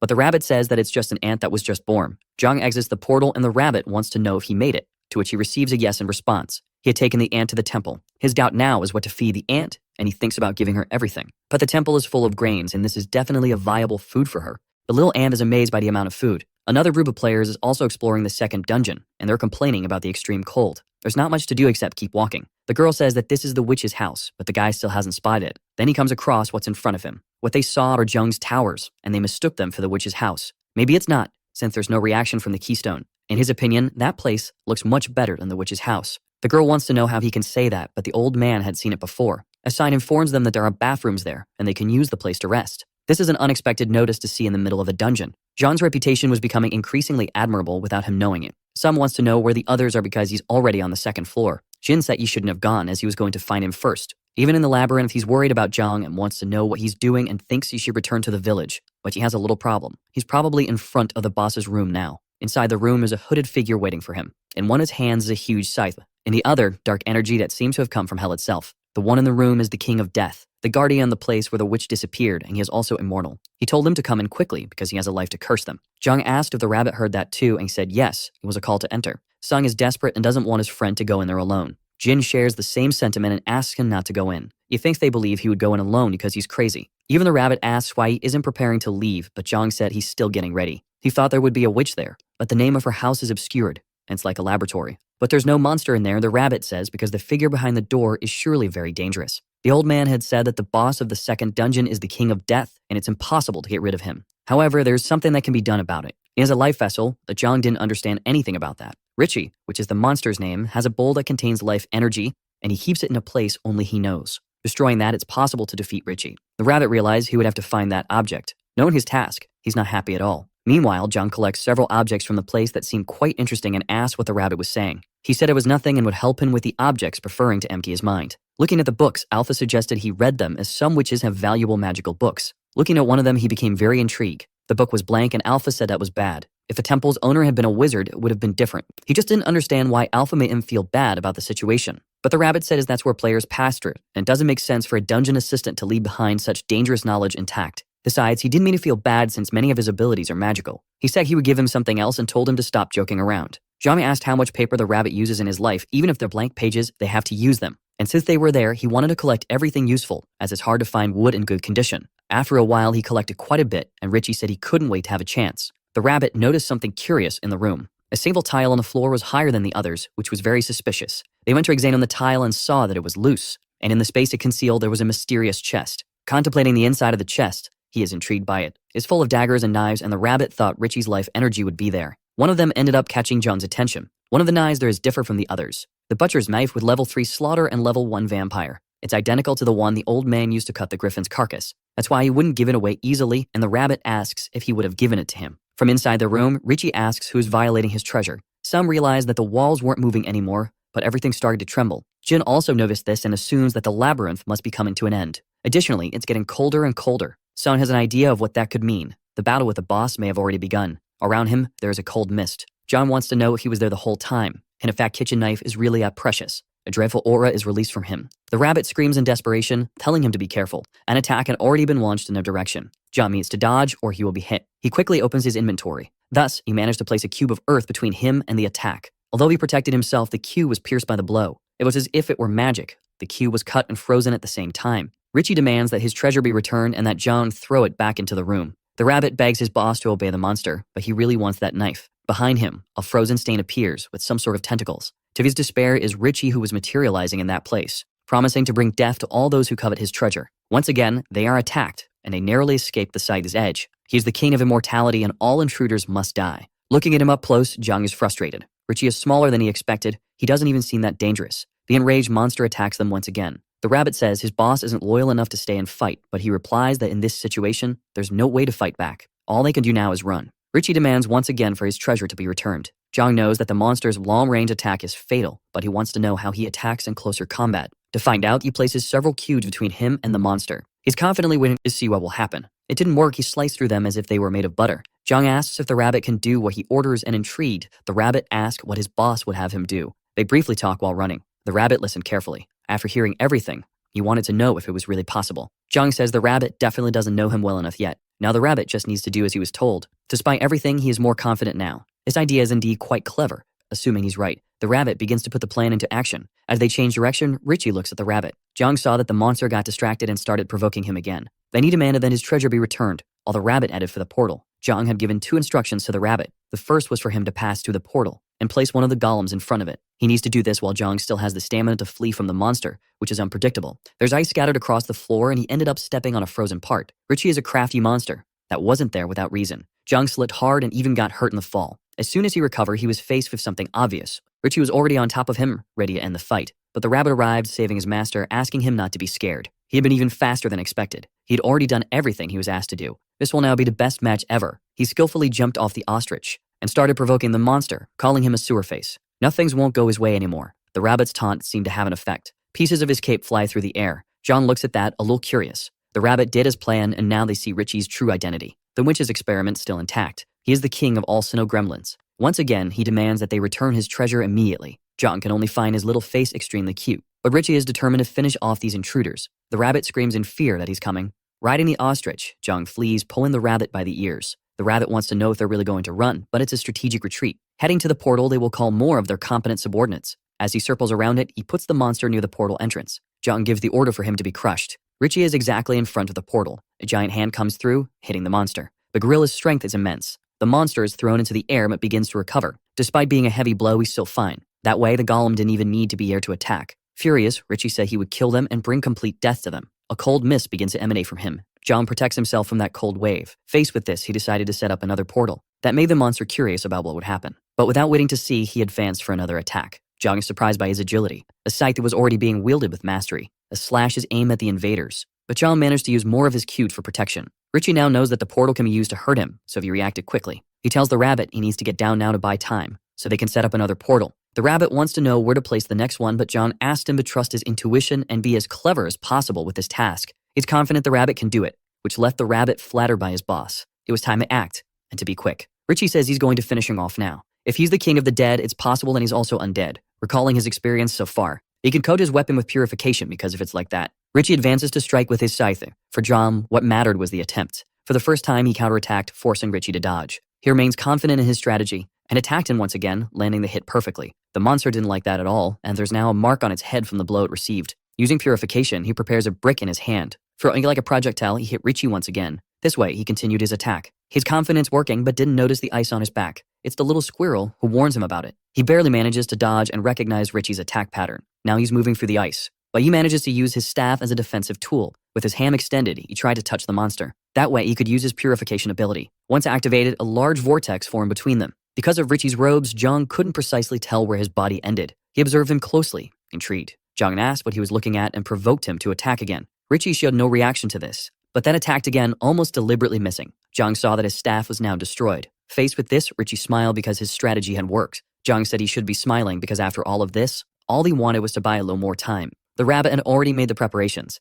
Richie is now surrounded by portals on all sides. They had been carefully positioned there. John gives the order for the beatdown to begin. Hands come from all directions. Richie realized he was in trouble now. He's almost being crushed by all those hands. It doesn't take long for the first one to give him a soft pat on the cheek. The same is repeated by the others. The barrage of punches was brutal, and Richie is staggering. They repeat the beating session. Meanwhile, Jung observes the effectiveness of the plan. The rabbit says that even though it's a powerful attack, Richie will only die if they destroy the vessel and holds his life. Even though that's true, they need to distract him to find that object. So he chose a specific item from his inventory. Tearing the leaves, he asks the rabbit to help. In the middle of the portals, Richie is being beaten. This time, he tries to do something to defend himself, but he ended up getting distracted by something. The pages from the books in the room are scattered on the floor. John was setting some of them on fire. It's time to burn it all down. This is a nostalgic feeling for the rabbit. He really likes setting things on fire. That will melt the ice on the floor and reduce the monster's mobility. The dry paper scattered on the floor is very efficient for spreading a fire. Seeing the rabbit's joy in doing this is embarrassing. With the fire spreading, Jung is sure this is what he wanted to do.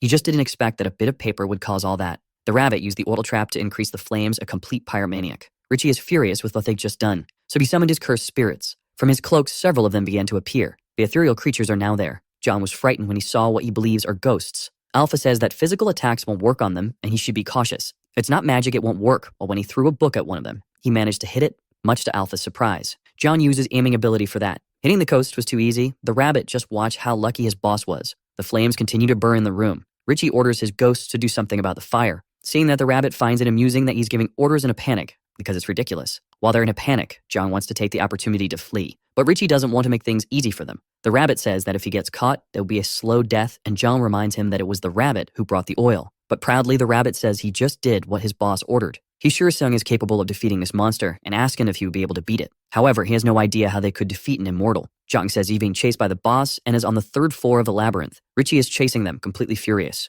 The participants that Sung had saved are complaining about the extreme cold. He tells them they need to go to the boss's room now. They say it's all a labyrinth, but something is going to make a hole through the floor. So he began channeling his energy. Jung is terrified because he thinks he might get caught before finding his friend. He needs to think quickly to survive and find an opening. An ant tunnel connected to the witch's laboratory. The boss room is the last of all of them. They had set that room on fire. In this way, the fire started to spread through the labyrinth. Then he realized he had a brilliant idea. If he visualizes the labyrinth as a trench, the ceiling seemed to be in good condition. But the fire started, it's burning like a furnace. Now he imagines he can use the tunnel as if it were a chimney. So get off his ostrich. Sung says he's going to break through the ground, so he asked his friend to wait a little longer. But Jung asked him to hold off and not do that just yet, because he had an interesting idea. The structure there is quite similar. Now he's sure of it. Richie rushes fiercely to find him. It's time to put his plan into action. He installed the ondol there, which is a 4 heating system. Now the entire floor has heating capabilities. That was exactly what he was aiming for. This way the temperature will stay above freezing and the water won't freeze. On the 2nd floor, the players feel it's getting warmer. Sun asked what happened because it's getting hotter where he is now. Shin asked if he had installed the ondol.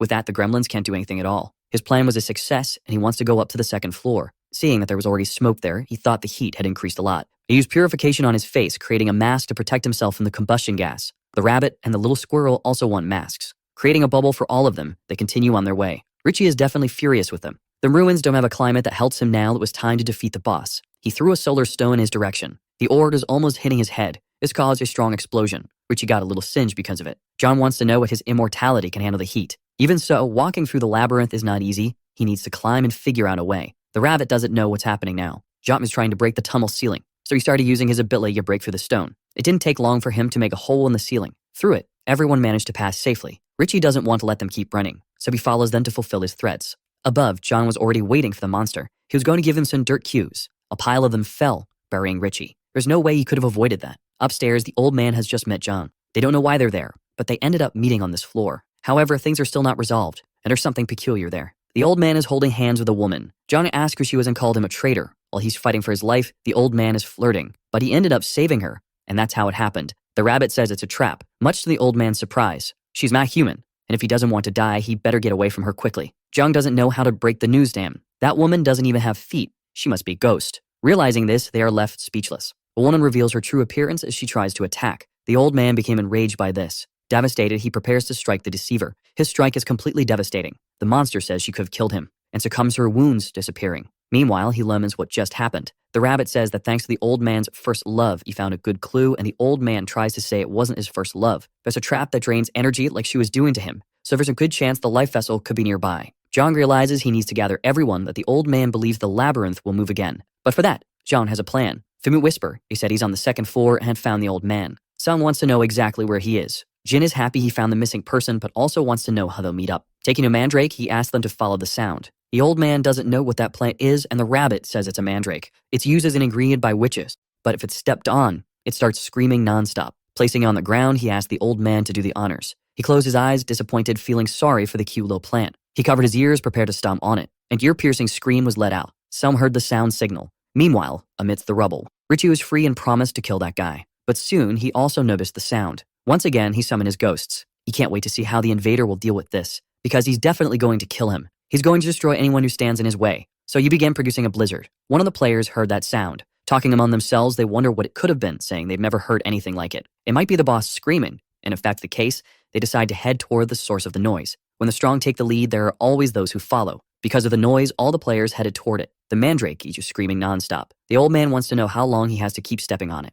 Jong jokes that you should keep doing it until he gets over the trauma of his first love. However, it's been too calm there since they arrived. While thinking, he felt the ground begin to tremble. In front of him, a large callus appeared. It was Richie, who had just arrived. Just by standing in front of him, the old man began to feel the cold that emanated from Richie. So John used his ability to preserve the ambient temperature. Thus, the heat started to return to the corridor. It's like a battle between a heater and air conditioner. Richie and his ghosts prepared for the attack. Defending himself against the plants, he said John was quite talented. But they were no match for what he could do. The old man stood before him asking if Richie couldn't see him. Then he hit Richie with a devastating blow. This caused Richie's head to split, but immediately returned to its correct place. The old man was terrified by what he had just seen. John warned his friend that this monster was immortal. Now Richie was ready to return the blow he had absorbed with his face. Avoiding the worst, the old man defended himself from the scythe, but the handle of his axe couldn't withstand the impact and broke. That was definitely a threatening, destructive power. He didn't expect John to be dealing with such a powerful monster. Since the axe was no longer useful, he dropped it on the ground. Wielding two knuckle dusters, he asked John to stay behind him, because he was going to handle this, activating his regeneration and physical strength boost ability. Stronger now, he was ready to hit the monster, and so he did with one of his punches. Unsatisfied, he kept moving forward, getting closer, delivering more and more blows. Richie is now slightly injured and dazed. Even so, the old man remained alert, knowing it wasn't enough. Reacting quickly, he avoided being cut. Even so, he received a cut that wasn't fatal. Regenerating, he took the offensive again. Once again, the one-sided beatdown session had begun. Richie took the blows without defending himself. Then he moved forward with his scythe to do something about it. Unexpectedly, the old man grabbed the scythe with one of his hands. With his free hand, he began relentlessly striking the monster, and he did so for a few moments, until he decided to let go of the scythe handle, backing away from the monster, which was dazed once again. And before it could recover, the beatdown session had started again. One of the punches sank into Richie's face. He was thrown through the air like a bag. His face is completely cracked after all that pummeling. Jung is impressed with the old man's skill. Now that's close combat. For his part, the old man hadn't stopped hitting yet. His blows kept landing on the monster's face, which was writhing in pain due to the length of the session. The old man said he'd make Richie regret being immortal because he'd keep making him feel pain. If that's the case, Richie says he'll activate his trap. A magic circle appears beneath the old man. He hears a familiar voice in front of him.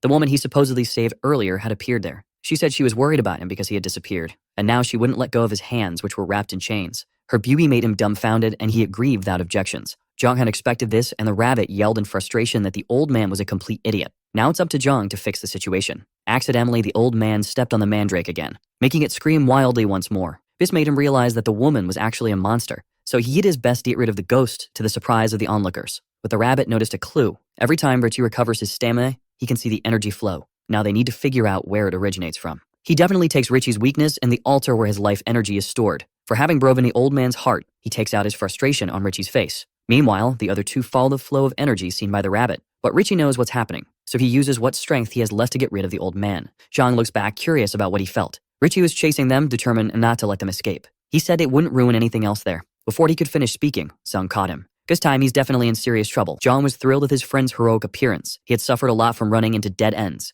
Because of all this, he's determined to make someone suffer, and that someone is Richie. The monster screams in terror because he knows he will suffer. Then his head is slammed into the ground forcefully. Sung delivers a powerful electric shock to him. This caused him to writhe in intense agony. While they're distracted, it's time for John to continue his path. So if you follow the rabbit, who was seeing the flow of energy, until he started pointing to a specific wall, John prepared to break it. Throwing one of the stakes, he hit the wall hard. On the other side, there was a black sphere. This is definitely what Richie was hiding from them. Alpha says this is the vessel that holds his life energy. Further back in the hallway, Sung continues electrocuting the monster. But even while being attacked, Richie starts to react. Sung feels that his movements are changing. Richie is furious about what these humans have done so far. Emanating more of his power, he managed to repel Sung. Looking at the monster, Sung is incredulous that he's really immortal. The other players arrived at the scene, concerned for Sung, but he asked them to stay behind him. There are many drawn swords now, and Richie is about to reveal his true name before claiming their lives. He's the immortal Lich and king of the Ice Gremlins, who has already transcended death itself. He is Bahamut. The players are a bit frightened to learn that this is a named boss. Before them, the Lich smiles menacingly. He said he would make them all live there as his ghostly minions.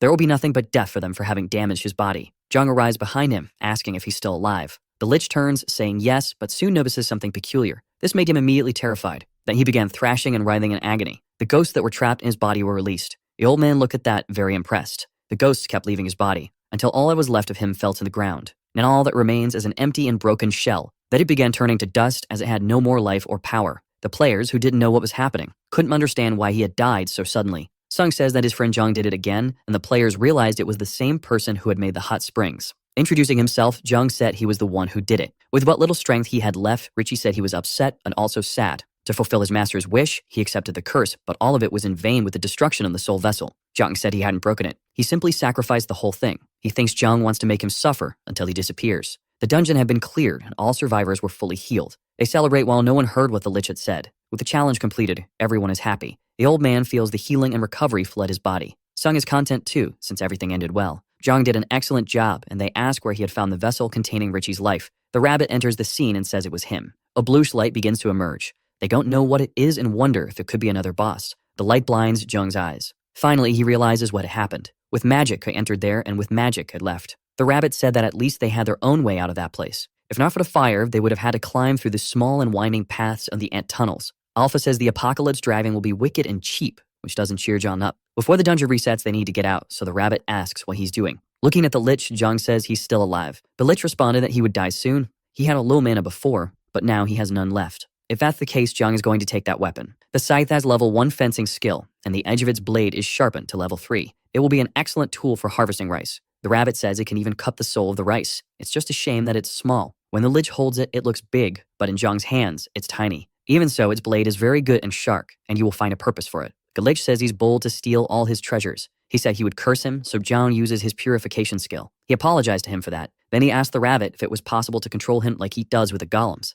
But he just said Zhang is too greedy, though Alpha knows what he wants. Creating an immortal Lich is forbidden even for witches. Zhang asked if the Lich would die from being far away from the source of his life. The Lich said that if that happens, he dies. Zhang asked if he would die if it were emptied. He asked if he intended to make his soul suffer until it perished. That orb looks like the ones on his altar, but Alpha says they are used for a similar purpose. Since there are no altars in this dungeon, all the life energy was condensed into a single place. So he told him to fill that orb with life energy. He's almost finished and only needs that to keep living. Indeed, he will survive, but his body is already too damaged. Even if life is added, he won't be able to move his body properly. So he asked if it would work if he had a proper body. Outside, he's in one of his towers. Zhang seems to be doing something there. The rabbit wants to know what he's doing, but you will soon find out once he sees the final result. The snowman's body is already ready. The rabbit knows what it is but wants to know why he keeps doing it. He has the Lich's head, which is screaming to be killed because he doesn't accept being humiliated. Zhang laments making him look like this and apologizes if he offended him. But the Lich is getting angrier with everything. A being like him doesn't deserve to die this way, and he's doing this because he pities him.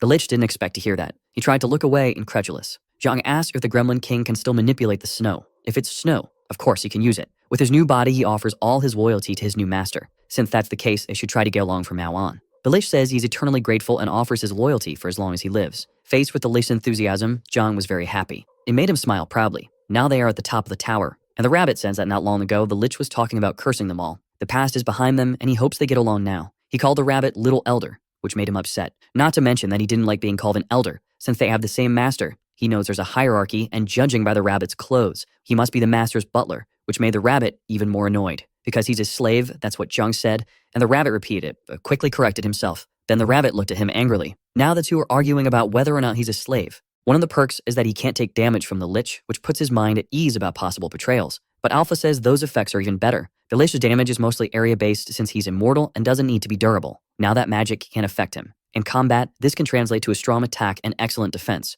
He can even create a magical army to protect the temple of Liches. That's true as long as he's alive, he'll do anything for his master. Alpha pointed out that his energy use is excessive, which surprised the Lich. With everything resolved in that place, Zhang wonders if they should go back to the village. Meanwhile, in the underground temple, the portal glows. They are inside it now. Portals are much more advanced than teleportation, and the Lich is amazed at his master's capabilities. There are several solar stones on the ceiling. He noticed that he started to melt in that place. So he called out to his master, saying his body was melting, which made the rabbit smile at his weakness. But the Lich says that weakness belongs to the snow, not to him. He asked for a little more energy because he's going to persevere with all his strength. Alpha said it wasn't possible and that he should find some shade to stand in. Jiang was talking to his friends and said they would continue the conversation later. He wanted to know what the Lich was doing and mentioned that his body was melting, so he should find some shade. But that won't solve the problem, and they can't go anywhere. The Lich thought his master was too generous. If he had 3 times more energy, he'd be able to maintain his temperature and withstand the sunlight. But that would be a waste of energy. The Lich feels like no one is on his side there. Then Jiang placed a hat on his head and asked if it was better now.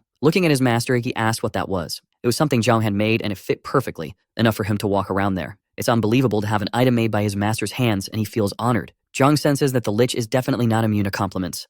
Either way, feeling like this was really nice. He can sacrifice more equipment to strengthen another. Thus, both the Lich's hat and scarf now have heat resistance. Happily walking through the temple, the Lich looks at his master's base. From now on, he'll be in charge of cleaning the place, which Alpha didn't think was bad at all. Something made him look to the side. There are many grains there, so he'll start cleaning. This made Jiang remember the ant. He asked the Lich to be careful with what he was about to do, but he arrived a little too late. The Lich had already gathered all the rice that was there. He sure he gave a little rice to his ant before leaving. Then the Lich called his master to see something. They take a good look at the wheat planted there. From among the wheat, an ant emerges. It seems to be a Chenra ant, and they are the ones gathering all the rice. The Lich says it's a slave ant and it's good to raise it like a loyal dog because that's their instinct. Jiang asks what instinct that would be. They were created in his former master's laboratory, made to gather food. He can't wait to see them working and asks if they can be his helpers. Upon hearing this, the rabbit felt like he was being left out, thinking about the Lich's proposal. From now on, the temple is his responsibility since he has proven to be an excellent choice. This made the Lich extremely happy. Now, all he needs is a weapon. Jiang handed in his new companions. He received a broom and a wheelbarrow,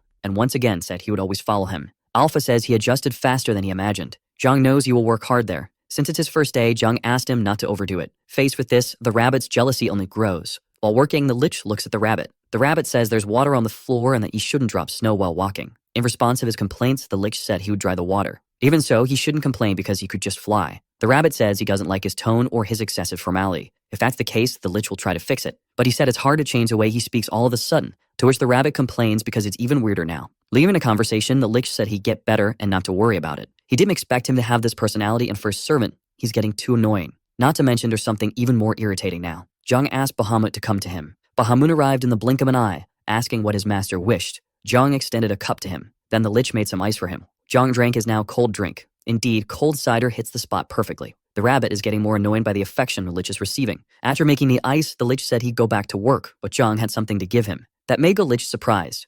It was his scythe, and he was giving it to him so he could cut the rice. Once again, the Lich vowed to always be loyal, and Alpha commented that they make an interesting pair. With the scythe in hand, the Lich couldn't wait to start the harvest, so he was happily working in the temple. Jiang watched the Lich's joy while working. After putting in the effort, his mission was complete. He had fulfilled his duties perfectly. A large amount of rice, now he could even change the temple's setup. He needed to do something to store the food and create paths for the ants to walk on. Since there's only one ant, the harvest speed won't be very high. He asked if she wanted to be the queen ant and can't wait for that to happen. The rabbit asks if he wants the ant to lay eggs, but Jiang thinks she's female. Even though he doesn't know much about ants, with one of his hands he creates a block, and does the same with his other hand. Finally, what he wanted was done. He had made a mill that the golem could use. The rabbit didn't expect there would be a grain mill at the temple. This way, they will have rice to cook and make cakes. But soon he notices something unexpected. He suddenly feels a craving for a traditional Korean rice cake. But he can't make any because he doesn't have chili peppers there. He needs to find out if there's something similar in the dungeon, and the Lich wants to know what the master is doing, and the rabbit says he'll get used to it soon. 2 days have passed since the end. Sug and his team managed to return to the village. Upon leaving the labyrinth, they found the entrance to the 3rd dungeon. Debating whether they should attack or go back, they decided to return to the village. Jiang welcomes them and notices they must have faced some difficulties. Jin immediately runs to hug him. It all seemed to be quite dirty. He asked them to take a bath and then follow him afterward. At the temple, the rice is growing again. They want to know where they're going, and Jiang says they'll soon find out. In front of a door, he said they had arrived. He asked if everyone was ready to enjoy themselves. There was running water in that place. Some wonders what all of this is. Jiang said he was a bit bored, so he made all of this. He literally made a sauna because he was bored. The Lich notices that there are visitors in the place. Selling immediately recognizes the boss of the witch's dungeon. Seeing that it's his master's brute, the Lich apologized for what had happened, and they didn't understand why he called him master. Since they were hungry, he said he'd prepare rice for them, and it would have shaved ice. While they were still confused, the Lich hurried off to say he was on his way. With his hands, he makes some shaved ice. A sweet syrup is poured over it. Sung still watches in disbelief at everything the snowman is doing. This is the treat the master has been enjoying lately, and he recommends they eat it in the sauna. That made Jin's mouth water. Soon, they all entered the heated water. It was really hot but relaxing. Jiang is happy that everyone is well and said he needed a favor from them. They look at Jiang, who just spoke. So he asks him to say what it is, and he'll do it personally. The old man agrees as well. Approaching the Lich, the little squirrel sniffs around a bit. He doesn't know why he's being followed, but the squirrel smells bones. Then it climbed onto his head. That made him ask the rabbit for help to get the squirrel off his head. The rabbit told him to say please, and so he did. With a single gesture, the squirrel left him and went to the rabbit's hand. The lich was impressed by the rabbit's authority. Thinking about it, he realized his position in the hierarchy was really the lowest. It may take some time, but he needs to raise his purification skill to the intermediate level. They want to know more about it. His main skilled purification is still at the beginner level.